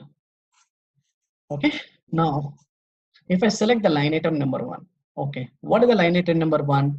Line item number 1 here is, okay, yeah, okay, if I go to FB03,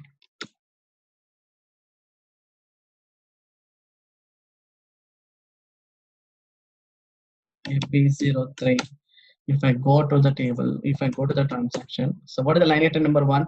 Vendor accounts, and the line item 2 is going to be called as my GL account, 70 and debit. Okay, so it's asset accounting, but I'll tell you further. Okay, now these are the 2 line items. One is the debit line item in AC Docker table. AC Docker table is going to be completely called as the line item level table, which is getting updated to the field called as RLDNR. RLDNR is nothing but ledger. BSEC table will never update to the RLDNR. RLDNR is nothing but the field name of the ledger. Now I'll select the first line item, which is called as the vendor line item, which is going to be called as the vendor line item. Now I'm going to be clicking on choose. Okay, here you can see the total information. Now this is the header information, all these things, and here you can see the line item level information. Now you can see all the fields are getting updated. All the fields are getting updated. So currency, amount, everything. See multiple. This is the document account number. Okay, you can see this account. This is the account number. You can see this is the account number. See, account number is 111. Okay, that is the sundry creditors account. You can see the account number is 111.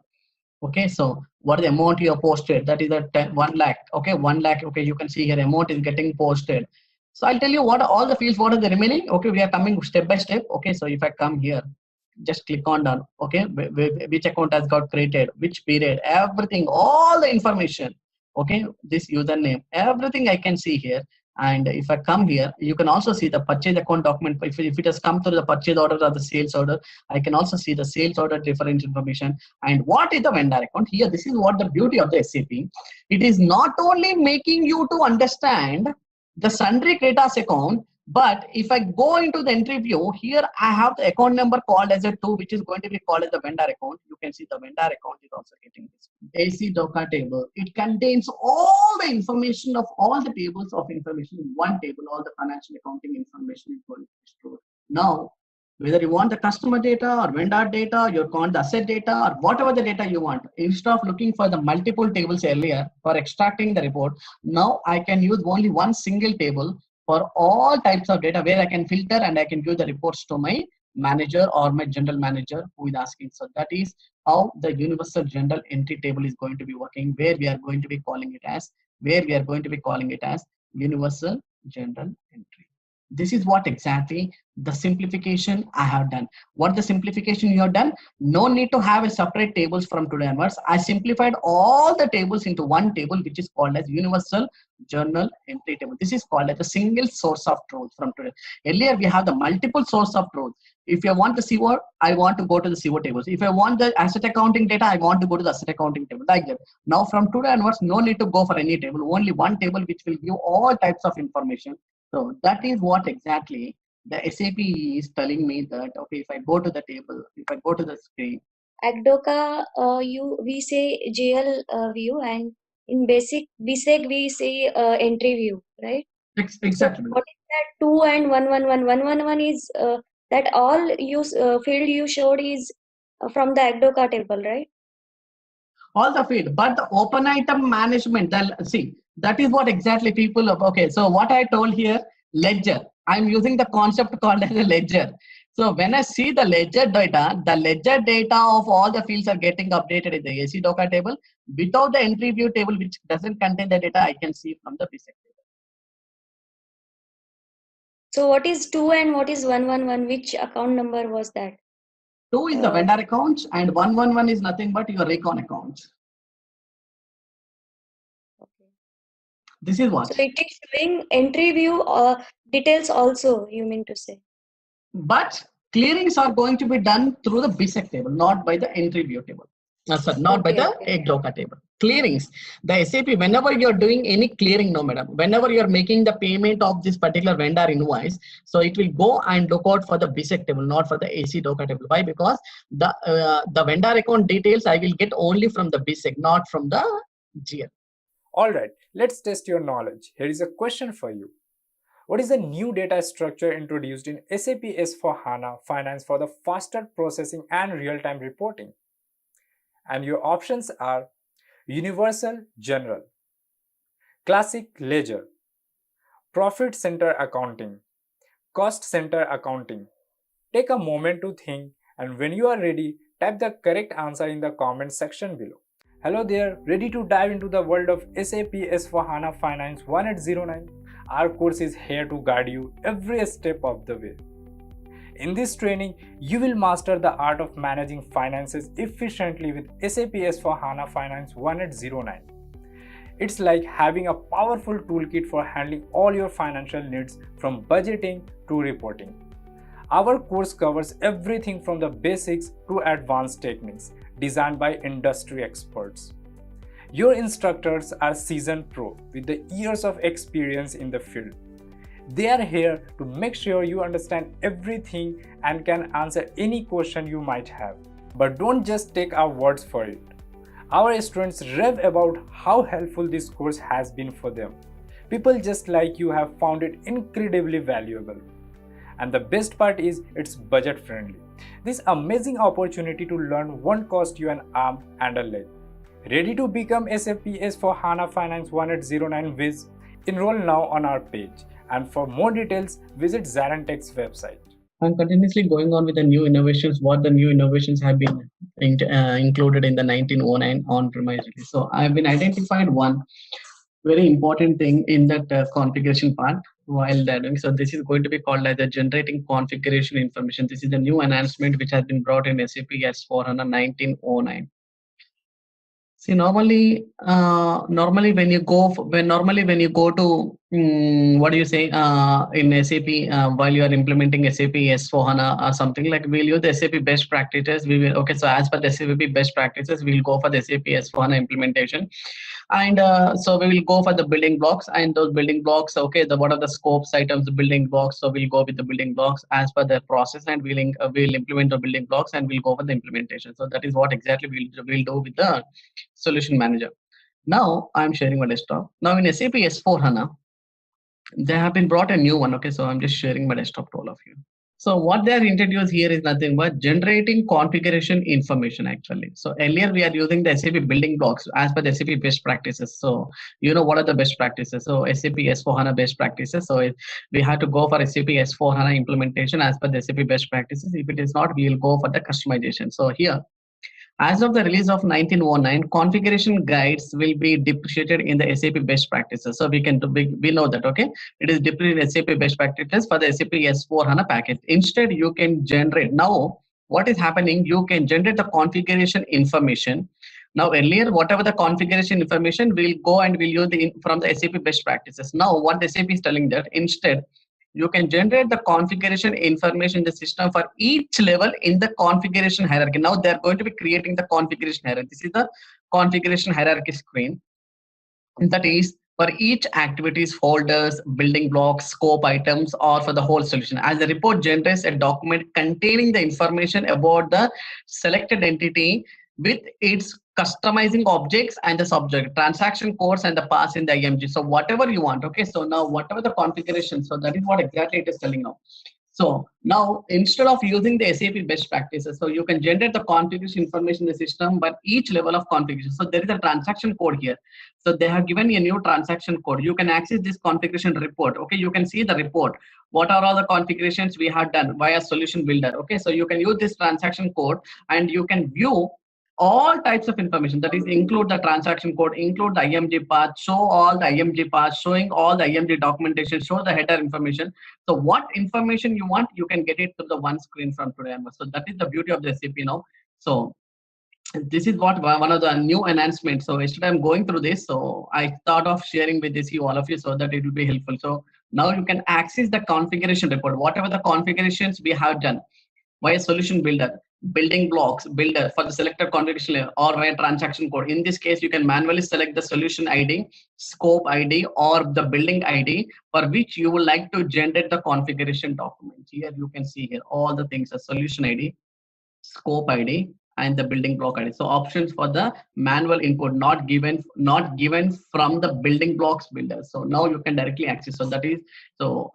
This is so. Let me. Okay, this is not available because the system is not available with us. The SAP S4HANA 1909 because this is the new system.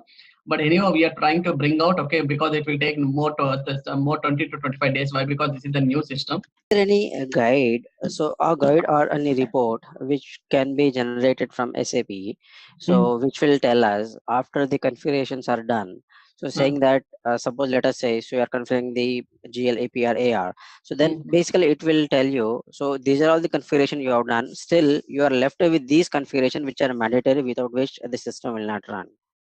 Is there any kind of a report or something, a kind of a No, actually, Vida.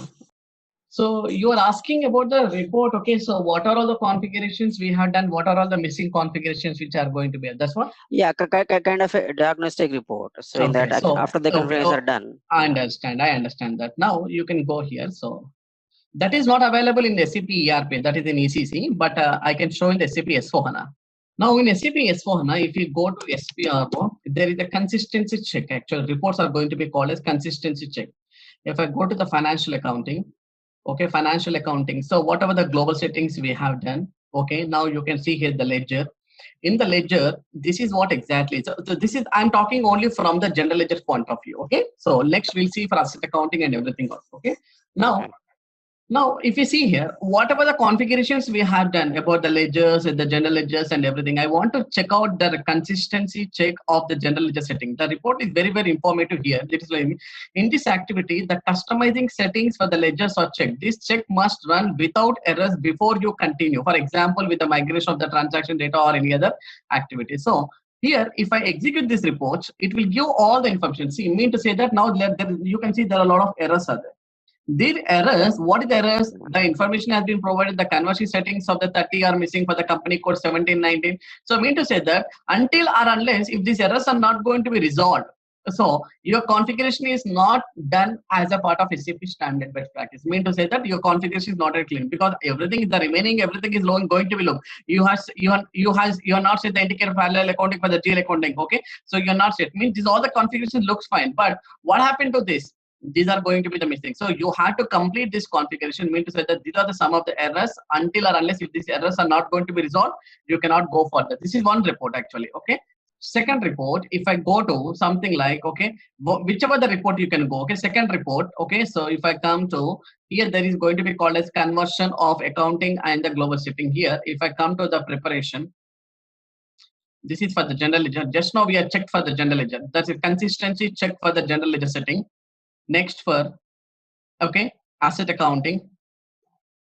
If you check for the asset accounting, here there is a asset accounting report like this for every here, okay, for every adjustment parameters for the chart.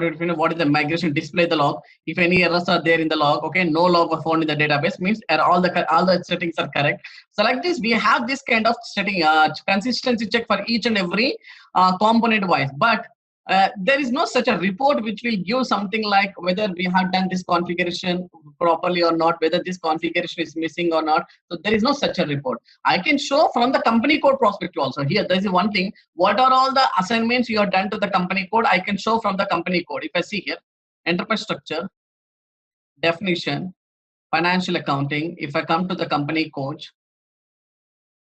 now, if I want to check the company code, for example, if I want to see the structure of the company code, if I click on the structure of the company code, navigation object. So here I can see like that. Okay. So what are the company codes are available? Okay. So if I double click on one company code, it will take you to the navigation path.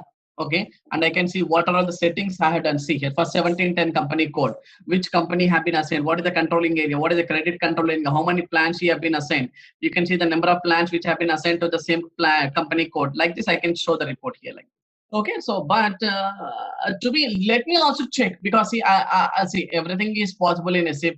The world is going to be very small. Okay, so SAP has told that the world is very small, so we are going to fit all the options in SAP.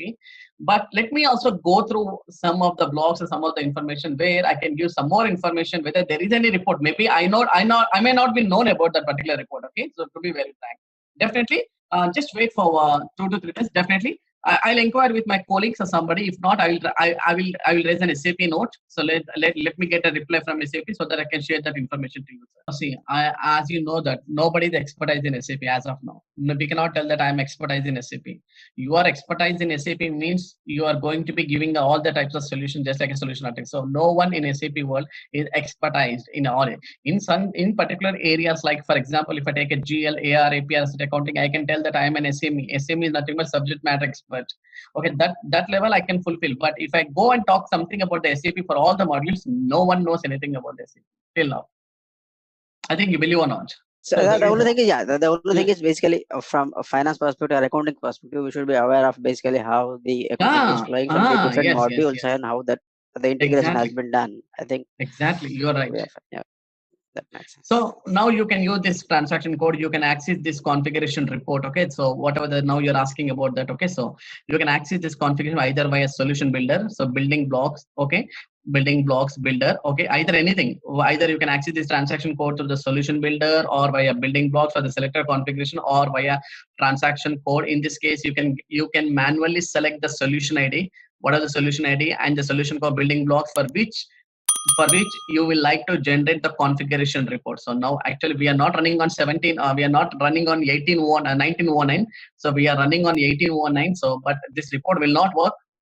So now this report has been seen. The function code is not available. Means it is 1809 report. It is 1809. So it is not a 1909. So once I get the server access for the 1909, definitely I have been noted. Okay, I'll show this transaction code about all the execution. So this is one of the solution actually. So I'm just going through all the mod. Okay, so I'm just going to, this is how the report is going to be generated. You can see here, what is the activity type. Okay, what is the customizing object you can see here. So, okay, please click on the highlighted IMG activity to open the IMG guide, SAP customizing application. So what, okay, in which area you want to see, okay? Like I want to check the configuration of my SAP customizing implementation guide, or you can go with the business part. I like this. So you can give all the information here. It will show all the information for the next, okay? So this is one of the new change actually which has been brought in SAP S/4HANA actually. You can get this by this link. Okay, so you can use this link. Okay, I'm sharing this link. Okay, you can get all the information about all the SAP. What is the SAP getting most recent SAP best practices now? You know that we have to go with SAP best practices. So before activating a solution, you should always get the most recent SAP best practices content. This content is attached to the SAP node, which are integrating into the central component of node to download this transport. So if you want to use the SAP best practices, these are the best practices. So normally we'll go with SAP best practices for all the types of information. So importing the solution from the SAP best practices, so all these are going to be given. So you can go and you can read it. I'll share this information to you, all of you, not to worry. Whenever you get a time, you can go and you can log into the system over here. We are talking about something about the most important thing, which we are talking about the two tables. One is Flagger Flexa, another one is Flagger Flex T. Flagger Flexa is nothing but aggregation report, actual and aggregation report, and the Flagger Flex T is nothing but a total report. Now let me go to the SAP ECC. So is there any doubt? Is there any kind of clarifications you required in the AC DOCA table with SAP BSEC? I have went very good about the discussion about why the BSEC is still remain for the entry view, why the AC DOCA table has been maintained for the general ledger view. So what are the open items? Why the open items has to go to the general ledger view, or sorry, the entry view, not to the general ledger view. So you got some information. You mean to say that you 2 hours went very well about the explanation part. Now, this is my SAP ECC system, not SAP S4HANA. So now when I go to the transaction code SE11, so yesterday we are discussing about the table which is going to be called as the Flagger Flexa. This is the new general ledger table. We can call there the classic GL is there and the new general ledger is there.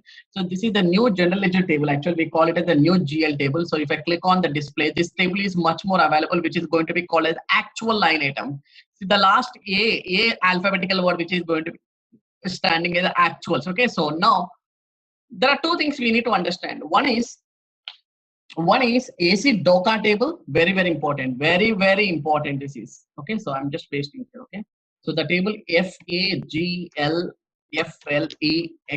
as XA, and this is actual, and today we have ACDOCA table also. Both are going to be called as actuals only. Flagger Flexa, which is actuals, and the AC DOCA, which is going to be the actual. Now when I go into the SAP S4HANA, parallelly I will also open the SAP S4HANA. Now this is the SAP S4HANA. You can see DV2 is nothing but SAP S4HANA system ID, and EX2 is nothing but, EXP is nothing but, which is the SAP ECC system. You can easily identify like this. It is EPX is nothing but SAP ECC, and DV2 is nothing but your SAP S4HANA. Now I am in SAP S4HANA, so I will go to the same table, which is going to be called as Flagger Flexa. Now you can see here the table remains same as it is only. Even if you go to the EPX, yes, the table is going to be the remain. So this is the active table for the general ledger line item, and in SAP S4HANA we can see the table is much more activated in SAP S4HANA. Now I'll click on the technical settings. You can see the technical settings of this table. This table is no more. The table is available for storing of all the actuals. In the same way, when I go to the SAP ECC also, the same table is available. The same table is going to be stored. All the DB specific properties are there. That is nothing but when I go to the technical setting, after giving the table, I'll show from the starting. After giving the table, you just click on the display. After clicking on the display, you can see that this table is still available in SAP S4HANA. Why? Because the data structure of the table remains as it is. Why? Because BSEC table is there. If the BSEC table is not available, then the Flagger Flexa table could not be available. I mean to say that there is no, because the Flagger Flexa table is a dependency on the BSEC table.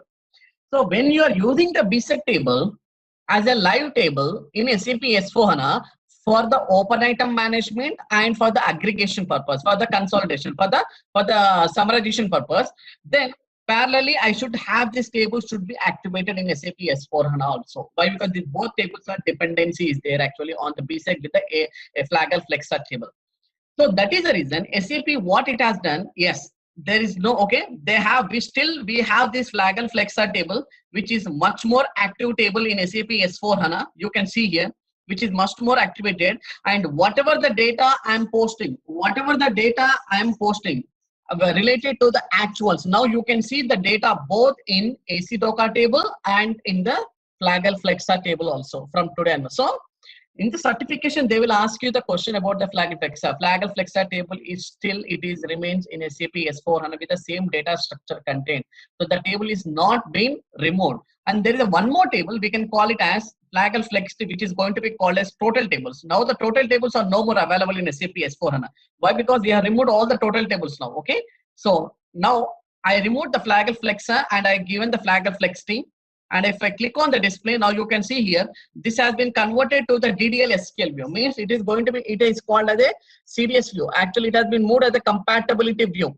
Means there are no technical settings. You can see that if I go to the technical settings, if I click on the technical settings, now you can see that Flaggle Flexity table does not have any technical settings. Do you want to define the technical settings? Mean to say that now whatever the tables which have been removed, whichever the tables which are no more available in SAP S4HANA, earlier they have been available for the aggregation purpose or for some whatever maybe. Now, what happened in SAP S4HANA, these tables are almost removed. Means every table is no more available in SAP S4HANA, and these tables have been converted as compatibility view table. What is this compatibility view table? We'll discuss. Okay, we'll discuss. Now, what happening? I'll go to the SAP S4HANA. Okay, the basic understanding. Certification material. Okay, so I will open the certification material so that you can understand very easily what exactly we are going to be discussing. Very important. This is the thing I discussed last class actually. OLAP and OLTP together now. So what is happening earlier? You have three sets of data: transaction data, analyze data, and the acceleration data. So transaction data, ETL process. Okay, all the transactions are going to be sent to your BW system. From the BW system, what is going to be happen? ETLs are going to be catching on the accelerator. So 3 copies of data in 3 different models. So now what is happening? I'm going to be eliminating. Okay, now earlier what happened? OLAP and OLTP both are separated. Now what is happening? One individual copy of the data for both transaction plus analysis from today onwards. Only one individual data here. You can see transaction plus analysis. All are going to be dependency on the in memory. Now you can see that in memory. So what is happening here? You can see here. Over the 20 years, organization have been using the special software using with additional hardware to extract, transform, and load the data from the transaction system, that is OLTP system, to the dedicated reporting system. Dedicated reporting system is nothing but your OLAP system. Based on the technology available at that time, this was the optimal way to provide the holistic view of the business data with a good response time, especially when you add the accelerator. So what is happening? We are going to be adding the accelerators. So with the help of this accelerator, I can see some performance improvement in the extracting of the data for the software and hardware. Now, online OLTP was separated from the OLAP. The reason for this lies in the database design. Actually, what is happening when you see the database, Oracle database or PeopleSoft, okay, so you can say DBMS or RDBMS or MSQL database, whichever the database you can see. So the database are serving only the purpose of storing the data, and it will only allow you to have the transactional data as at the time. But what is happening if I want to have any kind of analytical reports based on the past few years of data, something like few months of the data for the comparison, for the analytics purpose. Now at that time, the database is not going to be supported from the analytical point of view. Only you can have the transactions, you can execute the transactions, and you can have the minimal report. So what is happening? We are going to be missing something, the flavor of the reports earlier in SAP. When you take about the normal, when you take about other database system, that is what the database design of OLAP and OLTP. Quite simple. So the database models were either built for OLTP.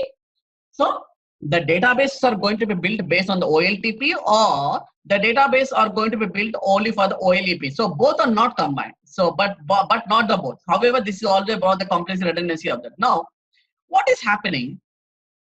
The database which supports SAP S4HANA handles the both OLAP and OLTP together, processing for a single data model. Therefore, we do not need to have the transaction to be separated to system. Now, no need to separate the OLTP with the OLAP now. Now, this is what exactly. Now, earlier, what is happening? I have the database table. Let us assume that BSEC is the database table. On the database table, what is happening? I'm going to my technical people, means my technical one, nothing but my ABAPers. They are going to design the programming based on the database table as per the given requirements. So when you take one database table, either it is a BSEC table or any other table, on the top of the table, so they are going to loop. That is nothing but additional code is needed to improve the performance. So what is happening? They are writing some additional codes to the standard program only.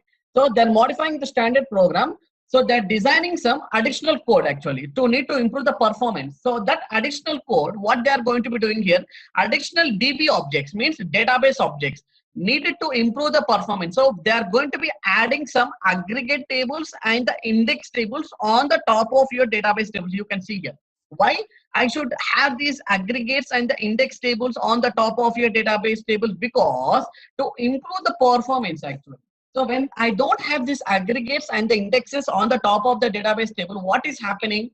So I don't have the throughput at the level of what we are going to be expecting, means the system is going for the runtime error. So I cannot get the report within a given period of time without, if I don't have these aggregates and the indexes on the top of your database table. Means these additional DB objects, we can call them as a DB object. DB objects are nothing but database tables actually, database tables.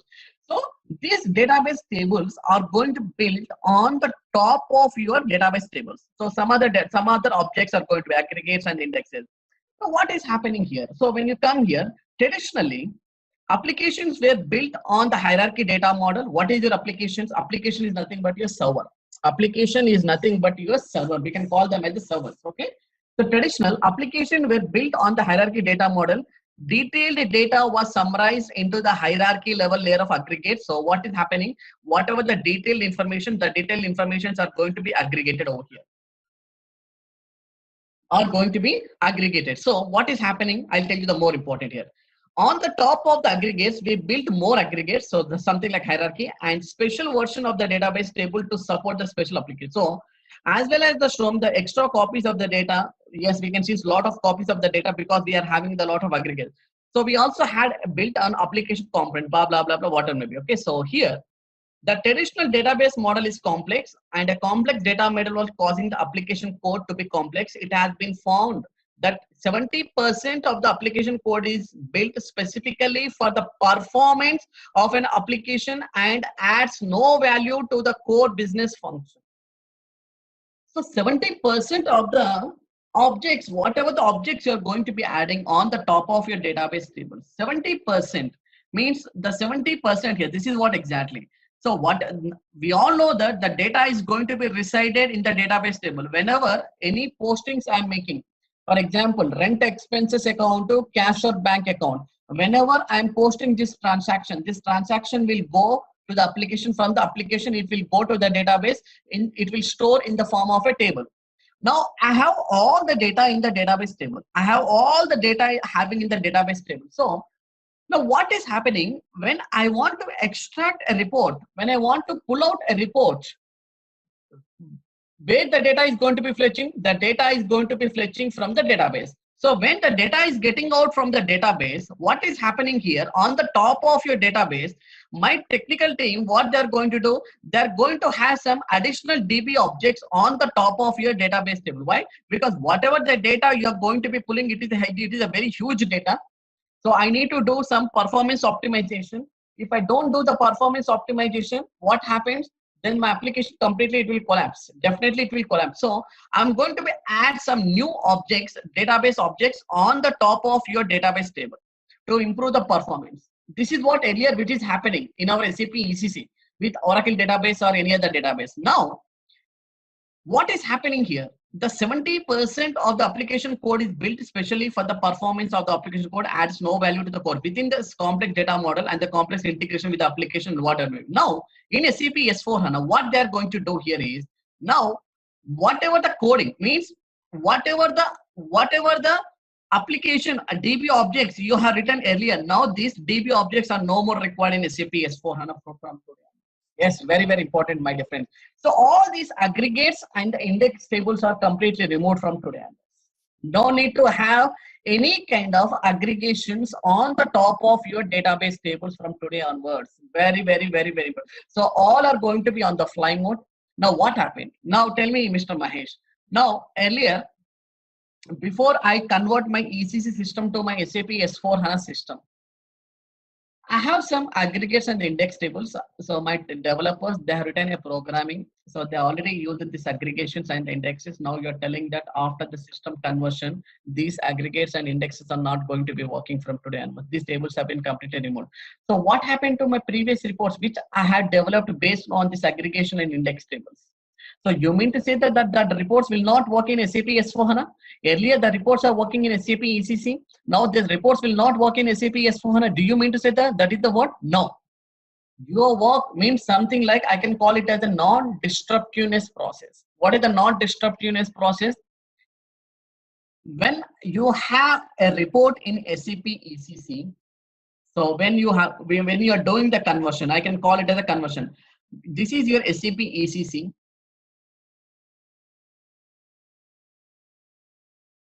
SAP ECC. Your SAP ECC is getting converted. I'm not using the greenfield implementation. Your SAP ECC is getting converted to SAP S4. This is called as a conversion actually. We call it as a conversion. Converted to SAP S4 HANA.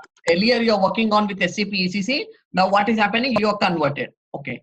So when you're converting your application from SAP ECC to the new generation business suite of application, which is going to be called as SAP S4 HANA. Now, let you take one example. What is the example? In SAP ECC, there is a one report called as customer aging report. Customer aging report, which is a completely new report which I have developed. There is no standard report. This is a customized report. So all the custom reports we'll see with the help of Z, CUSP_balance. Okay, example. This is the report actually. This is a completely customized report I had developed in my SAP ECC. Now what you are telling, this report is working properly in my SAP. So after you do the system conversion from SAP ECC to SAP S4 HANA, you are just now you told that all these kind of aggregate tables and the index tables are no more available. Yes, no more available. But this particular report I have developed based on some of the index and aggregate tables only on the top of it. So when you're migrating the system, when you're converting the ECC to the SAP S4 HANA, the same report can I use in SAP S4 HANA? Can I use an SAP S4 HANA? Definitely you can use it. This is going to be called as the non-disruptiveness process. So I'll take one example now. I'll take you one example now. Okay. So there is a one aggregation report. There is a one index report. There is index table which is going to be called as BSID. BSID and BSIS. These are the two tables I'm taking. Assume that these are the two tables. And also I have one more table called as FAGLFLEXT table also. Now these three tables have been used for this modification, this development of this particular report. So once I converted my system from SAP ECC to SAP S4 HANA, what is happening? Now these three tables are going to be called as index and aggregate tables. Now these three tables are no more available in SAP S4 HANA. Very good. No more available. Mean to say that now these three tables are no more available in SAP S4 HANA. All the three tables are not available. Now you are telling the same thing if the same report can be executed in SAP S4 HANA, but how the report is going to be working if these three tables are no more available? Yes, this three table data structure has been removed, but what is happening simultaneously, my system will convert these three tables as a compatibility view table. Very, very important. Compatibility view table. Yes, you can read the data from these tables. You can read the data from this particular table because view table, the original table is no more available. So in the place of original table, what I have done, I have converted your original table to compatibility view table. View is available, mean to say that the data is available in the view table, not in the original table. That I'm creating a one more compatibility view table. So whatever the data is there in the BSID, BSIK, I'm going to be moving on to the view table. So the data is there. The data is there. With Yes, same sir. name. No, with a different name. I'll tell you with a different name. I'll tell you that. Okay. The data is there within the view table. So whenever you are executing this particular report, what is happening? So instead of going to these particular tables, automatically system what it will do, it will redirect and it will read the data from this compatibility view table. Redirect and read the data from this compatibility view table. So when I go to the BSID, what is the view table? So now it look like this. B_BSID. This is the view table. Sorry. V underscore BSID. Means V underscore BSID is the view table. View table for which table? BSID. The original table is BSID. Now the view table name is look like this. This is what exactly we call it as a BSID table. Beyond. Now, when you're executing the same report in SAP S4HANA, actually the report has to go and select these particular 4 tables. Now these 4 tables are no more available. So automatically system what it will do, it will redirect. See, for example, when I'm going for one destination from one location, from location A to location B, what is happening after my travel? In the middle of the travel, there is a deviation is there. Actually, there is some road construction is going on. So the road inspector, what they have done, they have kept some indicators telling that caution, the road is under repair, take a diversion and reach your destination. In the same way, automatically the program will redirect the table from this BSID to V underscore BSID table. Now what is happening? Yes, the data is available. So this particular report will read the data from this particular table, not from the original table, because the original tables are no more available in SAP S4HANA. Now, in the, yeah, so yeah. So in the program, so if you are coding to read from the particular one table, so now how that will be directed to the view table, yeah. so without Very changing good. the code. Very good. So I'll go to the SAP now. I'll go to the same BSID now. Okay. Now this is SAP S4HANA. Now I'll go to the SAP ECC. This is SAP ECC. See, BSID is the table. Earlier it is live table. It is the open item table for the customer. Now if I see here, this table is much more activated table. Now you can see here, this table is activated. Now the same table I will do in SAP S4HANA. I'm giving same BSID table I'm giving. Now when I click on the display, now you can see here, this has been moved as the view table. This is what exactly I can call. See the difference here. This is the original table. The original table is live, much more live in SAP ECC. But when I converted the system from SAP ECC to SAP S4HANA, now the same table, what it is happening, it is converted as a DDL SQL view. SQL view is nothing but system query language. That is a compatibility view. What is the DDL? Data definition language. Now it has been moved as a view table.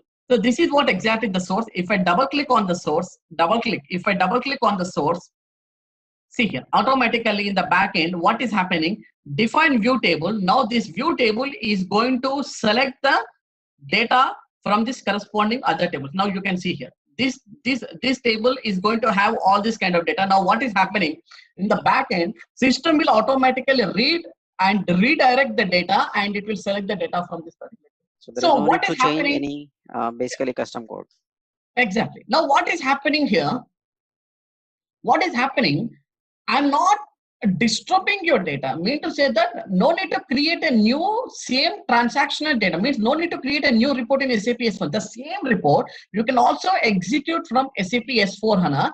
Now what is happening? Automatically in the back end, that program logic has been written in such a way that the system automatically, it will redirecting from the original table, and it will going to be read the data from the other table. Means the same view table has been built on which table?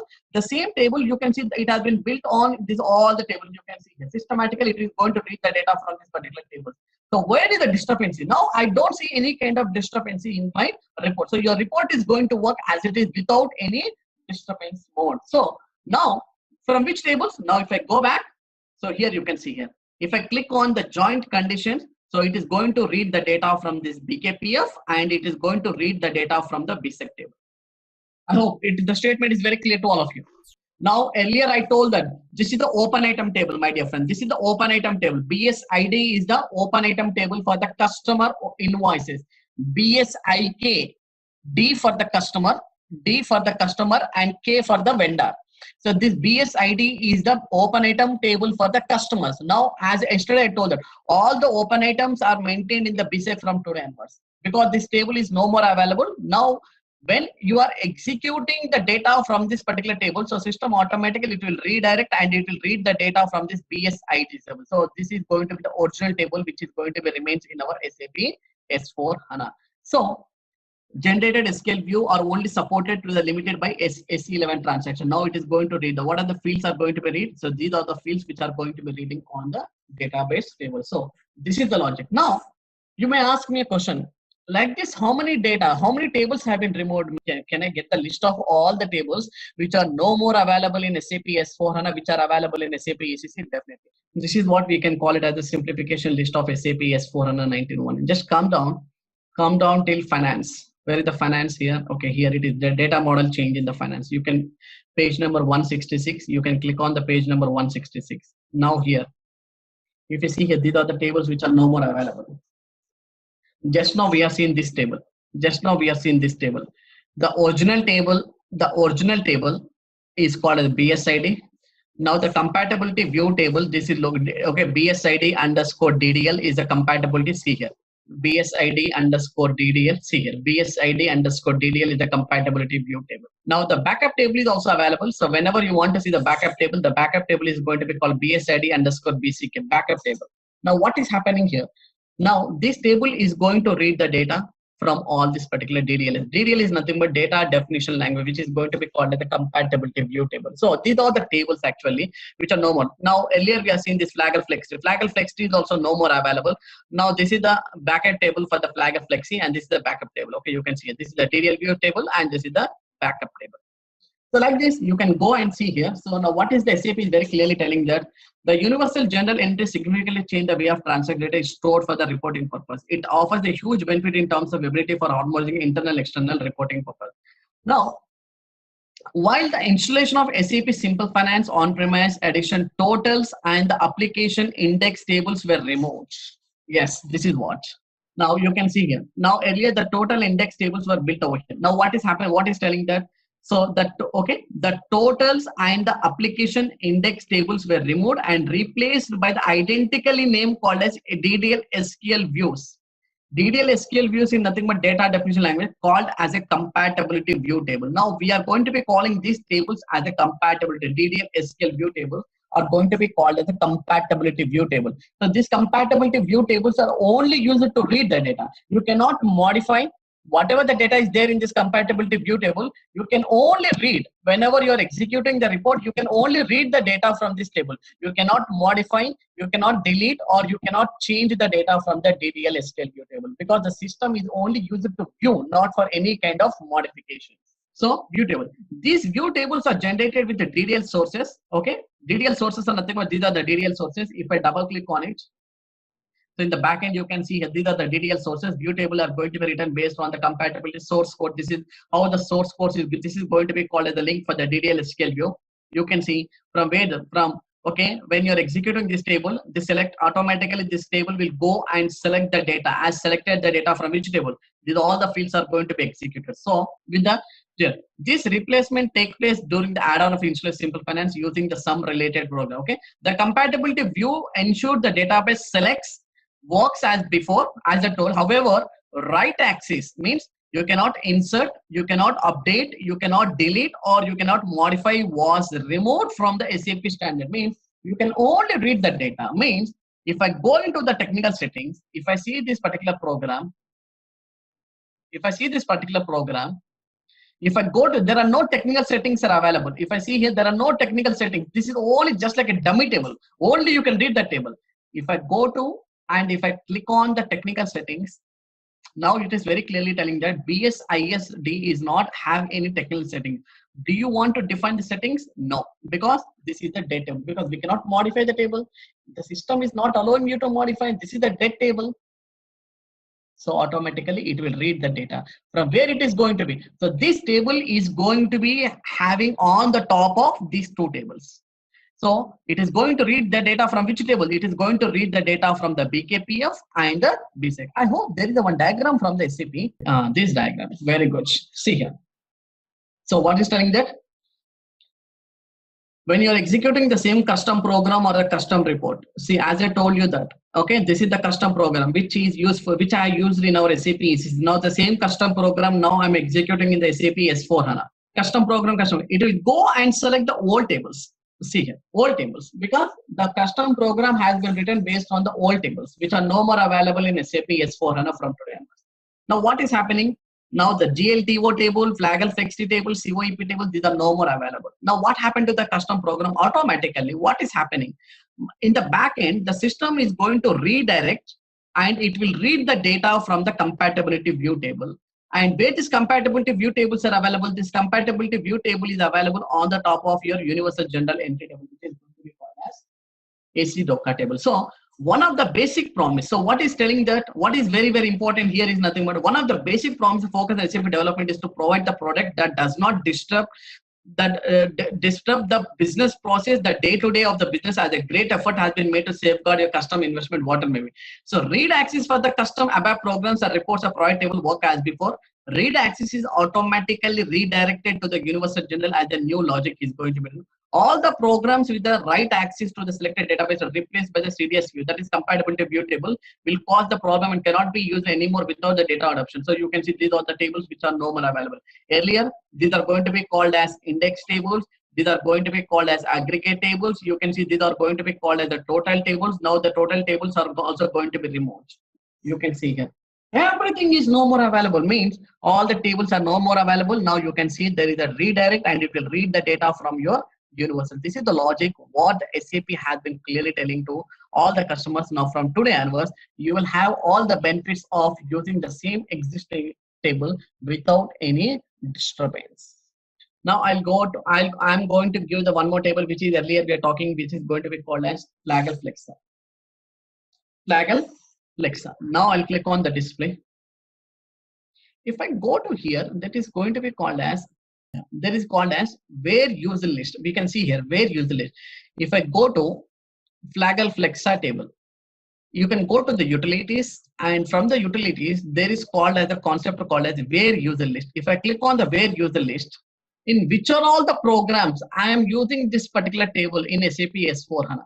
Very, very important, my dear friend. In what are all the tables I can call as in what are all the programs I am going to be using this particular table. So if I select everything, I'm selecting everything, and if I press enter, yes, now I'll get the list here. You can see the list over here, and in the list you can see here this table type Flaggle Flex underscore table, which is going to be table content for the Flaggle Flex. So this is going to be used in this functional module, and this is going to be used in this package interface. And if you come down, you can see all the data, wherever the data is going to be using the program. Okay, what are all the programs, what are all the modules which are going to be included, the table is going to be included. You can see the list of all the programs and interfaces. You can see this is the benefit you are going to be getting. Now the original table is going to be called a Flaggle Flex underscore ORA.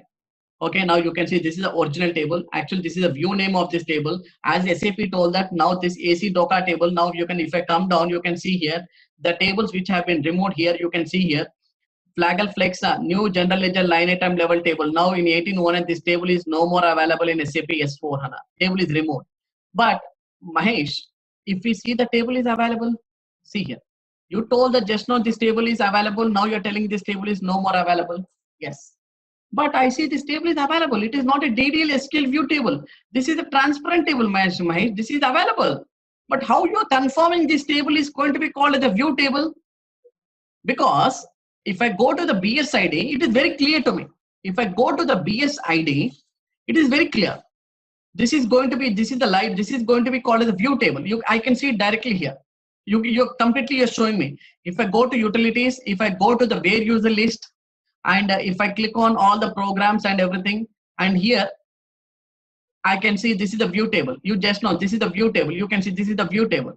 So this view table is going to be executed in all these types. Okay, this is very good. Can you show the same thing to me for this Flaggle Flex also? Yes, Flaggle Flex is also going to be called as a view table. Okay, it is also going to be called as a view table.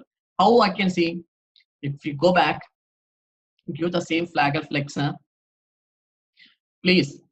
So whatever the tables which have been removed, some tables will show as a transparent table. But if you go to the utilities and if I click on the where user list, and if I select the view club, wherever the programs which are going to be, if I select everything and if I press enter, you can see this is the view table. Now you can see this is the table type.